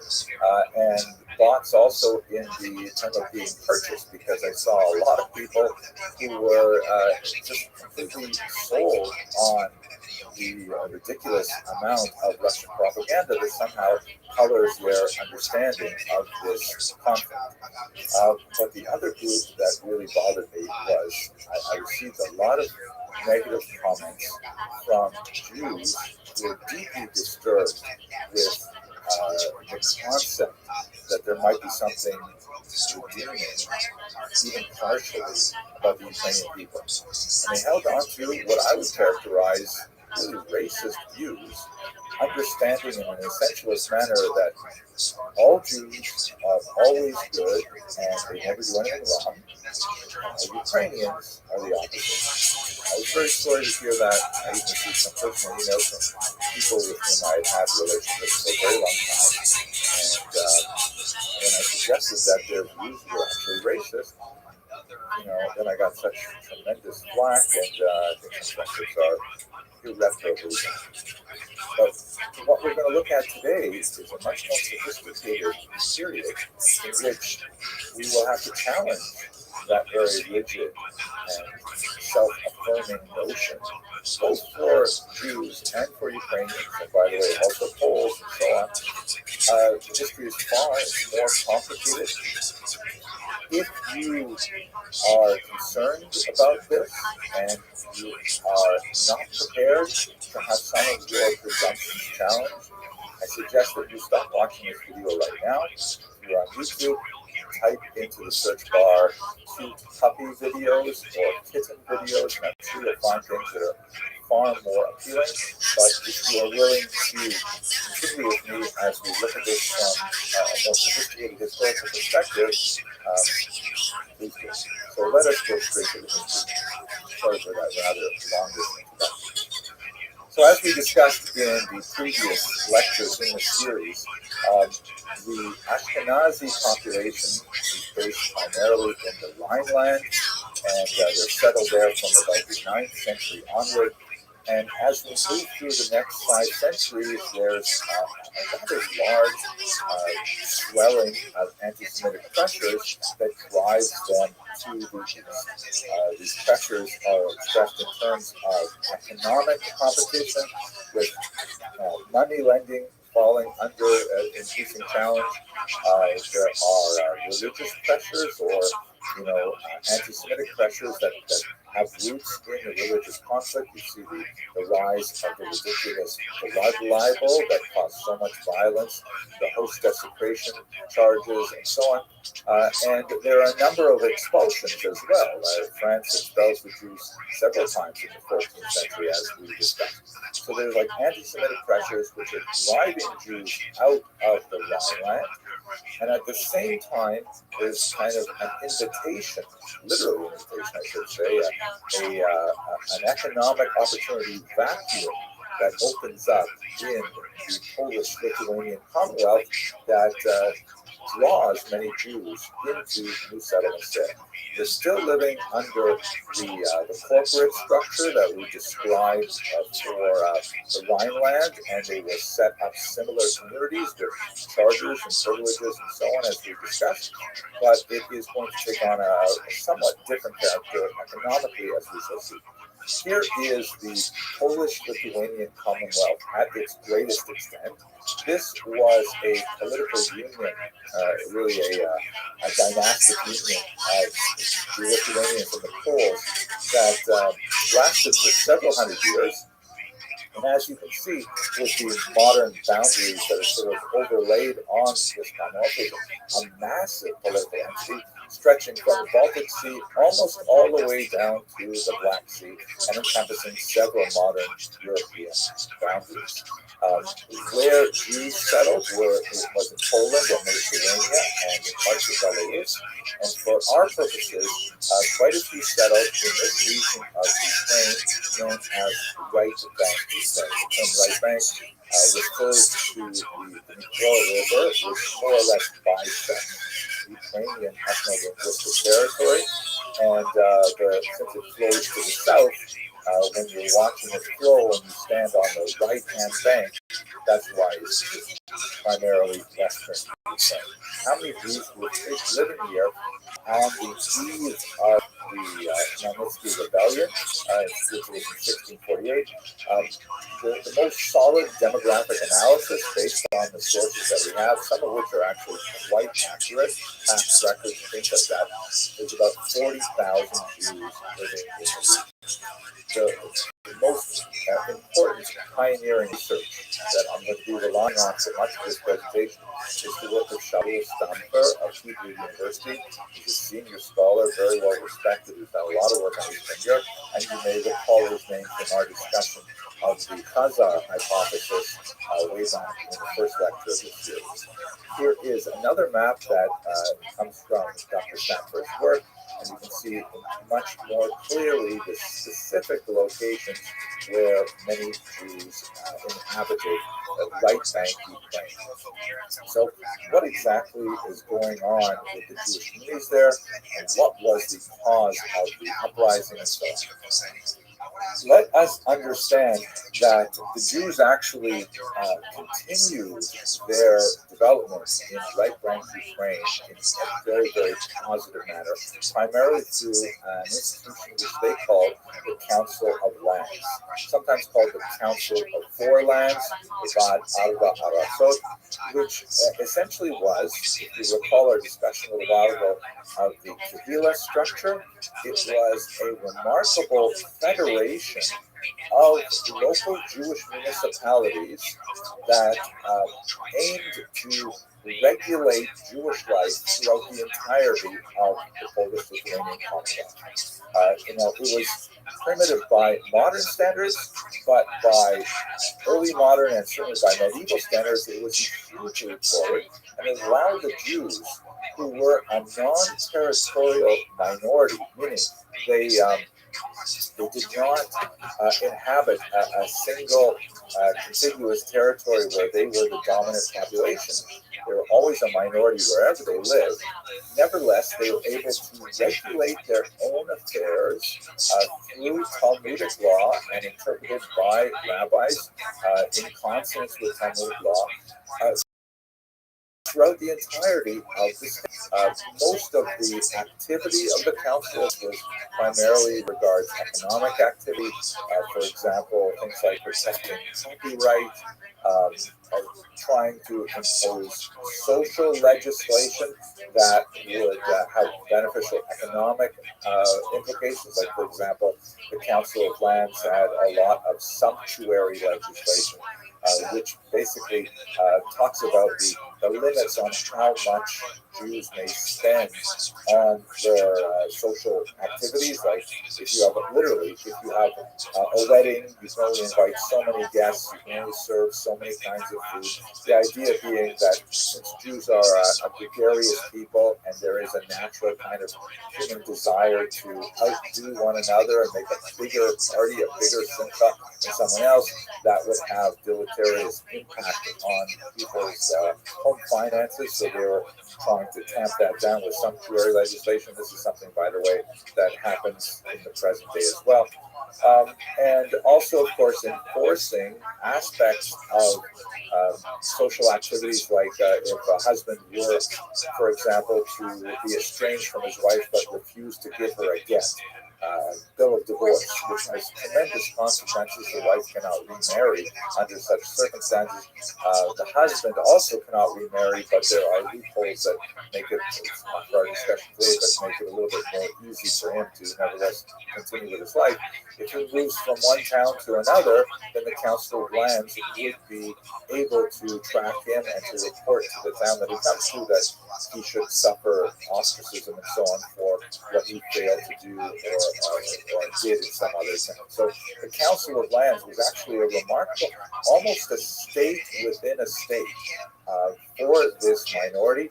Many historians, like Shimon Gutno in particular, looked at it as really a high point, as an ideal of Jewish self-government in the period. So in many ways, Jews had a remarkably safe and comfortable existence in the regions of the Polish-Lithuanian Commonwealth. Yo, dog. What's up, pimp? So much Yusuf, so that I've been waiting on you, son. What's good, baby? Poland, Yiddish. Can you hear me, dog? Yusuf. Yo, dog. Hello? Do you speak English? Are you from Twitch? Dude, fuck that shit. Next week, we can out for hardcore Shabbat practice.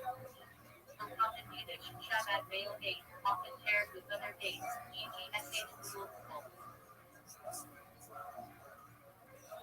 Build slang, jokingly used in yeshiva for being extra childish or stubborn. Felt is slang in 770 circles. Generic nickname for Harmonious Walker, like Joey Cook. Yusuf, fuck you, dog. Didn't even want to speak with you in the first place. In Shabbat slang, joking term for someone, acting unpleasant.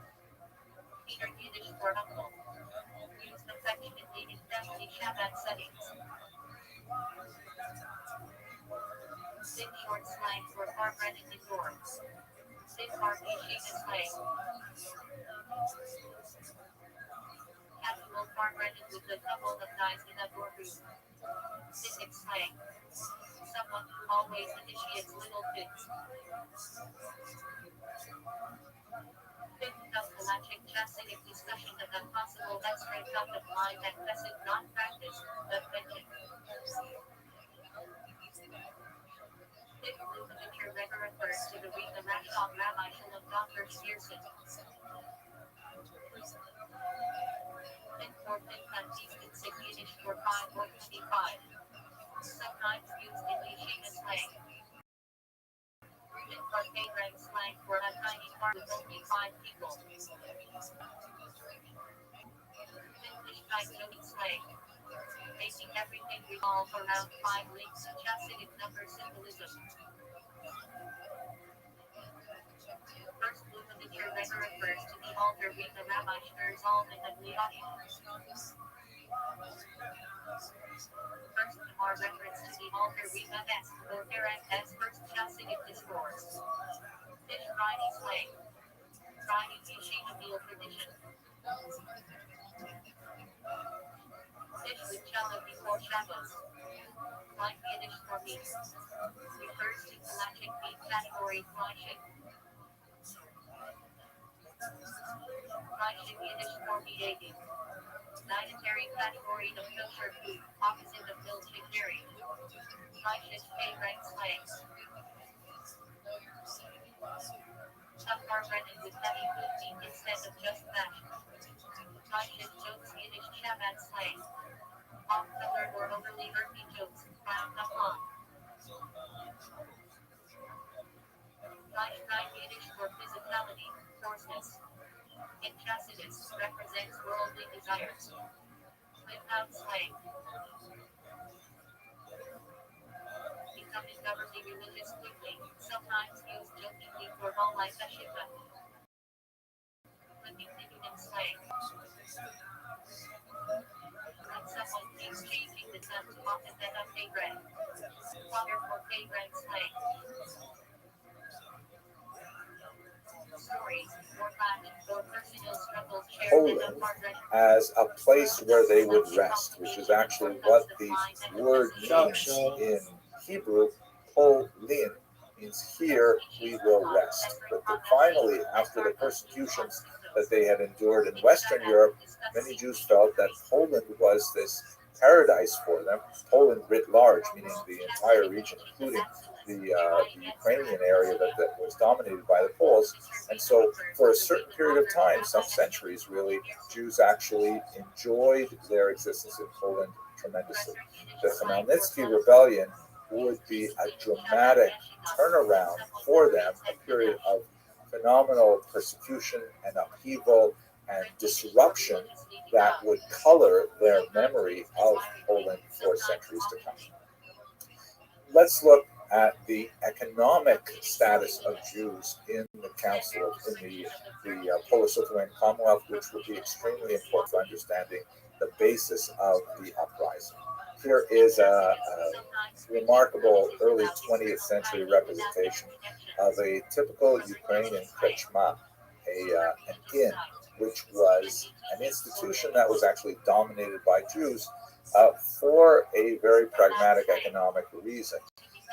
Let us recall that in Ukraine, for most of its history, really up until the 20th century, the vast majority of the population were agrarian, living in the very rich farmlands, the black soil Chernozem of the region. But Jews tended to live in the small villages where they tended to provide a whole variety of commercial services. To a certain degree, small money lending. We definitely were not nearly at the scope that we saw earlier in the medieval period in Ashkenaz. Lots of commerce, lots of small trade, like in spoons and forks and simple things like that. But one of the areas in which there was a certain popular demand was in the distillation and sale of alcohol. So let us understand what's going on in Ukraine in particular. The region was multi-ethnic. The vast majority of the population were basically Ukrainian farmers. Ukrainians are a Slavic people. Religiously, they are predominantly Orthodox in rite, although to the west of Ukraine, a Uniate church was formed in which they kept the Orthodox rite, but they owed allegiance to the Pope in Rome, a Catholic hierarchy. This is particularly in the region of Halichina, Galicia, East Galicia in particular. Towns of Lviv, for example, are right in the heart of that Eastern Catholic region, whereas most Ukrainians were actually Orthodox. This will actually play into our discussion here. They were, however, basically landed serfs, and they were literally owned in that capacity by Polish landlords who largely lived far away to the north, in Poland in particular. The Polish landlords would own these huge tracts of land called latifundia, and the they the ones who would derive most of the profit from these lands. Now, the difficult aspect for the Poles was how do they manage these massive latifundia upon which many Ukrainians are essentially working the land. That's where the Jews come in. So the Jews are migrating to this region, and they are receiving charters from Polish noblemen and Polish kings to be involved in various activities. Some of the earliest activities involved their role as minters, meaning they're actually literally making money, like making coins. Some of the earliest coins that we have from Poland are actually written in Hebrew characters, referring to King Meshko and things like that. Rather remarkable, because the Jews brought with them a lot of economic expertise that they had developed in Western Europe. Jews were overwhelmingly literate. They were numerate. They tended to live in villages and towns, so they were engaged much more in kind of like information work and things that involved the mind as opposed to the back. Very few of them were involved in actually dealing with agriculture. They're much more involved in more urban types of economic activity. One of those was the distillation and sale of alcohol, which was frequently given to Jewish communities as an exclusive right called propinatia. So this is something that the Polish noblemen would grant to the Jews and give them the exclusive right to do so, the monopoly to do so, because then the Polish noblemen could tax that activity much more effectively.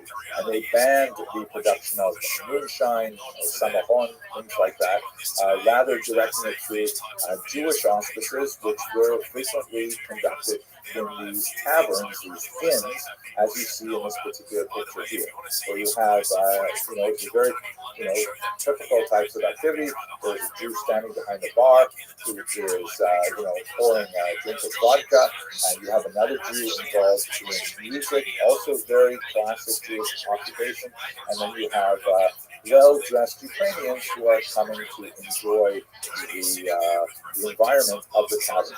Now, this becomes especially problematic for reasons that I'm going to describe right now. I described how the Ukrainians are living primarily on these big latifundia. There is, of course, a much smaller Ukrainian urban class that is literate and that is numerate and so on. It's a professional class, but it is really a small slice of the population. Overwhelmingly, they are agrarians, agriculturalists. The Jews are brought in not only to engage in propinatia, as shown in this image, or as klezmer musicians, but they are brought in to be middlemen.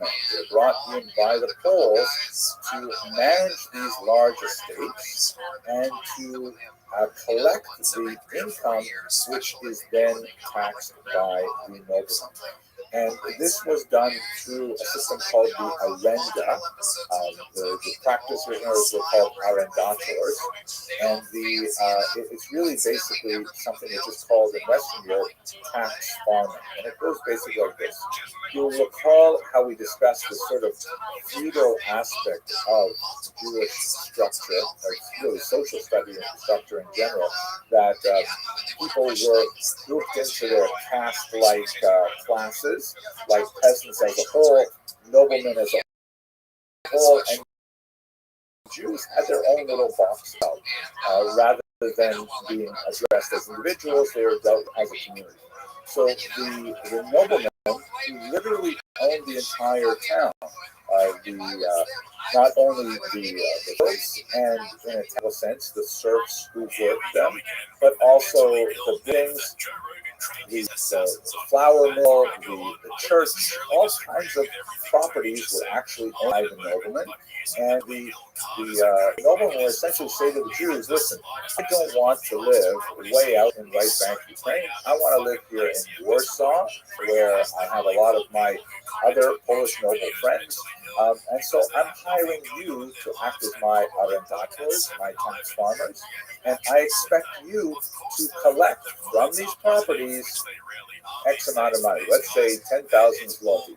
I expect you to collect over the next year 10,000 zloty from my latifundio. And this would be something that could be delivered as a demand to the entire community. They would have a representative of the Kahal, the Gavila, who would be negotiating with the nobleman, the Boretz, and the nobleman would say, okay, I want 10,000 zloty from the territory.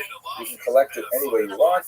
If necessary, I will back you up with my armed forces, but that's what you have to do. So the Jews would say, all right, fine, we'll negotiate that amount, 10,000. They would go back, and then they would have to find the way to collect 10,000 from the Ukrainian peasants. Obviously, a large portion of that would be in terms of agricultural output, in terms of grain, but they could collect it in all kinds of other ways. For example, by imposing tolls on transit, crossing bridges, traveling highways. They could impose taxes on hunting in particular regions, taxes on, collecting fruit in orchards, taxes on using the nobleman's flour mill, whatever creative ways they could tax the population was essentially something that the nobleman would encourage, so long as it was something that could be borne by the population as a whole. In some really notorious cases, which receive a lot of emphasis in the Ukrainian Ukrainian folk songs called Dumer, the Jews apparently even owned the keys to the churches. There's some debate about certainly the extent of this practice, but nevertheless the perception of it was very well known. And that if a Ukrainian wanted to baptize a child, celebrate a wedding, whatever things you might need the church for, they would have to pay a tax to the Jewish arrendator in order to release the key to the church. Now you can imagine that this must have been a very difficult system to exist under for all parties, really. For the Poles, who are, according to many accounts, living an increasingly conspicuous consumption lifestyle where they're enjoying many Western fashions and trying to keep up with what is the latest style in Paris, they're going to be demanding ever more taxes every year. This is just, I think, a reality of life that when you can charge more, you will. The Ukrainians have to deal with a greater debt load, and the Jews, who are the tax collectors essentially, have the difficult situation of trying to exact that amount from the local population and then transmit it. And by the way, I should mention a fact about tax farming. The Jews have to be paid as well for the services, and the way they are paid is whatever above and beyond they are able to collect in taxes, that's what they can keep for themselves. So if the community, and this would involve a large number of people who are engaged in various forms of tax farming, if the community is supposed to transmit 10,000 zloty, and then they will strive to collect 12,000 zloty, and 2,000 of that would be preserved for the community as a whole. The arenda, in other words, was an exploitative economic system that was directed by the whims of the noblemen in Poland, but the Jews were the front-facing aspect of the entire enterprise, and a very difficult one it must have been. Shimon Dubno described this as being caught between hammer and anvil, which I think is a very apt metaphor.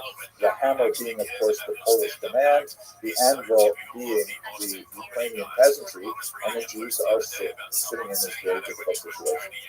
Now, what ends up happening is there will be a massive peasant revolt in the middle of the 17th century. And that peasant revolt will be directed against three main targets. The rebellion was led by a man named Bogdan Khmelnytsky, and you can see here that his followers were the so-called Cossacks, or Cossacks. Who were these Cossacks? Cossacks, or Kozakev, to use the Ukrainian pronunciation, were basically Ukrainian peasants who had, for one reason or another, abandoned their traditional lands and had migrated to places where they were out of reach of the Polish latifundians. Since they, as serfs, were technically owned by the noblemen, and their refusal to labor under this system was a type of rebellion, they were essentially a type of outlaws, and they engaged in a variety of freebooting and banditry-like activities. Some of them were directed at the Turks nearby, who were engaged in child trafficking. Slavery was still a well-known enterprise in the 17th century, and the kidnapping of children and then their sale on the market was something that was obviously hated by all, and the Kozakh were involved in sometimes attacking these Turkish settlements on the Black Sea coastline. But there are also attacks on the Polish nobility.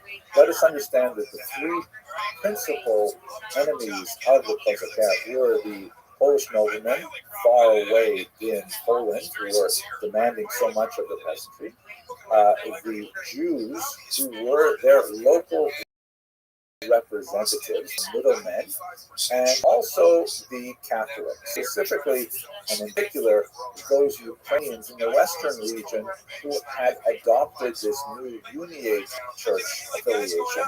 To some degree, under Polish pressure, we were looked at the conversion of some of these Orthodox Ukrainians as a way of weaning them away from that cultural orientation, which is antagonistic to their way of thinking of dominating the entire population.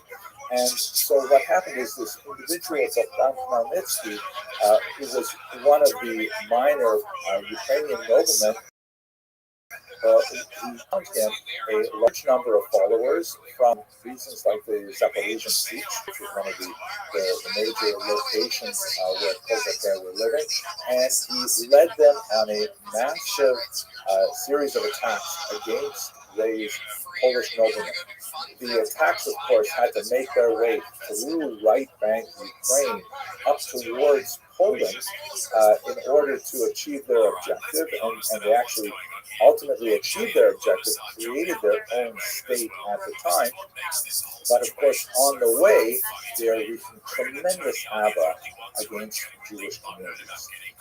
This became what was known as, in Hebrew, the Gezerat Taxpatat, the decree of 1648-49, which is an absolutely horrific period of awful pogroms, which are recorded in a series of chronicles from the era, including most famously Nathan of Hanover's Abyss of Despair, Yeven Mitsulah, which was a terrible, highly evocative description of these pogroms, these attacks on local Jewish populations, which are described in such emotive and powerful language. And this was a period of tremendous Ukrainian violence directed against the Jewish population.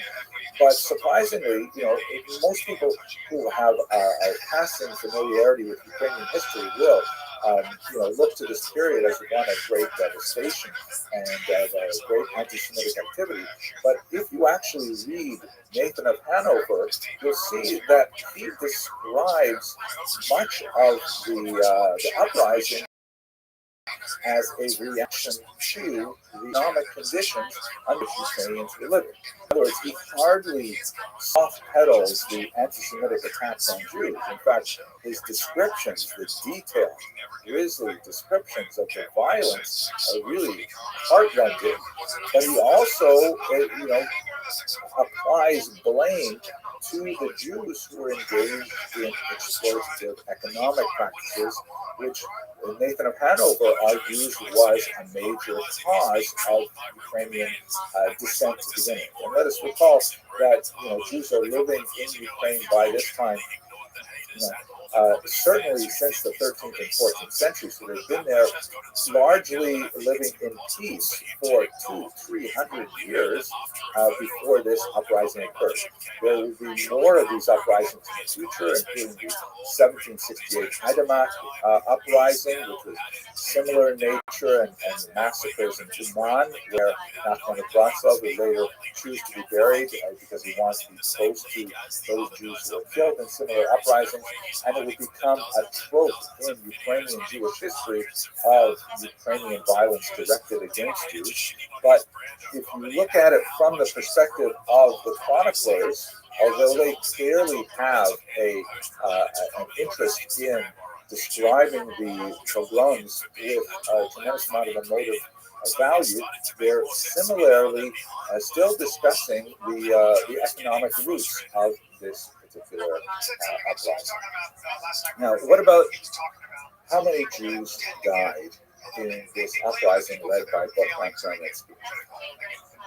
If you recall Salo Baron's depiction of the lachrymose view of Jewish history, particularly when you're viewing Jewish history from a post-Holocaust perspective, one tends to see an inflation of numbers beyond what is logically possible for Ukraine. The number 100,000 dead is frequently used by not only 17th, 18th century commentators, but even by 19th, 20th century historians. And it's largely based on sloppy scholarship. First of all, the 17th century commentators had no way of actually calculating the demographic numbers. They simply didn't have the tools at their disposal to actually figure out how many people were even living there to begin with. And later on, you see this 100,000 number, balloon to sometimes 250 and even 500,000 dead. Now, none of this is possible because, as Dr. Stampfer has clearly demonstrated, there were only 40,000 Jews living in right bank Ukraine by 1648. How is it possible that you could have multiple times that number killed in this terrible uprising? Furthermore, as Dr. Stampfer demonstrates, after 1648-49, when the situation begins to calm down again, the Jewish communities begin to bounce back fairly quickly. Tax returns, tax receipts indicate that the population has begun to stabilize within a very short period of time. So, taking these numbers all together and working town by town with the best data we have, Dr. Stampfer emphasizes that even if we look at 50% of the Jews being killed, which he thinks is kind of an outside number, 50% of a population is a huge loss. It's far worse than the Black Death, for example, in most areas. It's hard to even imagine half of the population being wiped out in this manner, but nevertheless, that's still about 18 or 20,000 dead. Now, how can I even say only 18 or 20,000 dead? That's a horrific number.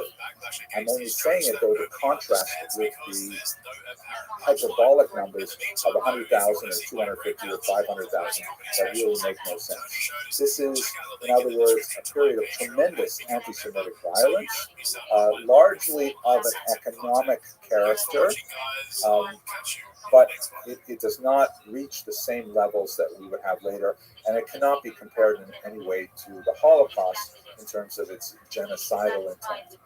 So, if you recall my introductory words, this is a period in which,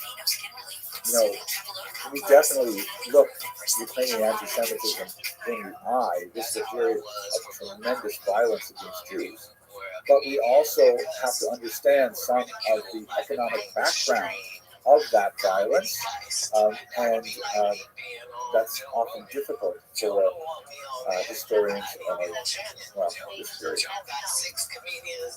Let us go to the aftermath, because in many ways the issue of the Khmelnytsky uprising continues to reverberate in Ukrainian Jewish history.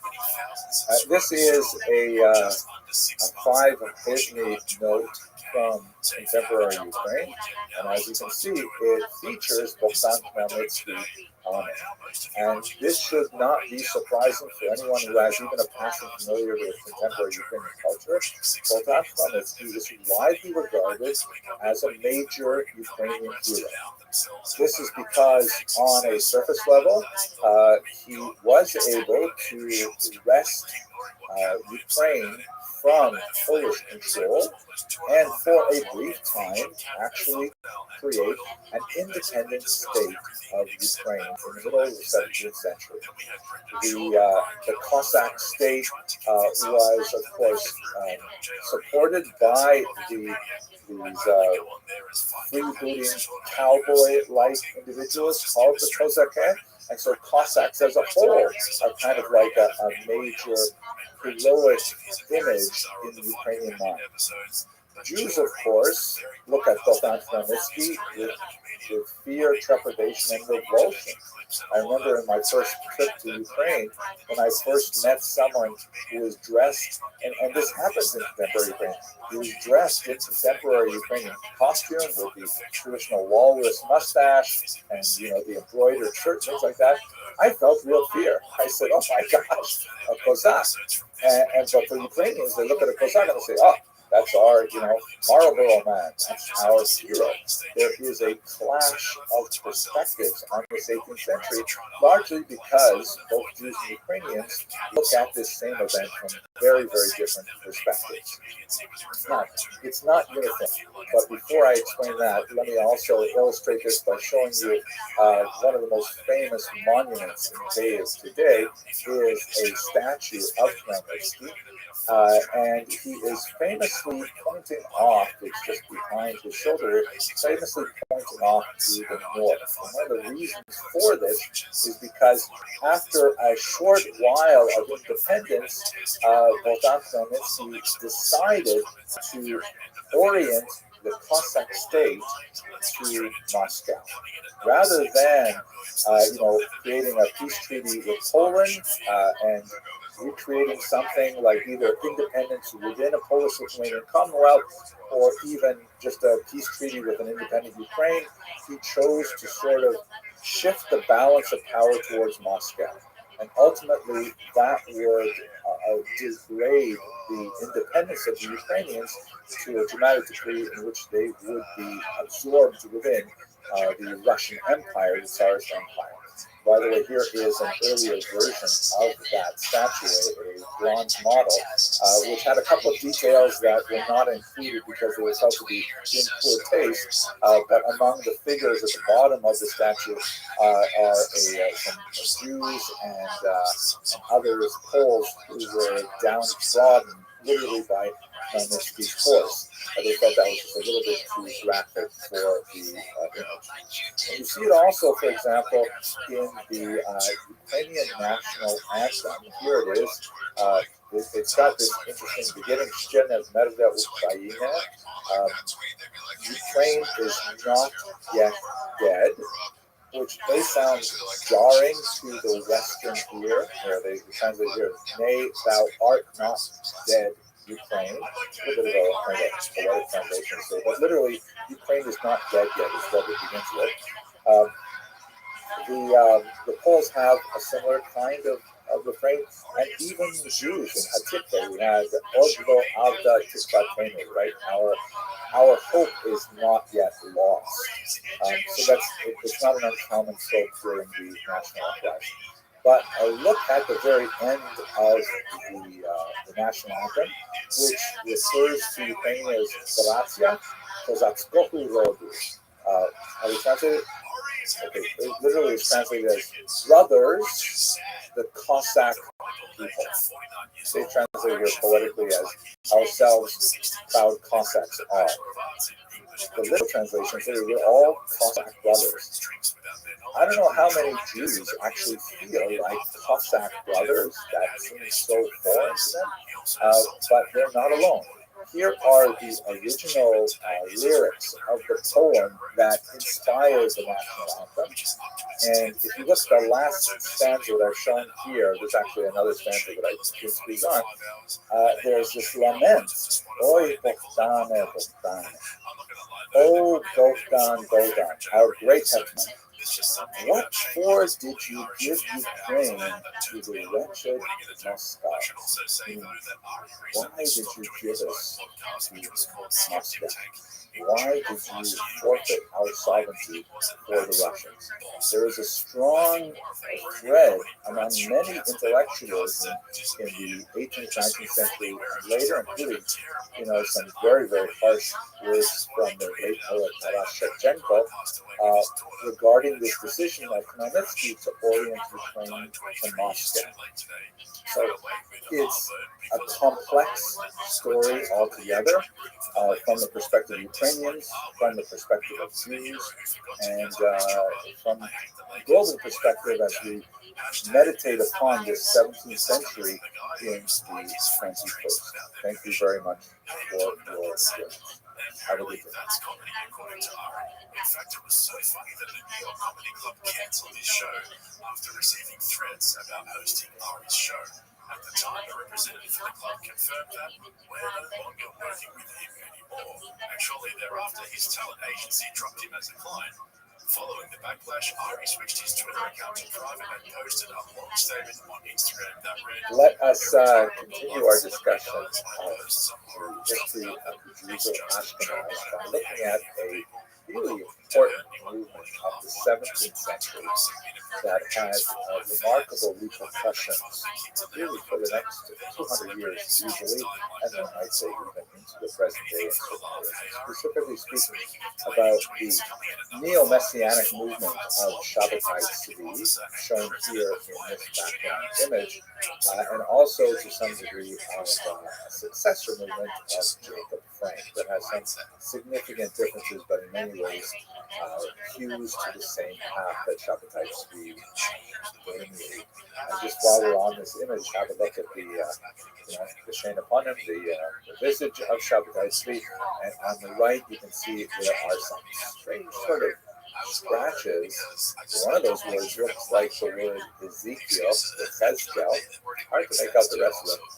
I think what happens quite often in the Christian iconography of the Shabbatai Tzvi movement, I'm going to show you several examples of this, where his story was actually big news for the entirety of Europe, really, in the Eastern Mediterranean, and we have lots of examples of Christian publications talking about Shabbatai Tzvi because it was really quite a novel thing to suggest that the Jews had produced another Messiah and that he had gathered a large following, and so all of Europe really watched this with great interest.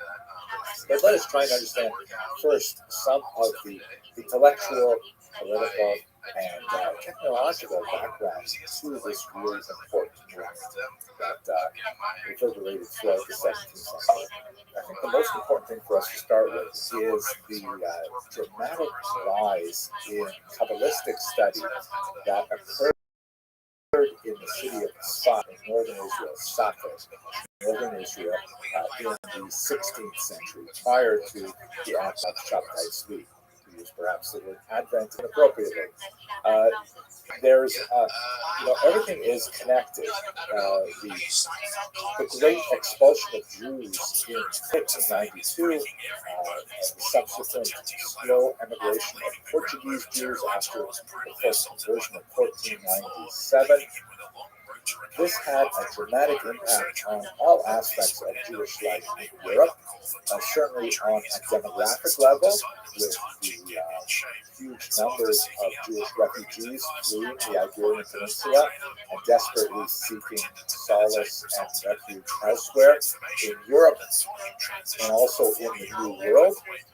Ultimately, even where I'm sitting right now, New York City, with its great reserve of Jewish population, is directly related to the refugees from the Iberian Peninsula.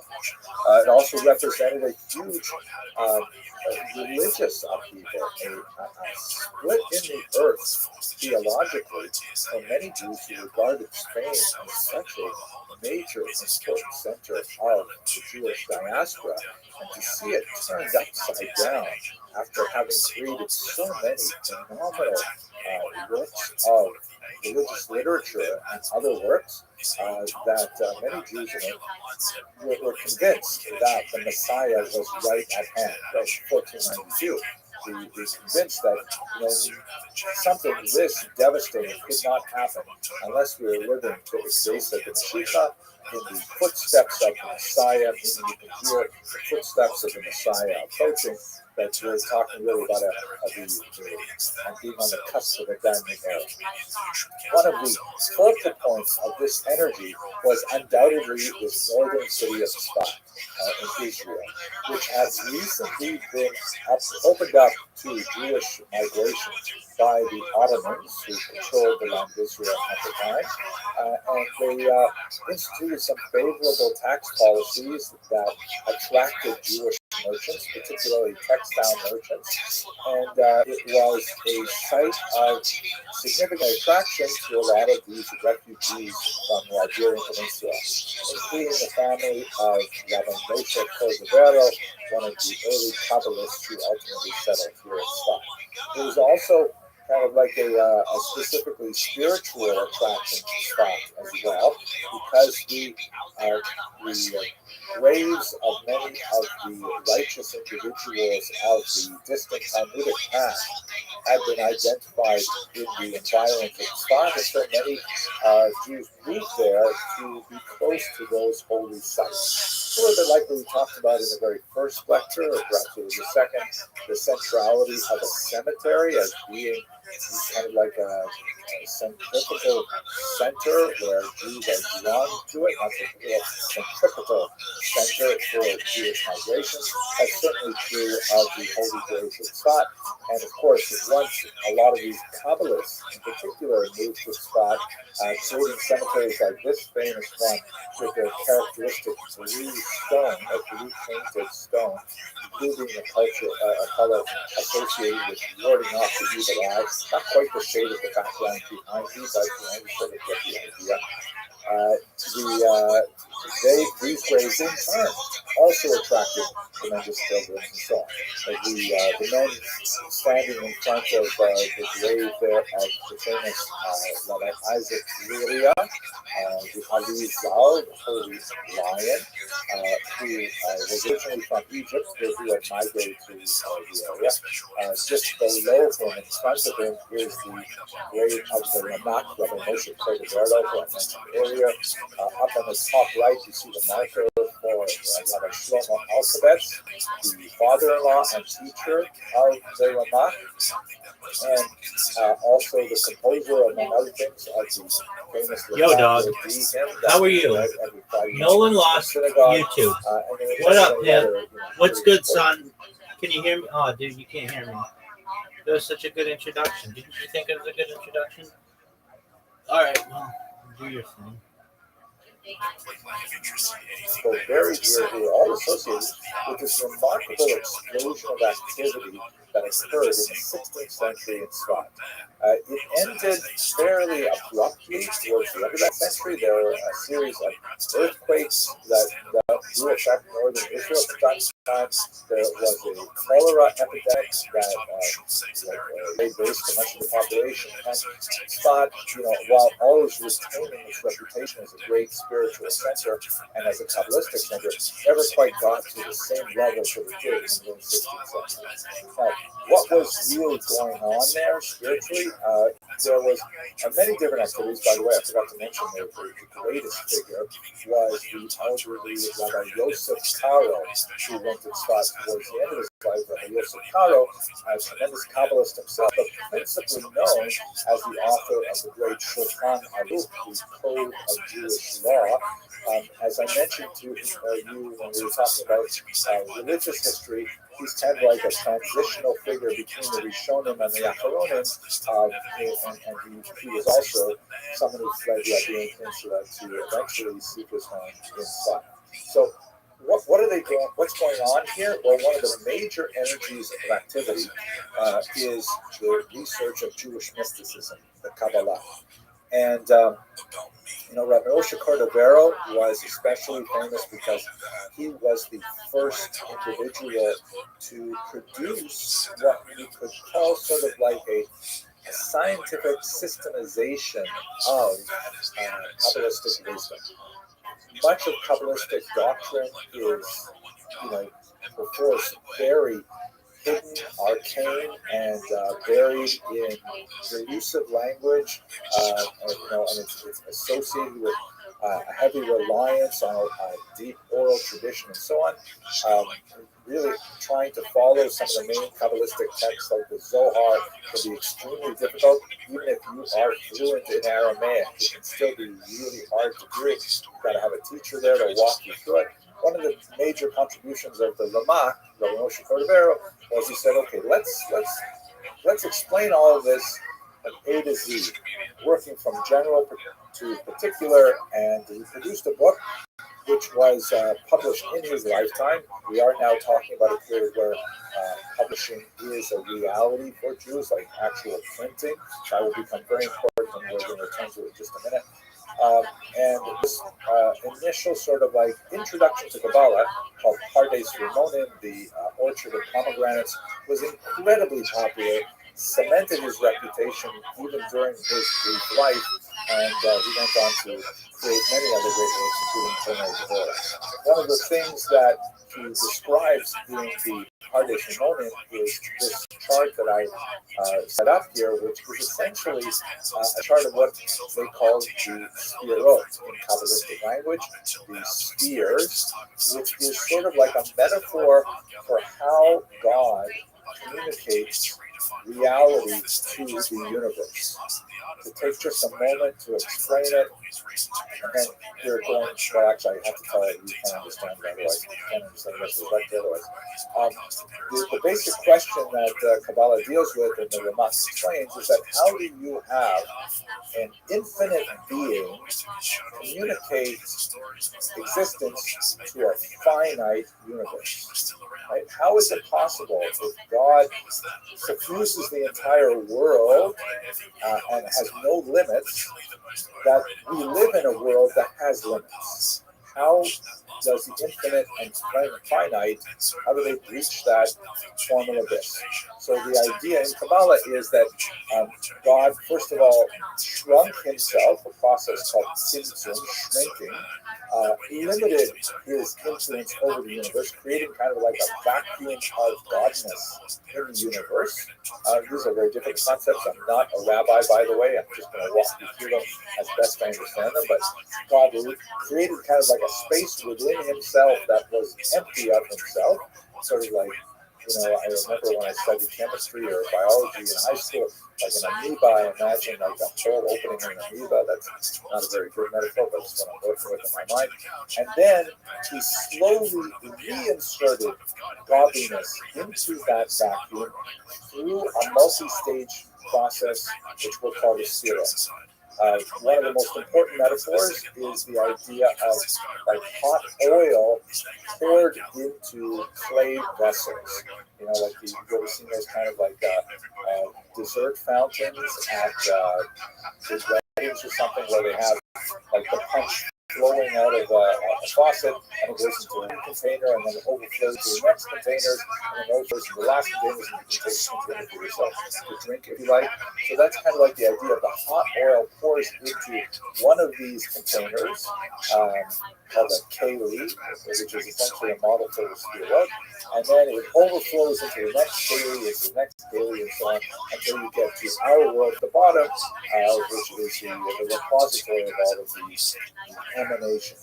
Another way to look at it is, you can't look at the sun with the unaided eye. It's dangerous. It burns out your retinas. But what you can do is you can take a mirror and look at the reflected light of the sun, And even that's kind of strong. So you might set up a second mirror where you would look at the second mirror, which reflects the first mirror, which reflects the light of the sun. And if you add up 10 mirrors like that, that would be like a model of the spherot that all represent a slight diminution. Each time it goes through the mirror itself absorbs some of the radiant energy of the sun until finally in the 10th mirror, you can actually look at the sun's light unaided. Now, why I'm explaining this to you is I gave you kind of like the Ramak's depiction, but the Arizal's depiction, this was his student. The Arizal traveled to Sot from Egypt to study with the Ramak, and they only studied together for less than a year before the Ramak passed away. The Arizal, who also only lived a very short lifetime, managed a tremendous amount of teachings, which were then propagated by his great student, Rabbi Chaim Vital. And the Arizal has a rather different take on how the Ramak describes the Sfirot. The Arizal writes that the oil, the hot oil, as it enters the kelim, overpowers each of those kelim because it is simply too hot, too intense, and each of those kelim, those containers, shatter. So, as it were, in the Arizal's conception, the oil came into the first kelim, and then it exploded, and the mixture of oil and the destroyed kelim fell into the next one, and then it shattered as well. And this happened all the way down until finally you get to the 10th kelim.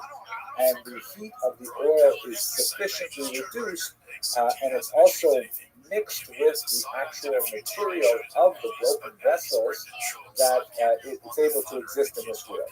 So that's the doctrine known as Shvirat HaKelim, the destruction of the vessels. And in the Lurianic vision of Kabbalah, the task of the Jew is to try to repair this fundamental destruction by separating out the gross material elements that are present in this universe and freeing the trapped sparks of holiness that represents like the hot oil, the radiance of God buried within the physical universe. One of the most important aspects of the Arizal's approach, which is going to take us to Shabbat Tzvi, is that the Arizal injected a tremendous note of urgency into the role of Jews in the world. That Jews are tasked with this crucial activity of finding those sparks, elevating them from their material prisons, and as these sparks, as it will, fly upward, we get closer to the moment where the Messiah can be truly revealed, and we enter into an entirely different period of history altogether.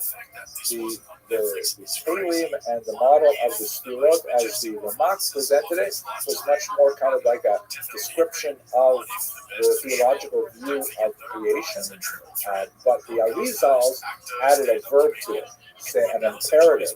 Get out there and start doing this. But the Arizal's Kabbalah proved to be far more popular, had a remarkable degree of influence, for example, on the Hasidic movement that we will discuss that willing tomorrow, and gave it that impetus of, you can't just sit around studying things. You've got to get out there and be active in the world, because that is the task of the Jew. Now, this body of ideas, which were circulated initially in the late 1500s, really the second half of the 1500s, really with the advent of publication, began to make their way throughout the entire Mediterranean basin and into Europe as a whole. And it is in this context of the increasing popularity of the thought of the Arizal, particularly through the work of scholars like the Shalom, the great Rabbi Levi Horowitz, and his very important publications made with Greek, the two tablets of the law that became great currency. Jews were like energized by this, and the Sabbatean movement was one of the kind of bizarre offshoots that was directly intellectually related to this new note urgency sounded by the Ariza. So what's the basic story?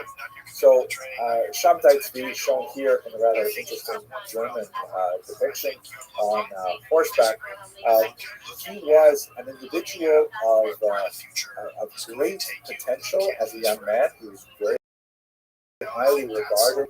He was suggested for many different important people, important young women, and he showed great talent not only as someone who could lead prayers. He apparently had a very beautiful voice, very charismatic, good-looking, tall, those kinds of attributes, and also quite learned, quite adept in the Kabbalistic study.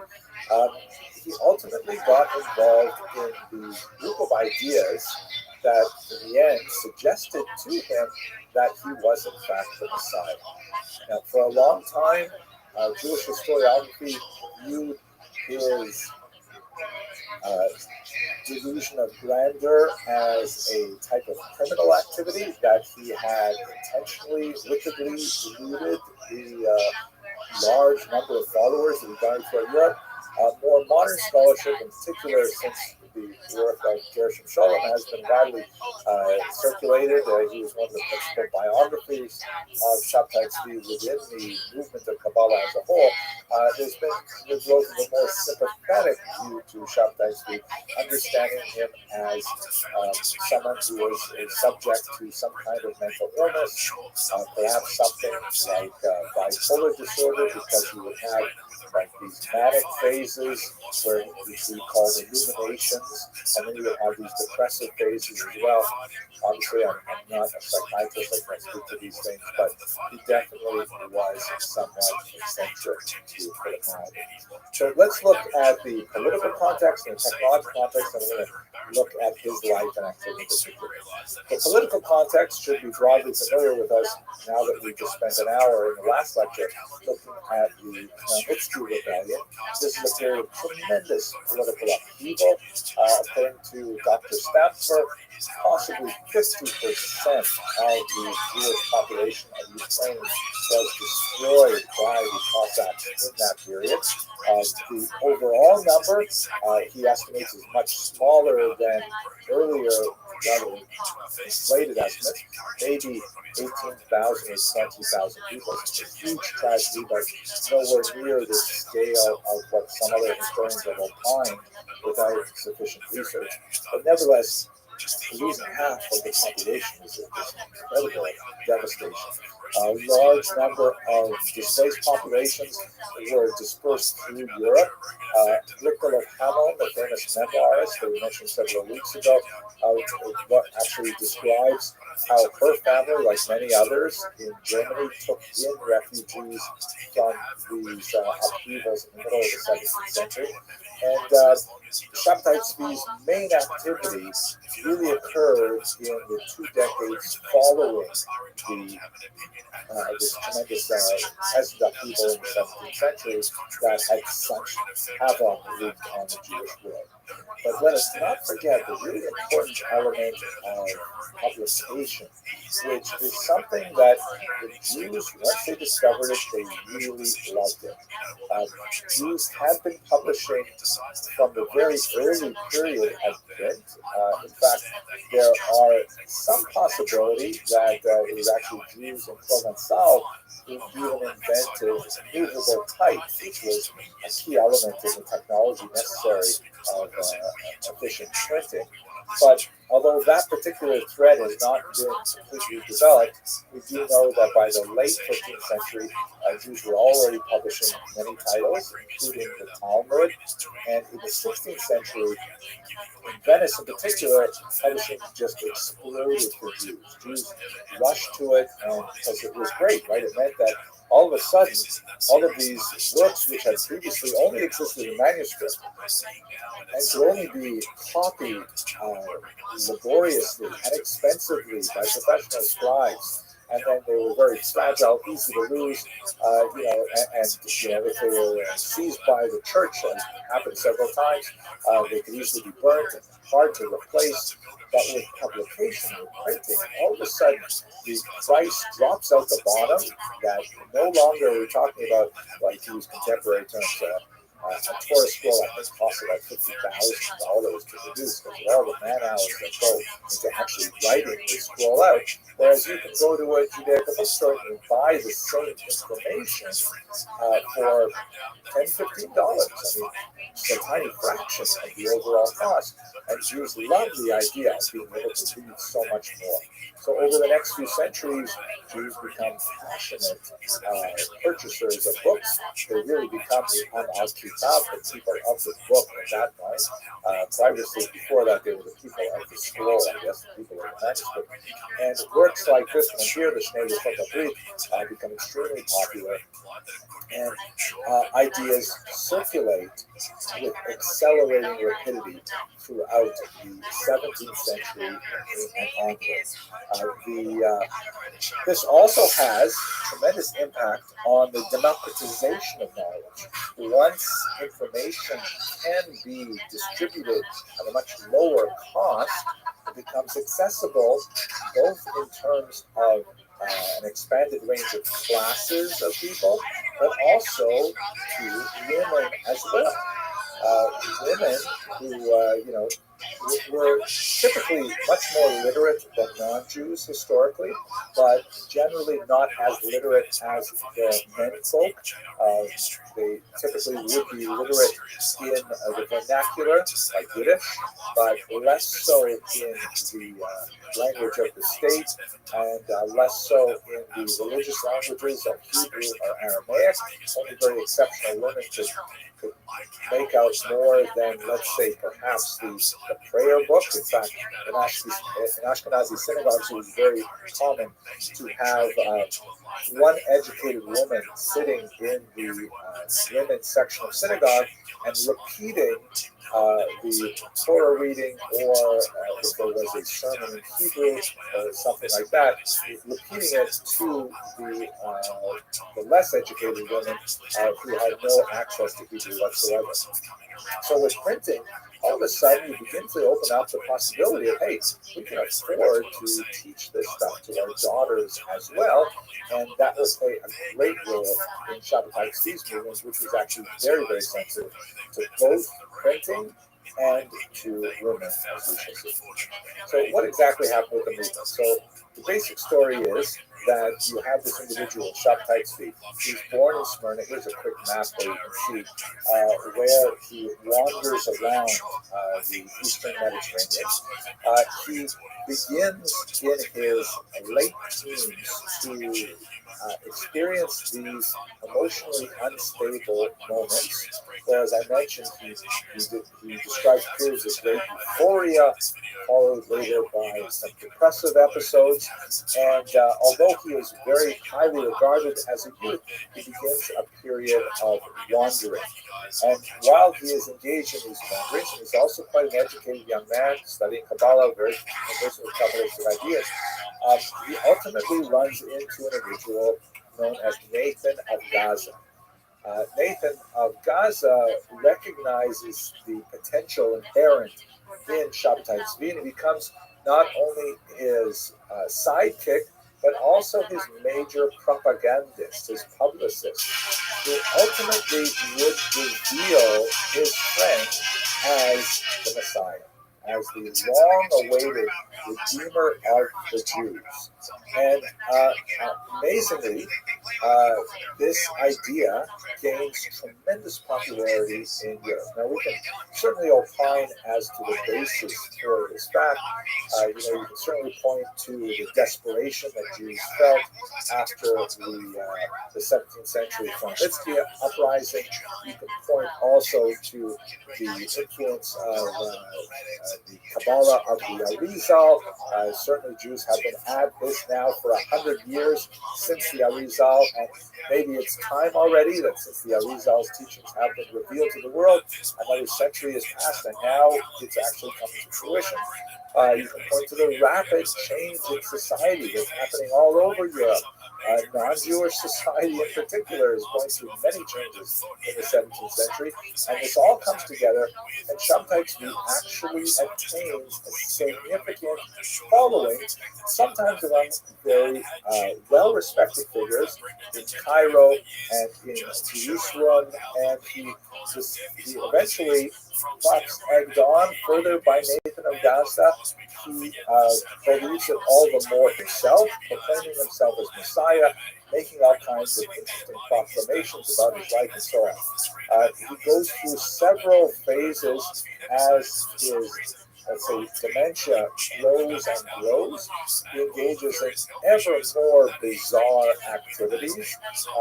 For example, claiming that he can levitate, claiming that he has the power of Pitzot Haderech, right? The shrinking of distances, his ability to transport himself or teleport himself from place to place. Here you can see a woodcut that's labeled Shabtai Tzvi, the false Messiah, and attributes to him some of the many activities that he's engaged in. He also engages in a heavy antinomian campaign that we're going to have to explore right now.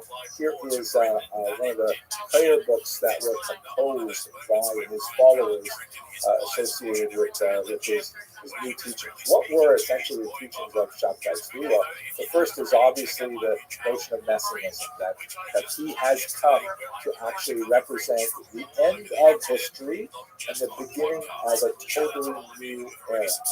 That messianism is precipitated by an adherence to antinomianism, which literally means opposing lawfulness, right? Nomos meaning like law in Greek, and antinomos. And when it was kind of like moderate, his antinomianism was expressed in things like the nullification of fast days. You have, of course, the famous fast of the 9th of Av, which occurs usually in late summer, that corresponds to the destruction of the temples in Jewish thought and the exile of the Jews. But in Jewish thought, that fast day will be transformed into a day of gladness and feasting in the era of the Messiah. And so Shabtai Tzvi says, okay, that's it. 9th of Av is now a feast day. So for his followers, this isn't too late, although it was a radical kind of thing. Those who were less positively inclined to his teaching. Other antinomian activities were considerably stranger. Like, for example, his insistence on entry into a synagogue one Sabbath that he was denied access to. He used an axe to break down the door on the Sabbath, a clear transgression of the Sabbath. Once present in the synagogue, he essentially took over functions, would call up women to the bima for an aliyah, which was another aspect of his thought. He was extremely egalitarian. He really looked to women as a great source of his movement, and it's hard to gauge exactly how much that contributed to his overall popularity, but many of the things which he proposed were later actually adopted by more liberal movements in 19th and 20th century, in particular Judaism. He would, speaking of women, he was actually married several times. It's quite likely that the first two weddings were never consummated. That may have something to do with his mental illness in one way or another. He later, however, married an orphan woman who had some kind of a checkered past. There were some questions about, her level of promiscuity prior to meeting Shabtai Tzvi. This actually appealed to him because there is, of course, a couple of prophetic characters who marry women as similar repute in the Bible.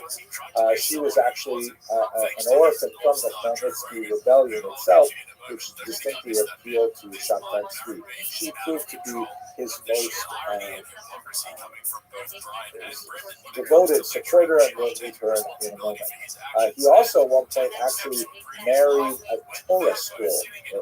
That is exactly what I mean by what I said. He actually performed or had performed a marriage ceremony between himself as the groom and an inanimate object, the Torah scroll, however holy, as the bride. You get a sense of just how wild this went. Later on, there were credible rumors, although certainly inflated because of their salacious nature, of a widespread activity, especially among his followers, of what was called Avera Lishma, which means sinning for the right reasons. Very complex doctrine in Kabbalah. If you think back to some of the kind of bizarre stories in the Bible, like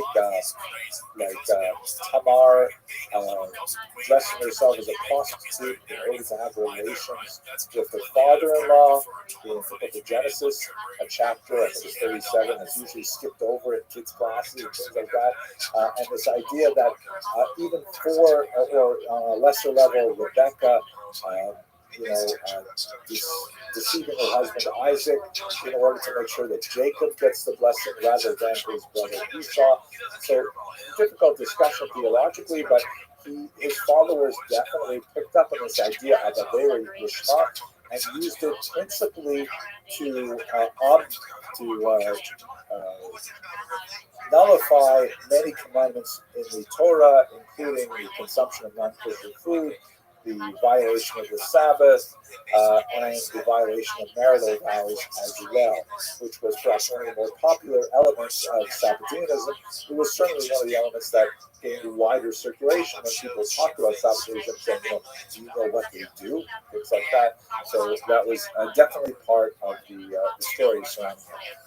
He was open to change in a very big way, not only in terms of his own Sabbatean message, but as I mentioned, when he would take over synagogues, he would demand that rather than reading from that Sefer Torah, which was okay for him to be married to, but not okay to be read from publicly, and he would demand that people use the newfangled printed Chumash, the printed Sefer Torah, rather than the old-style scroll.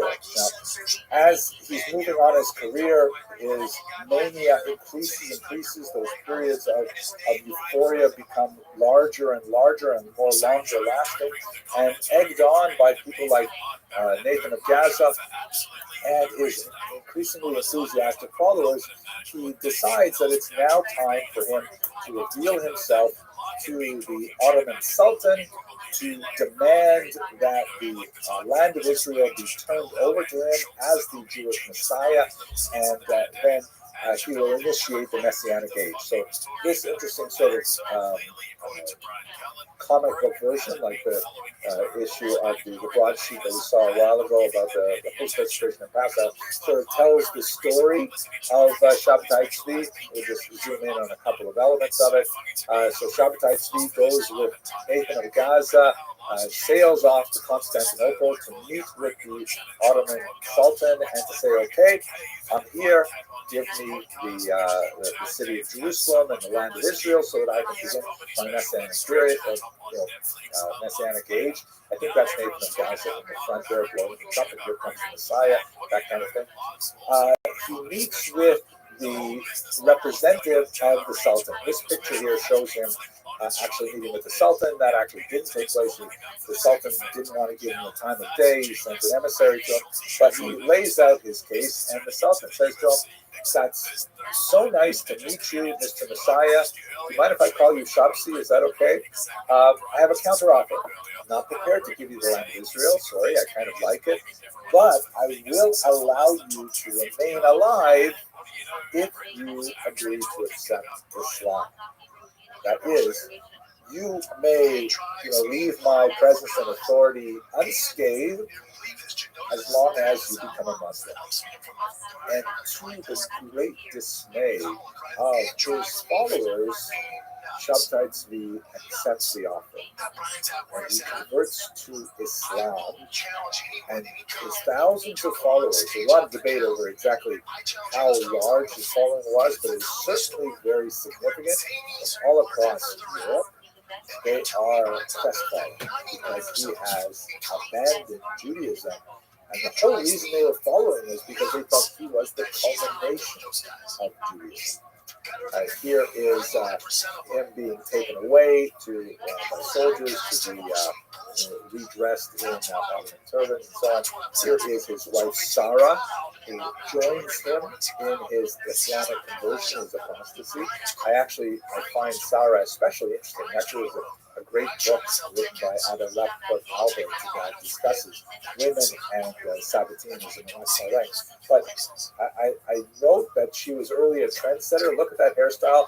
Doesn't it look a lot like Queen Amidala of Star Wars? I definitely think so. There's certainly a connection there between Sarah, Mrs. Tzvi, as it were, and Queen Amidala. Okay, but sorry about that. So, what ends up happening? The movement falls apart. The vast majority of his followers all kind of like limp back home. Many of them have already sold their belongings, their properties, at a fraction of their value, and they have to start all over again. But there is a small minority of his followers who double down. And this is an interesting phenomenon where sometimes when people are, I read about it a little bit in the context of some bizarre American political beliefs, for example, that sometimes when people believe passionately in something, and then they're shown clear evidence that it is not as they saw it, rather than acceding to logic and saying, wow, I was wrong, I now have to sort of regroup, some people will actually redouble their efforts to believe, and they'll create a new kind of false mentality to affirm their earlier erroneous choice. In the case of some of the followers of Shabtai Tzvi, they actually said to themselves, okay, wait a second. Shabtai Tzvi is definitely the Messiah. We have already accepted that. That's not negotiable. So maybe his conversion to Islam means that Jews must all convert to Islam in order to kind of like bring together these two Semitic faiths. Yeah, that's it.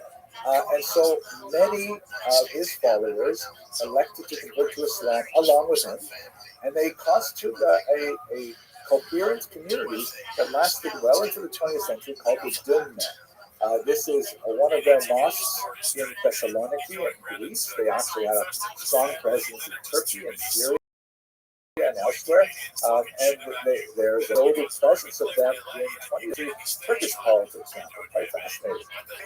There are also reverberations of neo-Sabbatianism throughout Europe. By the way, what I should mention is the end of Shabtai Tzvi's personal story is that after his initial conversion to Islam, he still had to deal with his mental issues, unfortunately, and they continued to plague him. It turns out that he went back and forth with even his conversion and with a lot of the things he had said, and he proved to be a bit of a thorn in the side of the Ottoman authorities, who found him a nuisance. Like, for example, he was constantly giving out post-Messianic authorities. He was naming people, okay, you can be king of Africa, and you can be the vizier of Europe, and things like that. And he was creating a certain amount of disruption among his followers and among Jews in general. So ultimately, he was imprisoned. In prison, among the last things he did was he requested a Yom Kippur Machzor for his own purposes, so that he could pray the great prayers of atonement and penance while he was in prison. I think in many ways he can be regarded as a tragic figure, but I leave that to you if you want to read the work of Gershom Scholem and many others. But Neo-Sabbatianism persisted for centuries, not just with the Dumna, but too. Christianity, there were actual followers of Shabtai Tzvi who were still embedded in Jewish communities, who practiced their understanding of Judaism secretly, typically, because they realized how they would be excoriated by the larger communities. And many prominent rabbis were falsely, sometimes perhaps not so falsely, accused of harboring Sabbatean beliefs. Perhaps one of the most notorious was the attack on Rabbi Yonasan Ivashutz of Altona, who was one of the most highly regarded rabbis of Europe, and he fell under withering criticism from Rabbi Yaakov Emden, who accused Rabbi Ivashutz of invoking Sabbatean teachings in his own Kabbalistic studies, in particular in the production of amulets, which was kind of like an industry that the Ashkenazi Jews engaged in, Sephardic Jews as well. It's really a universal thing, the production of small amulets that are prayers for health and healing and for sustenance, livelihood, marriage, all kinds of things like that, which is a long-standing tradition in Judaism, Talmudic era, and further before that. But Rabbi Yaakov Emden studied some of the amulets produced by Rabbi Yonasan Ivashutz and said, he's definitely a Sabbatean. And so people lined up on either side who was their favorite rabbi that they would defend, and it was like a rather major controversy in the 18th century. Similarly, the case of a great, well-known figure, the fantastic Ramchal, Rabbi Moshe Chaim Luzzatto, also an 18th century thinker. He's perhaps most well known as the author of Mesilat Yesharim, a phenomenal ethical treatise that continues to be studied today. I myself have gone through it many, many times. I think I've gone through it 27 times now, primarily because I said once that the great Vilna Gaon studied it 101 times. And I'm hoping that if I go through it that many times, maybe I will, turn out to have real worthwhile ethical behavior. At any rate, the Mesilat Yesharim was written by a man who was principally known perhaps for his ethical work, but he was at heart really a Kabbalist, and he wrote some tremendous Kabbalistic works, but he was accused Bala with the teachings of Shabtai Tzvi. He was founded out of his native land in northern Italy, and he sought refuge in Amsterdam. And on the way to Amsterdam with his family, he was actually put under house arrest in Frankfurt by critics who suggested that he was a late follower of Shabtai Tzvi. This is like, a good 80 years after Shabtai Tzvi has already passed away, and the Mesilat Yesharim himself is held under house arrest. All of his writings were confiscated by the local Jewish court and then buried and lost. So a tremendous amount of his work we no longer have extant. It is moldering somewhere under a cellar floor in the city of Frankfurt am Main. And nevertheless, he was able to exonerate himself from all charges, as Rabbi Yonasan Ivashutz was as well. He went on to Amsterdam, later to Israel, where he passed away near Akko.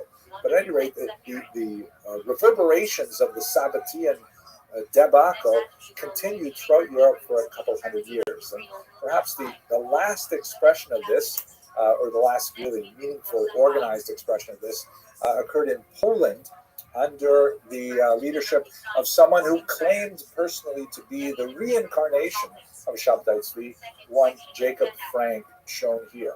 And I don't think I want to overbalance this lecture by going into too much detail with Jacob Frank, but the ironic parallel with Shabtai Tzvi is that while Frank also proclaimed himself the Messiah, unlike Shabtai Tzvi, he did not appear to have the same level of possible mental illness. He seemed to be more of the charlatan type, I think, when casual outside reading would reveal that. And ultimately, when he came under fire from the Jewish community that wished to place bans on him, ultimately they did put him in Keren. They did place a ban on him, which would mean that Jews would be forbidden to associate with him in any way, even to stand within 6 feet of him. He sought refuge in the home of a bishop, in Poland. And one of the great criticisms leveled against him was that he was not following the dictates of the Talmud, something we discussed in a lecture a little while ago. This was something that the bishop warmed to and actually used the Frank situation as a foil to attack the Talmud as something which would otherwise be, he argued that it's a very noxious impact on the Jewish population of Poland, preventing them from converting to Christianity and so on. Jacob Frank obliged and actually converted to Catholicism. That's kind of like the interesting parallel to Shabtai Tzvi, who converted to Islam. Jacob Frank converted to Catholicism, largely for opportunistic reasons in connection with this particular bishop who sheltered him, and in so doing resulted in the confiscation and destruction of some 10,000 Talmudic volumes, a huge loss to the Jewish intellectual heritage in Poland at that time. He later went on, now as a nominal Catholic, but still, presenting his vision of himself as a Messiah, traveled throughout Europe. His daughter Ava, shown here, took off after him, following in much the same vein.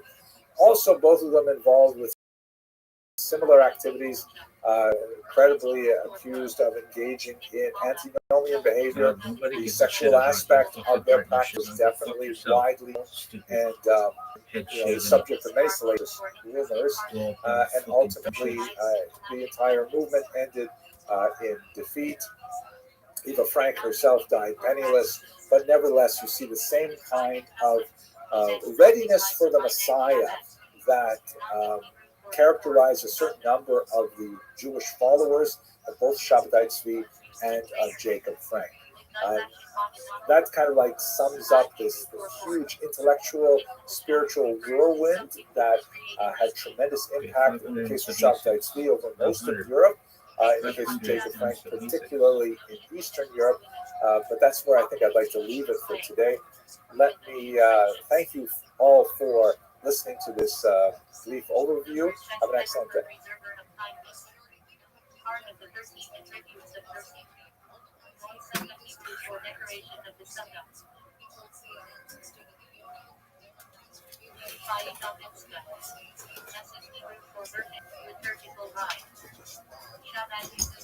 We're going to look at the 18th century in particular, and we're going to focus on the three major intellectual movements that affected the Jews of Ashkenaz during that time.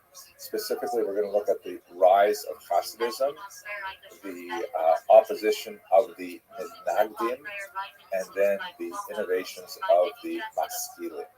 These are three really important intellectual movements that had massive consequences for the next couple of centuries, right up until where we are today. They still continue to be felt, and the debates that raged in the 1700s and the 1800s are still very much a part and parcel of what it means to be a thinking Jew today.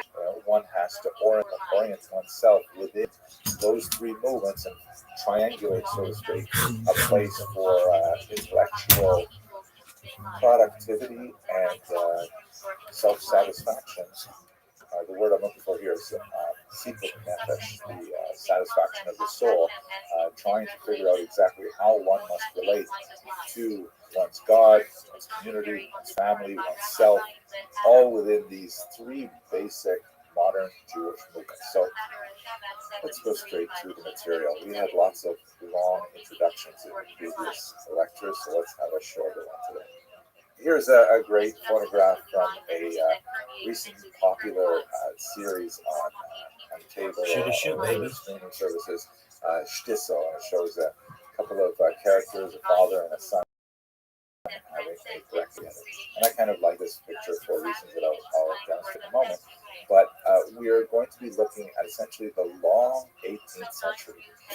Obviously, how long is a century? History is 100 years.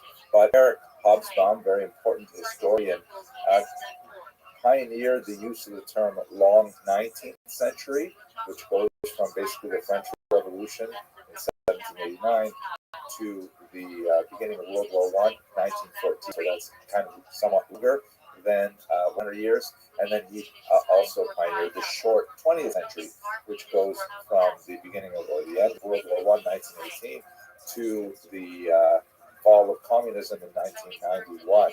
So it's shorter than a century. I would like to suggest that in terms of Ashkenazi history and Jewish history at large, we're still in the 18th century in so many ways. This is a very, very long 18th century. And here are the three figures that are crucial for our understanding and their relationship to larger movements. First, we have the Alter Rebbe, Rabbi Shner Zalman of Liadi. He is associated with the foundation of the Chabad Hasidic movement.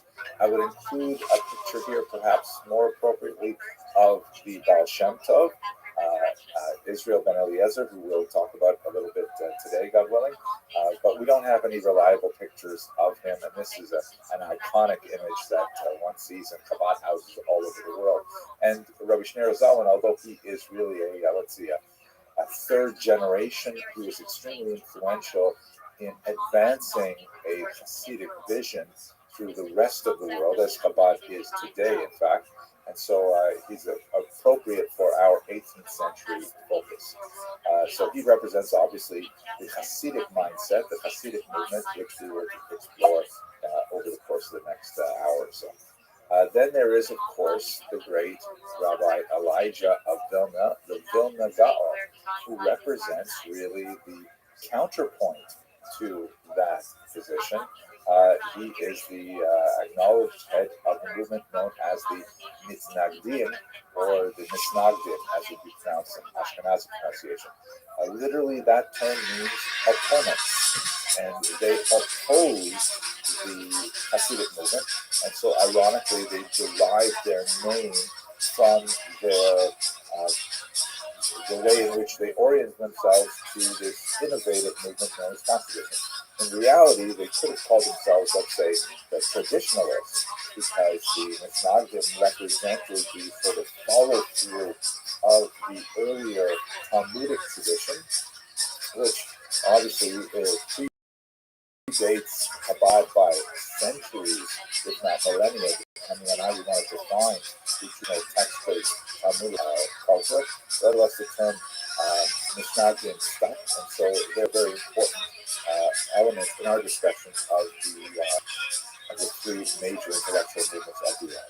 Finally, we have the Haskalah, which is certainly well typified by Rabbi Moses Mendelssohn, also known as Moses of Dessau, and he was the first really significant Jew to articulate a new way of identifying with modernity that did not view the outside world as necessarily toxic. Yo, dog! What's going on? Fuck you, dog. No one wanted to fucking talk with you. One which Jews could fully connect with while respecting the boundaries of their own ideologies and beliefs, and yet they could contribute to and be affected by the outside world. These three ideologies came into very significant conflict over the course of the 18th and into the 19th centuries. And of course, these three movements have a legacy, an intellectual legacy, which continues to affect us to this day. While we're on this picture, I can't leave without pointing out that the actors in this series called Shtisel, which is a very enjoyable series, they of course do not necessarily look the way they appear. Here is Shulem Shtisel, the character played by Dov Glickman, rather brilliantly, but rather different physical appearance. And here is his son, Akiva Shtisel, played by Michael Aloni. I especially like including this picture of Michael Aloni because it often happens when I'm walking down the streets of Jewish neighborhoods. People walk up to me and say, "Hey, don't I know you?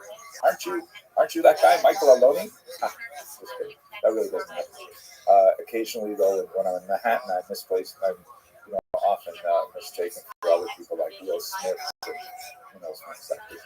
No, I'll probably cut that out of the internet. But let's just say that's part of it. It's hard to have these lectures start so early in the morning. It's 8 a.m. here, and I can't see any of you in this webinar, so I'm just talking to my own face, and I'm tempted to cheer myself up with Stupid jokes.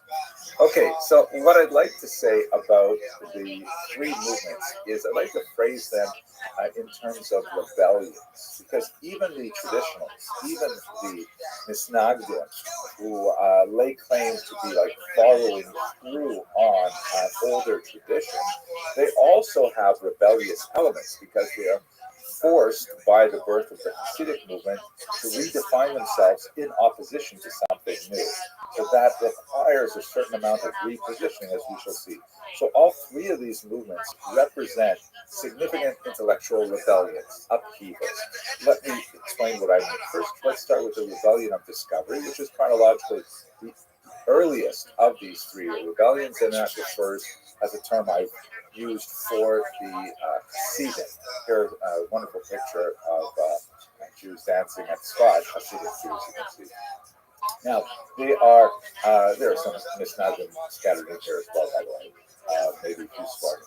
They are rebels of discovery in the sense that they're certainly traditionalists, as we shall see shortly, in terms of their orientation to the basic theological and practical tenets of Judaism, theory and practice, but they claim to be energized by something new, something innovative, something which has been discovered in the tradition, which it has ancient origins, but has recently come to flourish and find new expression in the 18th century.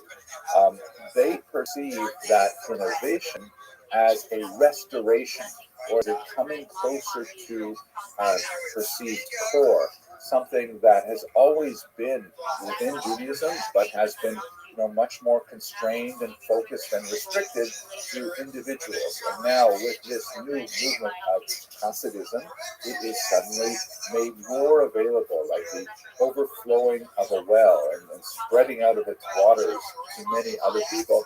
That's really what's going on. What is this innovation? What is this new thing? Well, essentially deeply rooted in Kabbalah.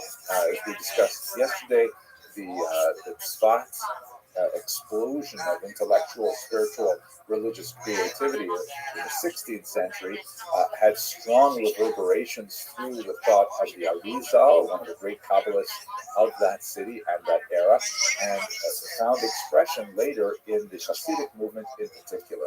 So Kabbalah gives which obviously has ancient origins, although there's some dispute over specific texts and when they were written. But the whole idea of an esoteric, mystical approach to the Godhead through Judaism certainly goes all the way back to the biblical origins. Even Abraham has these, prophetic visions, Ezekiel and so on. So the idea of bringing more of that Kabbalah, more of that tradition into standard day-to-day Judaism was something that Hasidism was especially noted for. So it is a rebellion of discovery, meaning, hey, we have this amazing intellectual, spiritual resource here. Why aren't we making more use of it? That's really what Hasidism is in terms of its rebellion. Then, to contrast that, we have the rebellion of tradition, which is associated with the great Talmudic schools in Lithuania in particular. The rebels of tradition look at this innovation, they look at the Kabbalah coming into daily practice and say, wait a second, that's not right. Kabbalah is meant to be only for the holiest of holies. They're not saying that the Kabbalah is somehow incorrect or not representative of Judaism. They're saying that it should be more restricted. The Hasidim have stepped over their acceptable boundaries by offering this body of ideas to a much larger population of people who are not ready and who are not spiritually refined enough to receive it. They perceive that innovation of bringing those restricted ideas and practices to the masses as fundamentally antinomian, meaning against the law, things that should not happen because they could have disastrous impact. And just to give you a sense of how this can really be couched in terms of a rebellion rather than a mere opposition, one of their great heroes is the famous Sam Sofer, Rabbi Moshe Schreiber, very important thinker of the era, in which in his clash with not so much the Hasidim, much more the Haskalah, he laid down a very basic principle, which I want to explain. It'll take me a little second. Let's just go back for a second to the biblical practice of not eating wheat during a certain time of year in the summer. There's a particular crop of wheat during the summer harvest that's called Kadash. In Hebrew, that means new. And that new wheat may not be eaten during a certain period of several weeks during the summer. This is one of those biblical laws. And so, as the Talmud puts it, Chadash Asur Min Torah, or as we would say in Ashkenazis, Chadash Asur Min Torah. The new wheat is forbidden by the Torah. So Rabbi Schreiber, Sam Sofer, used that passage from the Talmud to describe anything new as being forbidden by the Torah. Simply saying, Chadash Asur Min Torah. Anything new is forbidden by the Torah. You can't innovate with this new introduction of Kabbalistic ideas, but in particular, you maskilim who want to bring an organ into the synagogue, want to move the Sabbath to Sunday, want to revise the laws of keeping kosher, no way, Chadash Asur Min Torah. Anything new is ipso facto forbidden by the Torah.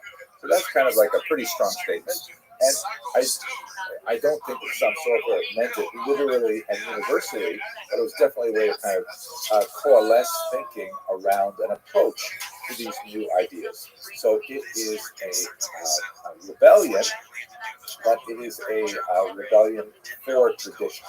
And then finally, the last group, the Maskilim, the so-called enlighteners, that we'll have much more time to discuss in the Q&A, hopefully. The enlighteners, the Maskilim, are, I'd like to term them as rebels of expansion. Meaning, they say, here we are in the 18th century, we sort of have a particular way of life and a way of relating to non-Ashkenazim, specifically the non-Jewish world around us, but also to, non-Ashkenazi Jews, of which there will be a significant new influx after the Spanish expulsion of 1492.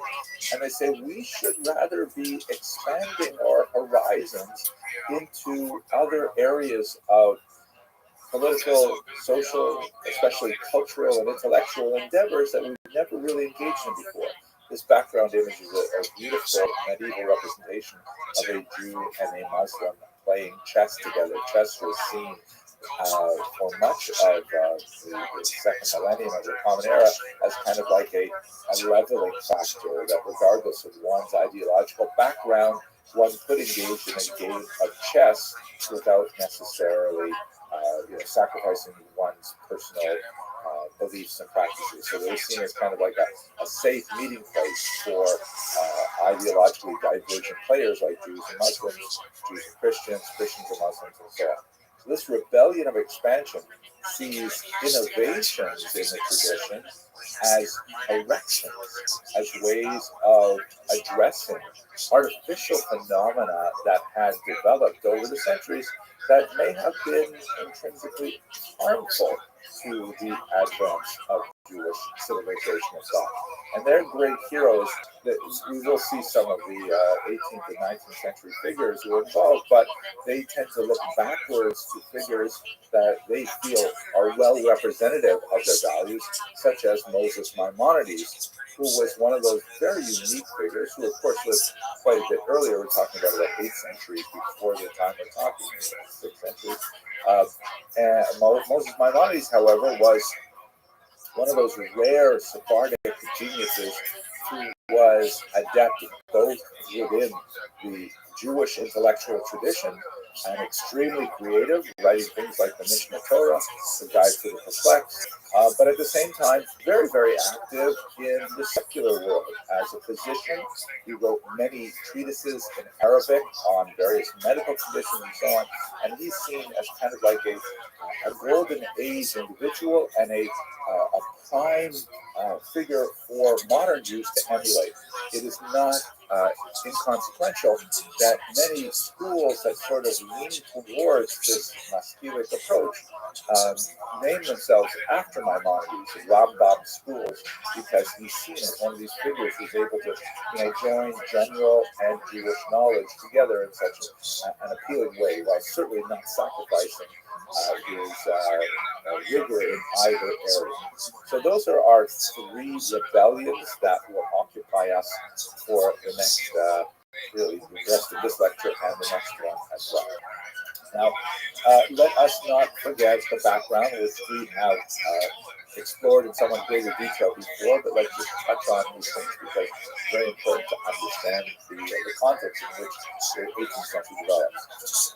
Certainly, one of the most important elements is the Spanish expulsion and later the Portuguese forced conversion in 1497, which also resulted in significant demographic change as Jews fled or were pushed out of the Iberian Peninsula to many different locations, including, as you see on the left of this map, a las Americas, right, to the South America in particular, also some to North America, and quite a bit going to free cities like Amsterdam and so on, where they had considerable more leverage in terms of how they practiced their orientation to their traditional faith of Judaism, many of whom had already been converted, forcibly or otherwise, to Christianity, and they brought with them to these Ashkenazic lands an unusual intellectual flexibility as a result of their very divergent range of experiences with regards to faith. Let us look, for example, at the tragic case of Uriel da Costa, someone upon whom I meditate frequently, actually, and I've spoken about him in a few different lectures. He is shown here in this fanciful image as the dark, brooding man who has a young boy on his lap who's supposed to be a figure, a representation of the earlier Baruch Spinoza. In many ways, they are quite complementary to each other. Uriel da Costa, very briefly, was a Portuguese man, Portuguese Jewish man. He was raised without being told his Jewish origins, and he actually pursued a career. He's very brilliant student. He pursued a career and received ecclesiastical honors at the University of Coimbra in Portugal. Then his mother revealed to him, Uriel, I got to tell you that maybe your name gave it away, but we're actually Jews. We've been crypto-Jews since the Spanish the expulsion, the forced conversion of 1497, and even the Portuguese Inquisition that was started in the early 16th century. He was initially delighted. He said, wow, that's great. I'm so fascinated. By the way, crypto-Jews typically did not tell their children when they were very young about their Jewish origins because there was a tremendous danger should they reveal it to other kids in the neighborhood. So they were typically only enlightened as to their true status when they were young adults. His mother and he managed to leave Portugal and ended up in Amsterdam, where Da Costa was thrilled to be part of a real Jewish community, and he was so excited. However, the weakness that he carried with him was that his perception of the Jewish people was entirely based on the documentation he was able to access in Portugal, which was basically the Bible. And so he's reading about great figures like Abraham and Isaac and Jacob and Joseph and King David and so on. And he's like, wow, these Jews must be remarkable people. And when he gets to Amsterdam, he finds that, you know what, they're not quite as remarkable as he thought. There are some that engage in inappropriate business practices, and some that engage in intellectually dishonest activity, and he finds himself in a situation where he is a kind of a Baal Tshuva, right, a penitent, a newly religious person, but he finds that the regular FFBs, religious from birth individual, that's a separate term from birth, meaning religious from birth, they don't necessarily behave with the standards that he expected. gets into a lot of conflict with local authorities. He actually writes some books which are critical of the Jewish tradition. His intellectual genius was coupled with, unfortunately, he is excommunicated several times. He actually moves to another community, tries to settle in there. The same kind of thing happens. The end of the story is he went back to Amsterdam with kind of a resolution that, as he put it, I have to live in a community, so I agree to live as an ape among apes, meaning he will give up his personal view of what Judaism should be and what Jews should believe, and he'll live within this regular community because he simply can't live alone. He's terribly attached to his mother and he wants to be near her. So in the final excommunication, the Beit Din of Amsterdam decided that if he were to be accepted back, he had to undergo a ritual of humiliation. They said to him, we've done this several times. You say you're sorry, and then right away you go back and do other terrible things. You'll have to view my video on this to understand a little bit more of the practical details. But specifically, they said if you really want to come back, then this is what you've got to do. You've got to come to synagogue, you've got to confess in front of the entire congregation. You will endure a symbolic flogging. It's not a flogging like, to draw blood and things like that, God forbid, but it was nevertheless in the middle of the synagogue to be flogged, or to see such a public, visible sign of public condemnation. And then he would have to lie down on the steps outside the synagogue and have the entire congregation walk over his prone form. Terrible humiliation. He goes through with it. When he goes home, he sits down and he writes a suicide note called, which has been published later, called Exemplar Humanae Vitae, the example of human life, and then a gun, and he kills himself. Very, very tragic story relating to the question of identity, layers of identity, his earlier Christian identity being added, underlying his newer Jewish identity, the disconnect between his imagined Jewish identity and the identity of the Jews of Amsterdam among whom he lived. Very tragic, and I think quite relevant to modern day. It's actually dramatic versions have been staged multiple times with very popular opera, a very popular play in Europe. Anyway, he's a great example of the kind of intellectual yeast that was brought into Ashkenazic lands by the Portuguese expulsion studies in particular because of their earlier Christian status. Recall that this is a process that took place over a century or two, and so there are people who have been Christian for generations who then finally make their way to Ashkenazic lands in order to join a Jewish community, and they've already been covered by a very, very different experience than traditional Ashkenazi Habasim. Of course, the figure on the left here of Baruch Spinoza, who is shown by his brilliant painting by Hirschenberg as being so different from the brooding, dark Acosta. He's in light clothing, blonde, and holding on to flowers as they both gaze at a book. Acosta with this penetrating 1,000-yard star, but with Spinoza with kind of this casual offhand glance. He, of course, essentially repeats much of the story of Acosta. Here is another work by Hirschenberg, who was just as fascinated by these individuals as I. Spinoza would also suffer an excommunication from the court of Amsterdam, one that seemed to pain him far less than that of Acosta. You can see in this image where Hirschenberg portrays him as simply walking along the street, engrossed in his studies, whereas the traditionalist Jews of Amsterdam are cowering, one of them reaching for a stone to perhaps throw at him.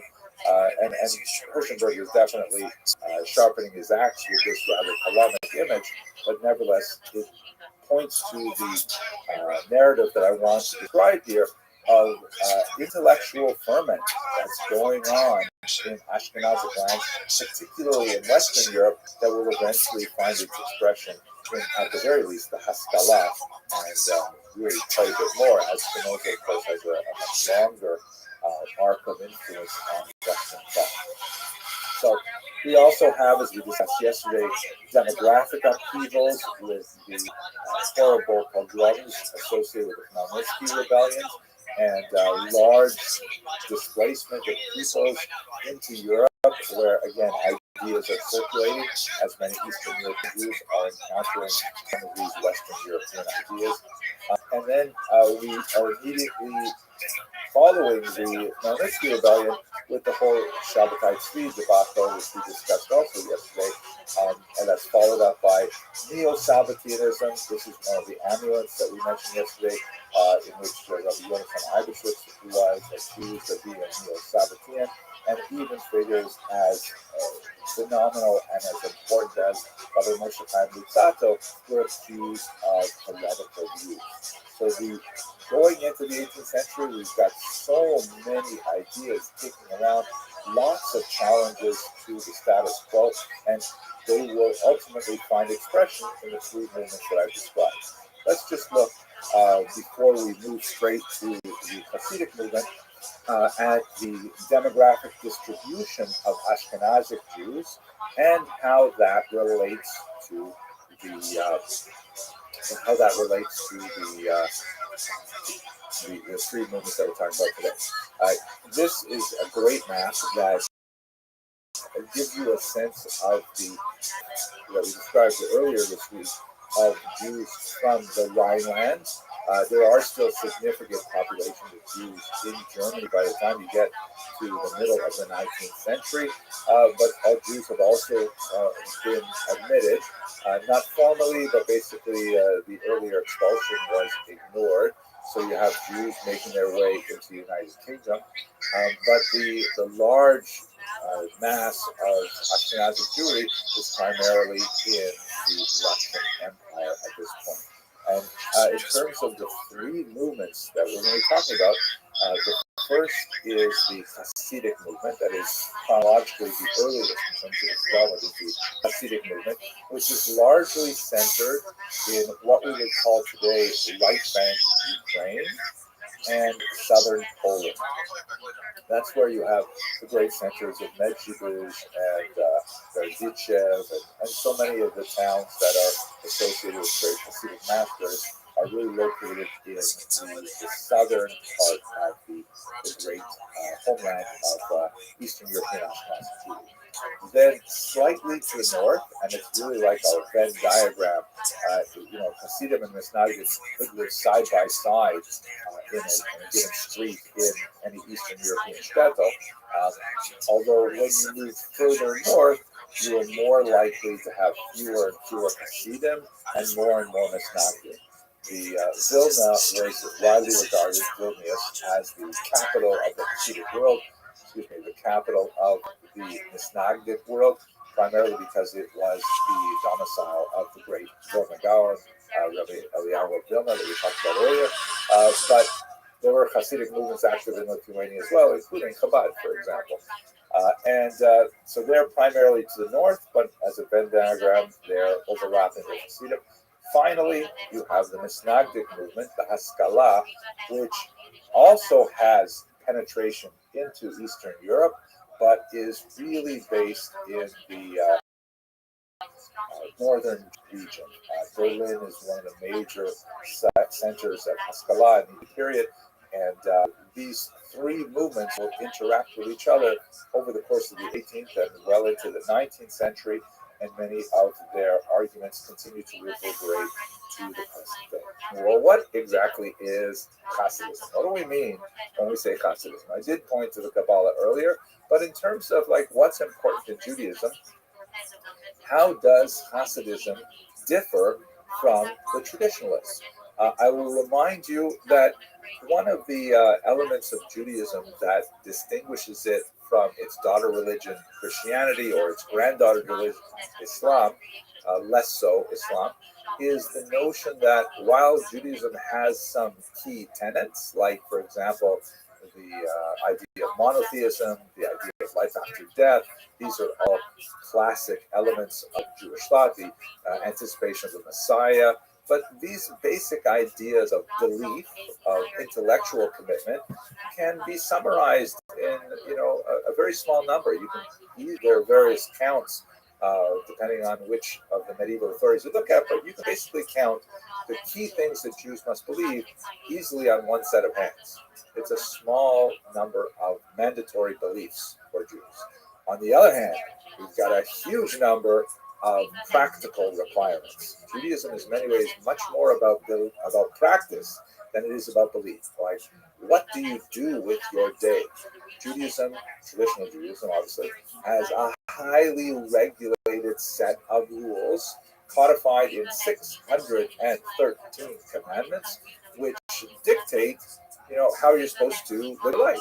So if that is the more important measuring stick for what is Jewish, how do Hasidism stack up against Misnagdim? So if we put this little chart together and we look at the practices or beliefs of both groups, let's say first, one of the key ideas is, do you believe that there are 613 commandments, meaning that the Torah comes from Sinai, from God, and that it defines these 613 commandments that the rabbis have articulated in the oral Torah through the Talmud in particular, the Code of Jewish Law?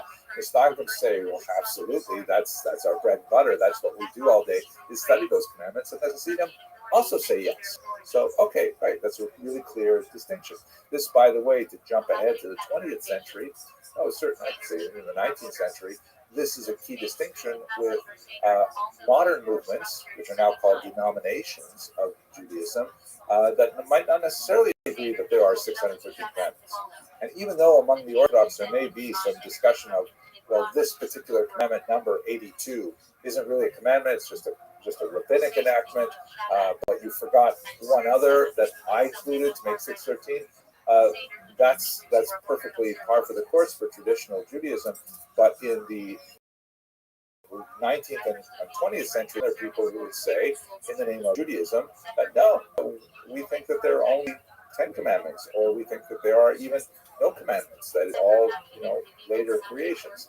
This is not characteristic of 18th century Hasidism or Misnagdism at all. Let's look at some of the key parts of it, like the observance of Shabbat. By the way, the next three, this one and the next, really sort of like the person wants to convert to Orthodox Judaism.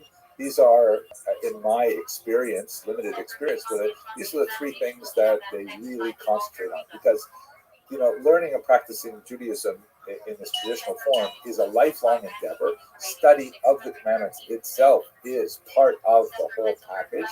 So it's something that you really get better at as you get older. So if someone wants to convert to Judaism, they can't be expected to know and practice everything right away. They might have an attitudinal approach saying, I'm willing to practice everything, I just don't get it yet. So the three areas that rabbis typically concentrate on are observance of Shabbat, observance of Kashrut, and observance of the laws of family intimacy. So looking at Shabbat, right, which has this very complex set of rules of 39 forbidden behaviors that are essentially creative or manipulative in reality, like, wonderfully no cell phone use and, concentrating. I'm not going to go into it. So Shabbat, Misnagdim say yes, absolutely, and Hasidim say, oh, Gevaldik, we love Shabbos, it's great. So they're the same. And what about keeping kosher? Oh yeah, the Misnagdim, they love kosher chicken. They detest non-kosher chicken. Hasidim also, yes. Now, as we shall see, they will debate the particular details of what makes something kosher, but the concept of keeping kosher is sacrosanct for both groups. And finally, the laws of family intimacy, which we discussed in a previous class, very basic to Judaism. The Misnagdim say, totally, we're down with this, and the Hasidim as well. They will argue over things like what's the appropriate way to construct a ritual bath, a mikvah, which is essential, of course, for laws of family intimacy, but they all agree that it is basic to Judaism. So, wait a second now. If we want to say that the primary intellectual religious commitment of believing that there is a Torah that comes from God at Sinai is the same for both groups, and all of the key elements of practice are the same for both groups. So what's different about them? Why is Hasidism something new? In large part, it is a matter of style. All of the elements of Hasidism are familiar to the Misnagdim, but there's a question of what they emphasize. Certain aspects of this very rich millennial tradition receive far more attention and energy in the Hasidic movement than they do in the Misnagdic movement. And that change in emphasis is something that really makes this a distinct group. Very, very closely related to the prior, its origins in the Misnagdic movement, but nevertheless distinct. So one way to try to understand this is that Hasidism is kind of like Jewish, but even more so, right? Like Hasidim go beyond what is required. Of course, they're going to meet the minimum standards. They want to go to beyond standards. And we can see this in all kinds of ways of life. I am personally most familiar with Chabad, and I think they're a great example of this, right? The fact that, there are young people who are willing to dedicate their entire lives to some remote part of the world where there are hardly any Jews and set up a Chabad house just to serve the tiny number of Jews that may be in the environs, and they dedicate their entire lives to this. That's a phenomenal level of commitment that you do not see in a similar way, in my humble opinion and experience, with the Misnagdic world. But to give you one concrete example that we already looked at earlier today, the case of payas. So payas literally means corners, and it refers to the corners of one's face. The biblical law, as understood through the traditional Talmudic tradition, is that one, based on a verse in the Bible, one may not use a razor to shave one's temples. Referring specifically to men, men may not shave their temples with a razor. So, as you notice, the hair on the side of my head, maybe I need a haircut, a trim, but nevertheless, they're certainly not long. It's more or less the same length as whatever hair is left on the rest of my head. And that's because I am a Litvak and just have the traditional approach, which says no razor. Okay, fine. But the Hasidim say, if we can't take a razor to that part of our head, we're not even going to take scissors to the part of the head. And we're going to let that part of our head just grow wild and free. And that's going to be kind of like an outward statement of who we are about. We are Jewish, but even more so. Now, it's not to say that it's forbidden to trim one's payos with scissors, but in Hasidic practice, it's highly discouraged. The idea is, no, you got to live your life. What do they say today? You be you, and your you-ness is in the Hasidic tradition. And we see this with a lot of Kabbalistic-oriented movements, because there is a Kabbalistic element to the peyot and to the beard as well. And we see, for example, here, although these are actually fake peyos, that they're applied, as we saw earlier in today's lecture, by a makeup artist, nevertheless, it's a very distinct external feature that is readily recognizable. So it's not like this is foreign to the Misnagdim. They'll certainly understand it, but nevertheless, it indicates kind of like a larger approach and style to everything Jewish. That's what the Hasidim, want to emulate in their approach. It's ironic as well to note that there's life imitates art, imitates life, and the Misnagdim in Lithuanian yeshivas, seeing what the Hasidim are doing, sometimes sort of say, well, that's a nice idea, Taka, I like that. And so you will see a lot of young men in traditional Lithuanian yeshivot who are also growing their pants, maybe not as long and as curled as you would see with Hasidic groups, but they tend to cut them over their ear and things like that. So that kind of shows how there is an ebb and flow and a mutual influence of previously hostile groups, part of our 20th century. So let us look at how Hasidism has been understood by historians, and specifically looking at the question of how did this movement, which in many ways has some kind of extreme elements to it, like the pay a look extreme, especially if you've never seen them before. How do they successfully capture the masses? So if we look at the great historians, the major historians who have looked at Hasidism, we've got to begin with Heinrich Gretz, very important 19th century German historian, who has a traditionalist Lithuanian background, and then he kind of moved into the Haskalah, which will be the subject of our lecture after the break. And he tended to look down on the Hasidim. He tended to see them as being neo-Sabbateans, being heavily influenced by the Sabbatean ideas, and especially although he doesn't necessarily regard them as heretics, he regards them as being, credulous and,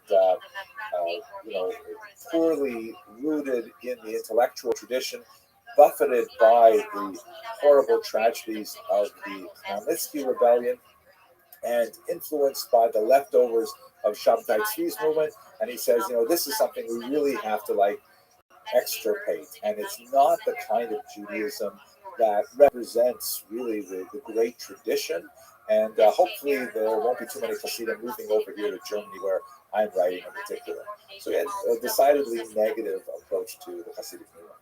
Shimon Dubno, on the other hand, a great historian, also an encyclopedic historian, writing a multiple-volume history of the Jews, said, what are you talking about? Obviously, you're too far divorced from the realities of Eastern European Jewish life. The Hasidim represent the true populist spirit of the Jews.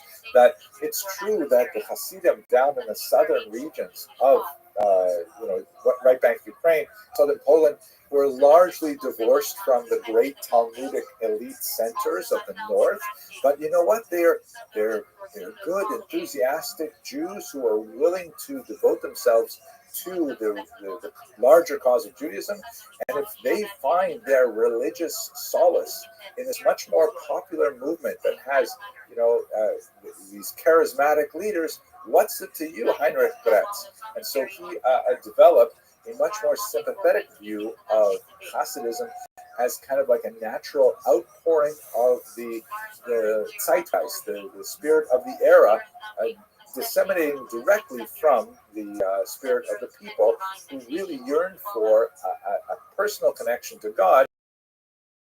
If they couldn't get it through Talmudic texts, they would get it through the singing and dancing and friendships that were developed, characteristic of the Chazal movement. This is especially noted in the work of Martin Buber, who's not strictly speaking a historian. He's a philosopher, but he was instrumental in working with the Hasidic stories themselves, the tales of the tzaddikim, the great leaders of the Hasidic movement, translating them into German and greatly popularizing them in the western part of the world. His treatment of Hasidism was not nearly as systematic as you would see with Heinrich Gretz or Shimon Dubno, but it was decidedly sympathetic and emphasized those philosophical elements of Hasidism which he felt were especially appropriate for the burgeoning 20th century, and wrote some very meaningful works based on those. Then you get to Gershom Scholem, who sees them much more as a new iteration of a Kabbalistic movement, really emphasizing the intellectual origins of Hasidism in Lurianic Kabbalah. But perhaps one of my favorite analyses is that of Ben Sar, a fascinating Israeli historian, who essentially looks to the Hasidic movement as an economic rebellion. There's a lot more to say about this than I have time for, but the basic gist of his argument is that, if you'll recall when we spoke about the Arenda in the Khmelnytsky lecture, there, basically noblemen owned entire towns in the Polish-Lithuanian Commonwealth. And that also meant that they actually owned the right to name the chief rabbi of any particular location. It was not a right that they necessarily were, especially interested in until they started receiving bribes to name one candidate over another. And so what ends up happening in the 18th century is that you have these local rabbis who receive their position largely through lobbying efforts with the nobility, the Polish nobility, rather than through, genuine pastoral work with their congregations. Why would someone want that? Well, there's a certain amount of what's in Hebrew called kavod, of prestige, honor associated with being the town rabbi. But there's also an economic incentive because that way you would receive the benefit of the local taxes imposed on the Jews for various services. It's called a korobka, sometimes called a candle tax, a basket tax, tax on kosher meat, all these things. So in exchange for a steady income, which is a pretty easy income, you would sit back and just let people eat kosher meat and you get the proceeds from it. They would essentially bribe the Polish nobility to get a position like this. And Hasidism, Dr. Diener argued, was essentially a counter-reaction to this corruption in the, rabbinic elite. And they said, we don't want your stinking rabbis coming from the Polish nobility. We want the rabbis who actually care about us, who will actually, cry with us and console us and will advise us and will inspire us. And so these Hasidic groups develop as kind of like a counterbalance to the dry and uninterested rabbinate that may owe some of its positions to really a corrupt, perversion of authority. I think it's a very fascinating line of argument. There's a lot to say for it. Finally, Ada Rappaport Albert, a very innovative scholar of Hasidism, passed away just recently, great loss to the scholarly community. She said, hey, the women were incredibly important in the Hasidic movement. We actually have a few examples of really exceptional women, like Chana Rochel Webermacher, the maiden of Ludmir, who was essentially functioning as a Hasidic Rebbe in many ways, having a tish and giving brachos and things like that. But even besides the exceptional women who attained much more leadership, the fact that there could be a shakeup of the traditional approach to Judaism in which Jewish women had a much more constrained role, just the fact that some of the rules were kind of like looked at with a more flexible mindset meant that many women could assert new ways for them to be involved in the practice of Judaism. And she says some really fascinating things about this. And I strongly encourage you to have a look at her gender-based approach, which I think has tremendous merit. So all of these things taken together, they all have merit, of course, but they give us a sense of the complexity of how this Hasidic movement was able to race through these regions in right bank Ukraine and southern Poland with such rapidity and rapidly gain the trust of the masses.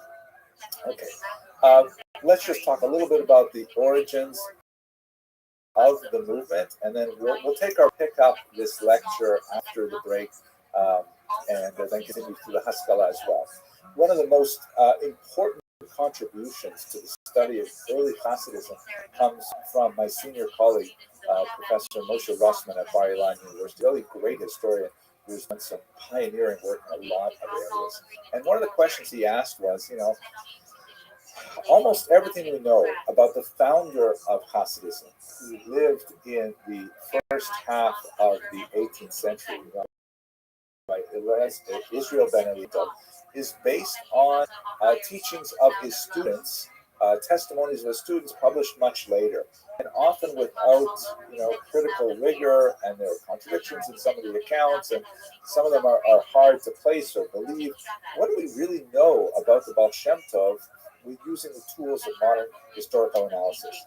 Now, it happened that he started really asking these questions at the time when the Iron Curtain fell in the 1990s.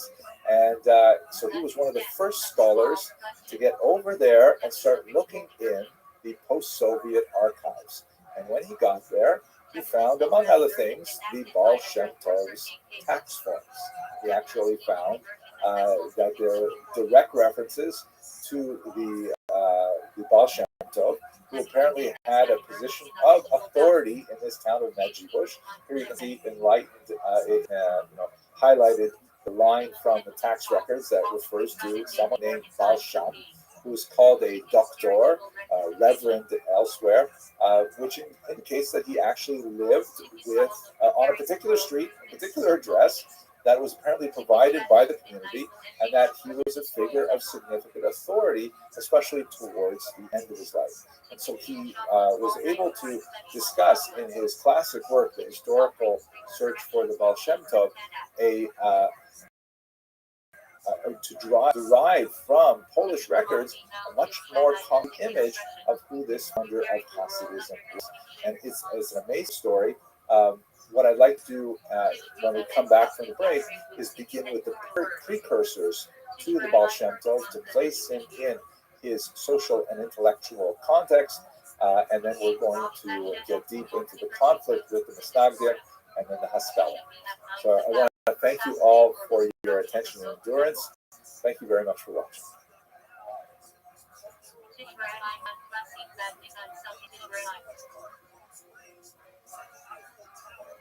Tishrei Kabbalah's time when Chassidim gathered in Crown Heights for Peretz.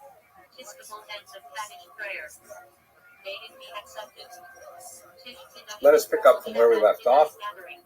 We're looking at the precursors to the Hasidic movement. What I'd like to do over the next hour is to move from the early Hasidic movement to their Misnagdic opponents and try to understand a certain element of the clash between these two groups, and then we're going to round it out with the third post in this triangle, which is, of course, the Haskalah, the masculine. So we left off discussing the historical role and the historicity of Rabbi Israel ben Eliezer, known as the Baal Shem Tov, phenomenal research done by Professor Moshe Rossman. But in this context, to understand the Baal Shem Tov more appropriately, we really have to go to some of the precursors to think about how he emerged as a figure in the 18th century. One of the most significant figures in pre-Beshtian research, Besh being the acronym for Baal Shem Tov, is my colleague, Dr. Yochanan Stern, who is, of course, a great scholar at Northwestern University in Chicago. He's done some phenomenal work on many different areas of history. Won the National Jewish Book Award for his remarkable work, The Golden Age Ghetto, which I highly recommend. But some of his early work in Jewish history in Eastern Europe focused on the works of the pre-Beshtian scholars who were called the Baalei Shem. Let's just explore that term for a second. By the way, this is a rare archival photograph from my personal collection. I first met Dr. Stern in Kiev way back in 1992 when he was working in the bowels of the Soviet archives, when he was working in the bowels of the Vernadsky Library with the remarkable collection of Pinkasim, which are communal record books going back to the period we're discussing today, the 18th century, of individual towns scattered throughout right bank Ukraine. Absolutely fascinating work. At any rate, Dr. Stern wrote some remarkable things about one of these Baalei Shem, in particular, Hillel Baal Shem was his name. And as you see, the name Baal Shem reappears as here's Hillel Baal Shem, and there's the Baal Shem Tov. Who were these people who were called the Baalei Shem in the plural? So basically, the word Shem means name, and Baal Shem means the master of the name. This is kind of a rabbinic euphemism for an amulet maker. That is, as we saw earlier, for example, with the amulet I showed you from Rabbi Yonasan Eibeshitz, amulets are a very old tradition in Judaism. There are Talmudic discussions of them. The Aramaic term is Tume'ah. And these are basically, small kind of like material culture exhibits of practical Judaism, where people would go to a rabbi, a wonder worker, a Kabbalist, and say, Rabbi, I'm having such a difficult time conceiving a child. I'm having such a difficult time getting my livelihood together. I'm having such a difficult time finding a mate, or I'm worried about my health, whatever human concerns there would be. And one of the kind of folk remedies, which again has a legitimate intellectual roots in the tradition, but it is something which is rife for corruption and inappropriate activity, is the rabbi or the miracle worker would use a small scroll or on a slip of paper, some kind of what would look like a magical incantation. And we have many examples of these. We have the Aramaic curse bowls in Babylonia, and we have small devices worn. In fact, probably the earliest actual text in the original writing of a biblical passage is one of these Kameot that was written in 7th century Israel, that was discovered at Ketafino, a very small little piece of the Birkat HaKohanim, the passage from the Bible, that was written on silver foil and rolled up and worn as a small amulet. So these amulet makers were not necessarily highly trained, not necessarily salubrious individuals. Sometimes there's a market for this, and so sometimes charlatans would get involved and would take people's money without producing anything that would have true religious merit, other than perhaps as a placebo. It's beyond the scope of this short class to talk about the metaphysical import of these documents and to what degree they are efficacious, but essentially there is an industry that persists to this day of producing amulets for people who have specific needs. And there are lots of these in right bank Ukraine, southern Poland, primarily because of the lower level of education of the population there. As I mentioned, the centers of Pomerania were primarily to the north.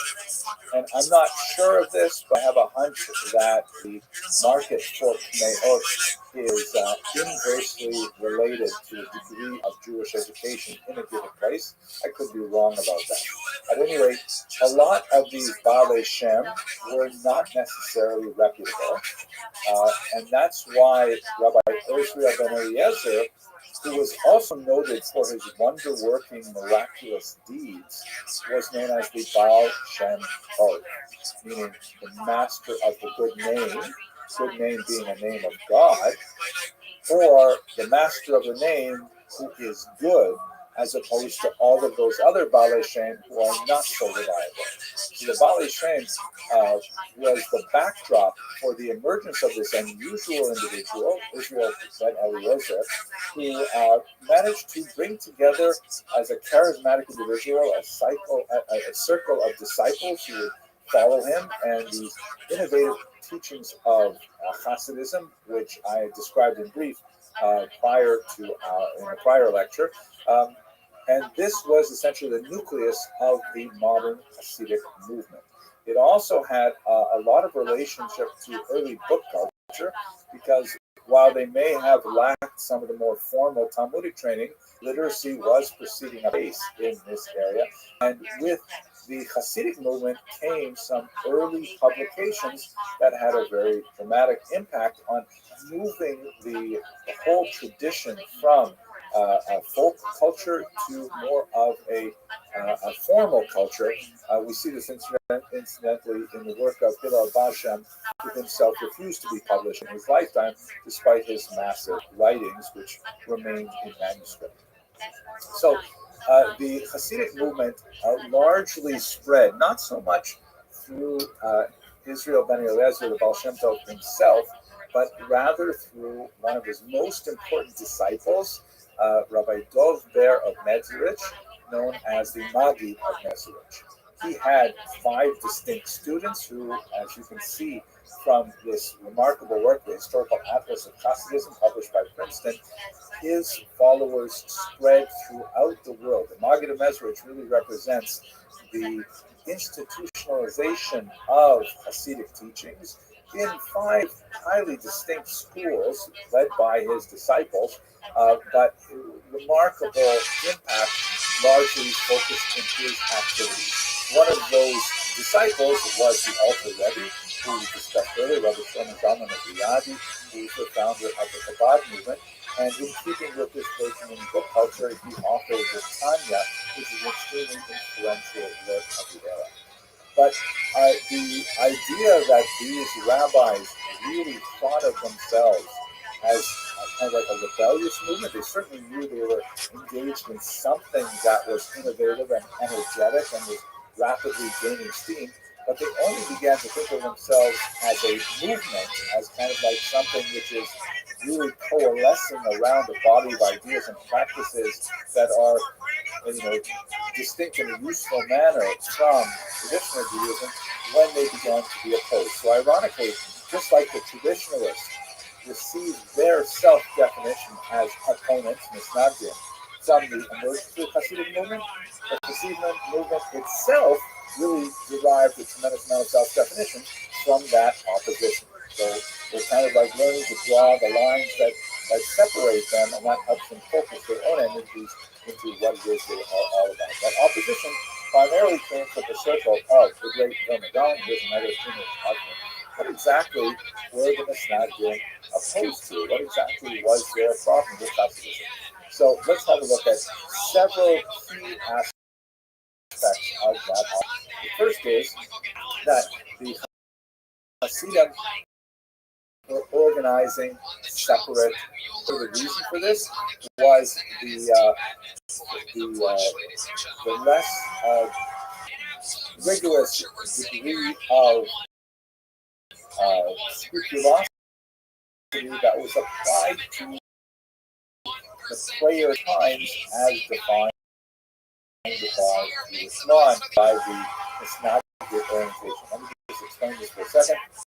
In traditional Judaism, there are three prayers of the weekday: Shabbat and Tamarav, the morning prayer, afternoon, and evening prayer. And the Rabbi Talmud, in fact, it's the very first test in the Talmud, is trying to delineate when exactly are times. When is morning? When is afternoon? When is evening? When do we schedule these prayers? So the Lithuanians, the Misnagdim, the fairly confined definition of the window of opportunity to represent particularly the morning prayer. The Hasidim, however, argued that what's more important, adherence to those details, which way, particularly as you move further north in Europe, a higher level of latitude really changes the times in which those morning prayers may be recited. Do you really want to drag yourself into this kind of prayer? In the summertime, it can be really super early too. So you realize, drag yourself in where you're not even awake and mumble these words without any contemplation as to what they mean. Perhaps it's more valuable to God to, wake up refreshed, to spend a little time in contemplation, maybe even eat a little breakfast to revive yourself, then go to synagogue and pray like a mensch, like a human being. And so sometimes overlapping, sometimes distinct times of prayer meant that, a specific community had to have a separate prayer house, a Hasidic prayer house. And this level of division within the community was regarded very negatively by the Misnagdim, and they took issue with it. And so related to that is sometimes they're just ignoring the mandated prayer times. By the way, Hasidim would counter, of course, that no, we're not ignoring the regular prayer times. What we're doing is we're making sure that the minimum requirement of certain prayers, like the Shema prayer, are actually recorded and actually recited within the mandated time. But the fuller prayer is really only recited perhaps a little bit later than the traditional time, but it's recited with kavanah, with intention and with meaning, and that's far more valuable.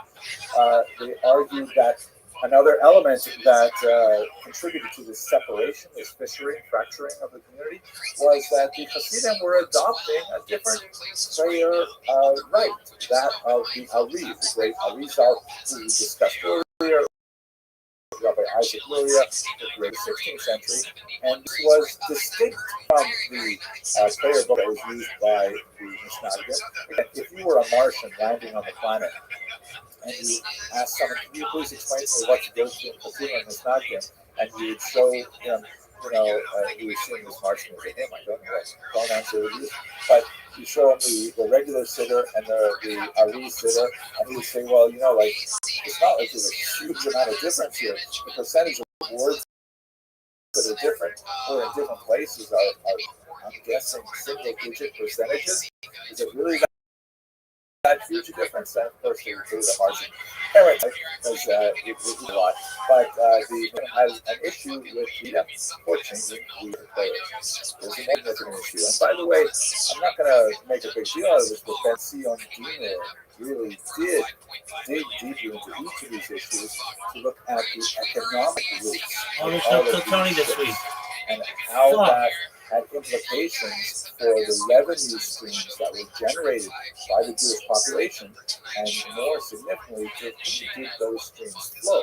Did they flow to the traditional rabbi who may have received his position there as a result of driving a Polish movement, or did they flow to this charismatic, popular Hasidic rabbi who received his position by popular assent, particularly in the early 18th century?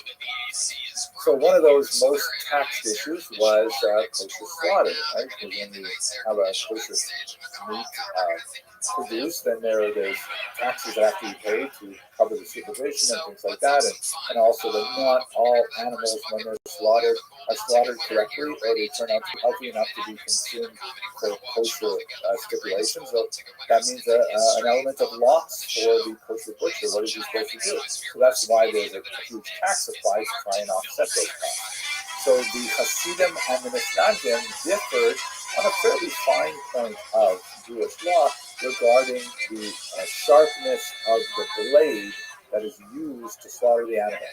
If it is too dull, then it requires the slaughterer to forcibly push on the animal's neck with more pressure than is appropriate, and that causes the animal more pain.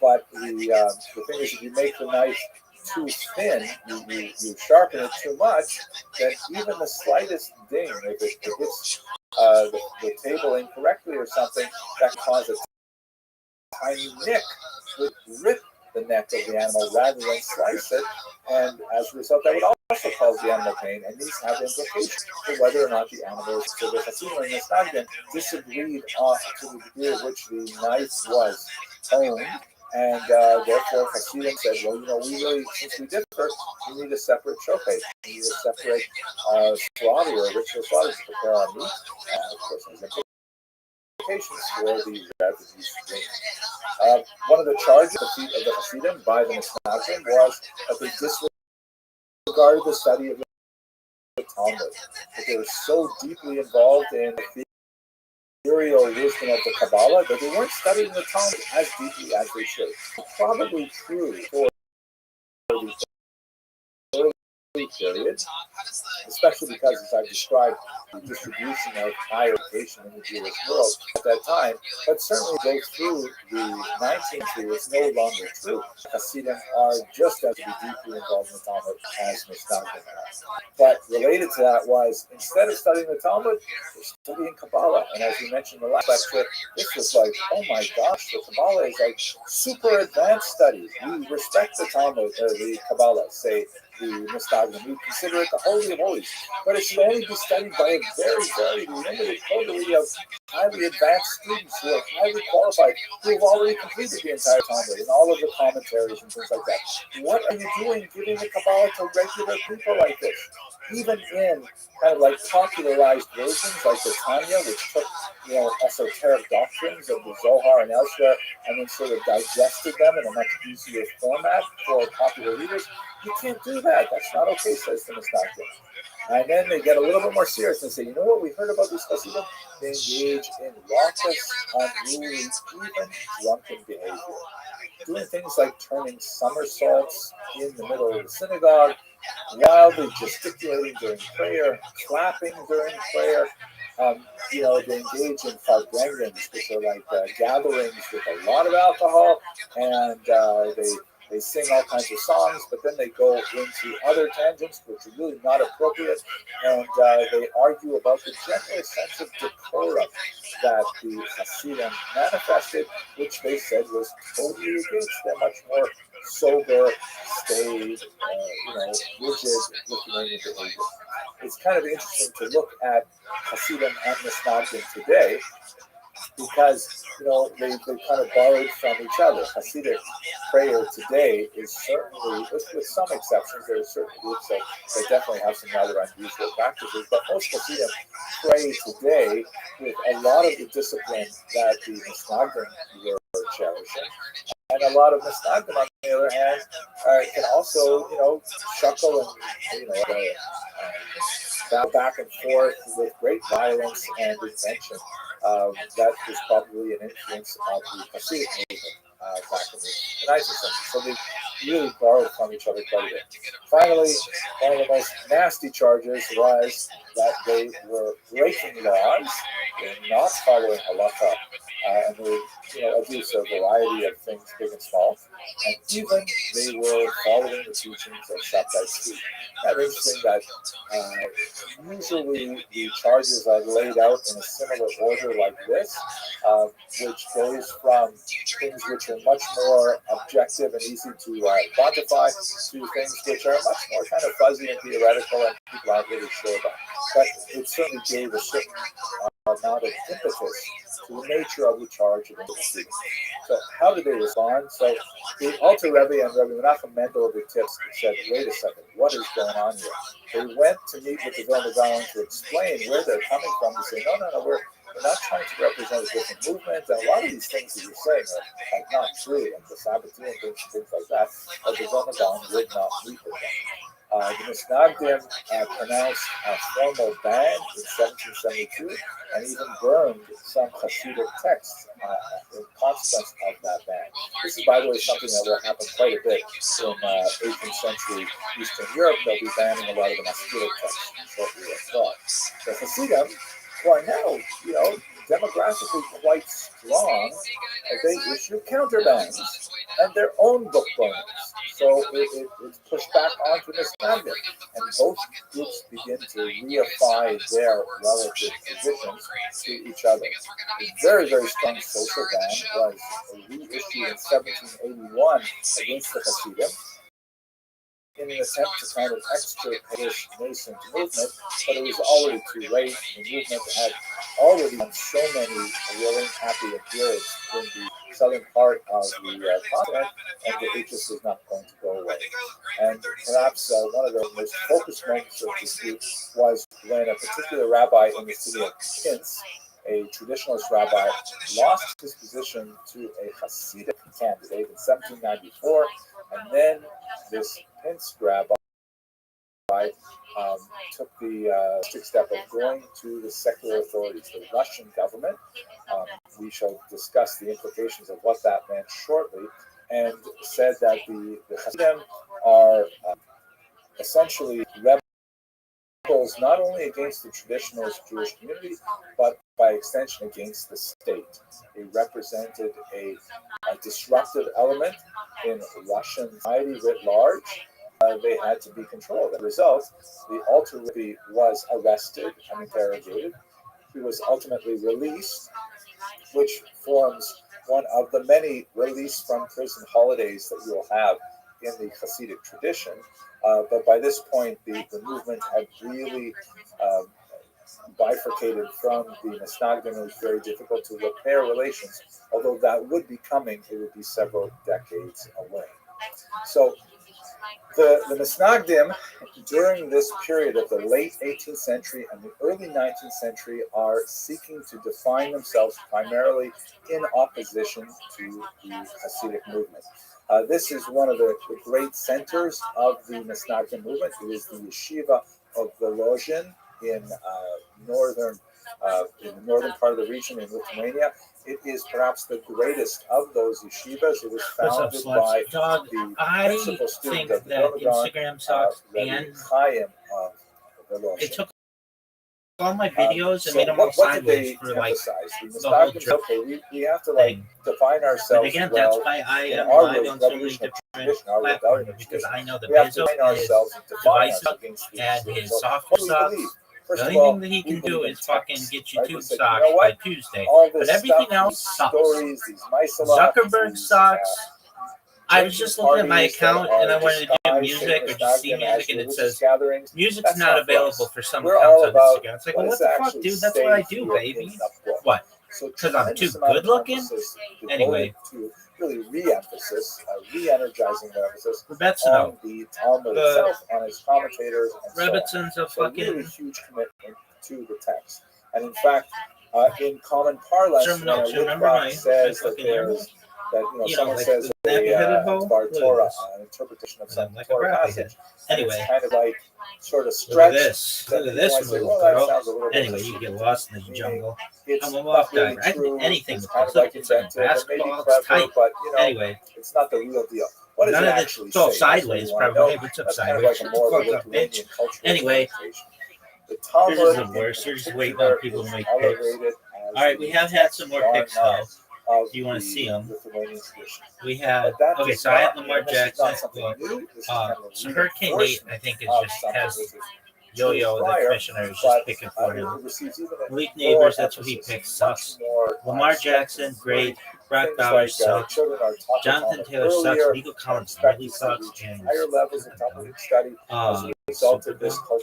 Brian Thomas sucks. AJ Brown sucks. Drake London sucks. Josh Allen, I was thinking about taking him, and you suck. I hope you have a shitty, terrible year this year. Jalen Daniels, big surprise last year, sucks. Josh Jacobs sucks. Bucky Irving sucks. And Reddit does not like you. Jalen Hurts sucks. Actually, back to Bucky Irving, just like one person on Reddit doesn't like him. Sucks. Brees Hall sucks. James Cook sucks. Trey McBride sucks. All right, so we've got Mike D on the clock. Then VMU. Thank you for being so generous. Then we got Halloween. Sproto, then Yo-Yo. Oh, Yo-Yo's on auto pick. Interesting. Rev Cloud, then Rabbi. So the Nisnagdim countered by saying, that's in the back. hey, don't think Hey, sideways. Why is it? Hey, what is with the nicknames here, woman? But because of your videos. Why? I don't fucking know. Ask fucking Bezos. He's busy shaving his head and fucking a blow up now. Or Zuckerberg was too busy not knowing the brand of his bow and beating himself off raw while his wife hates him and his daughters can't stand him, and he buys some fucking company and claims it as his own. Without these two motherfuckers, you wouldn't be getting this, but you're getting some of it sideways. Anyway, what was your question, lady? Yeah, right here. Yeah, right come back. Yeah. So why is it that all your videos are sideways? I solved the puzzle. Because I go on to the next puzzle. I don't even know if this one's out sideways. I clear the cache. And I was seeing it largely as a kind of I know you do. I know you do. But it's not that kind of cache. It's like CHACHE. So Rabbi Becker said to me, okay, I'll tell you is that what like to do. super Get a copy of this book. What is it? Yeshiva. Not really. It's like temporary data storage. Read it for more than 15 minutes. As opposed to 15 minutes. Read it, please, but don't get too long-term storage data. So is it? And I is short-term memory versus long-term? That's a good way to think about it. Anyway, I had to clear it all. So. It was about a 15-minute ride. Brain and I would say, okay, on the bus, I will read. Anyway, like a brain wipe. And I was so and then I had to be back in, and then tear my eyes away from it. I went to all my videos and they're all fucking sideways. To have an impact on my anyway, at least like that's why I'm live on so many fucking devices. I've learned. I learned way back in the day not to trust these fucking companies except give them my whole life. But nevertheless, if they're gonna do it correctly. Like if you're gonna store my shit, store it correctly. All your shit sucks. Anyways, that just gives you a little bit of a sense of like how the new phones are reacting. Don't do this well. Like when my phones were all new, this should still suck. It still would have app not responding, battery low, or carefully borrowing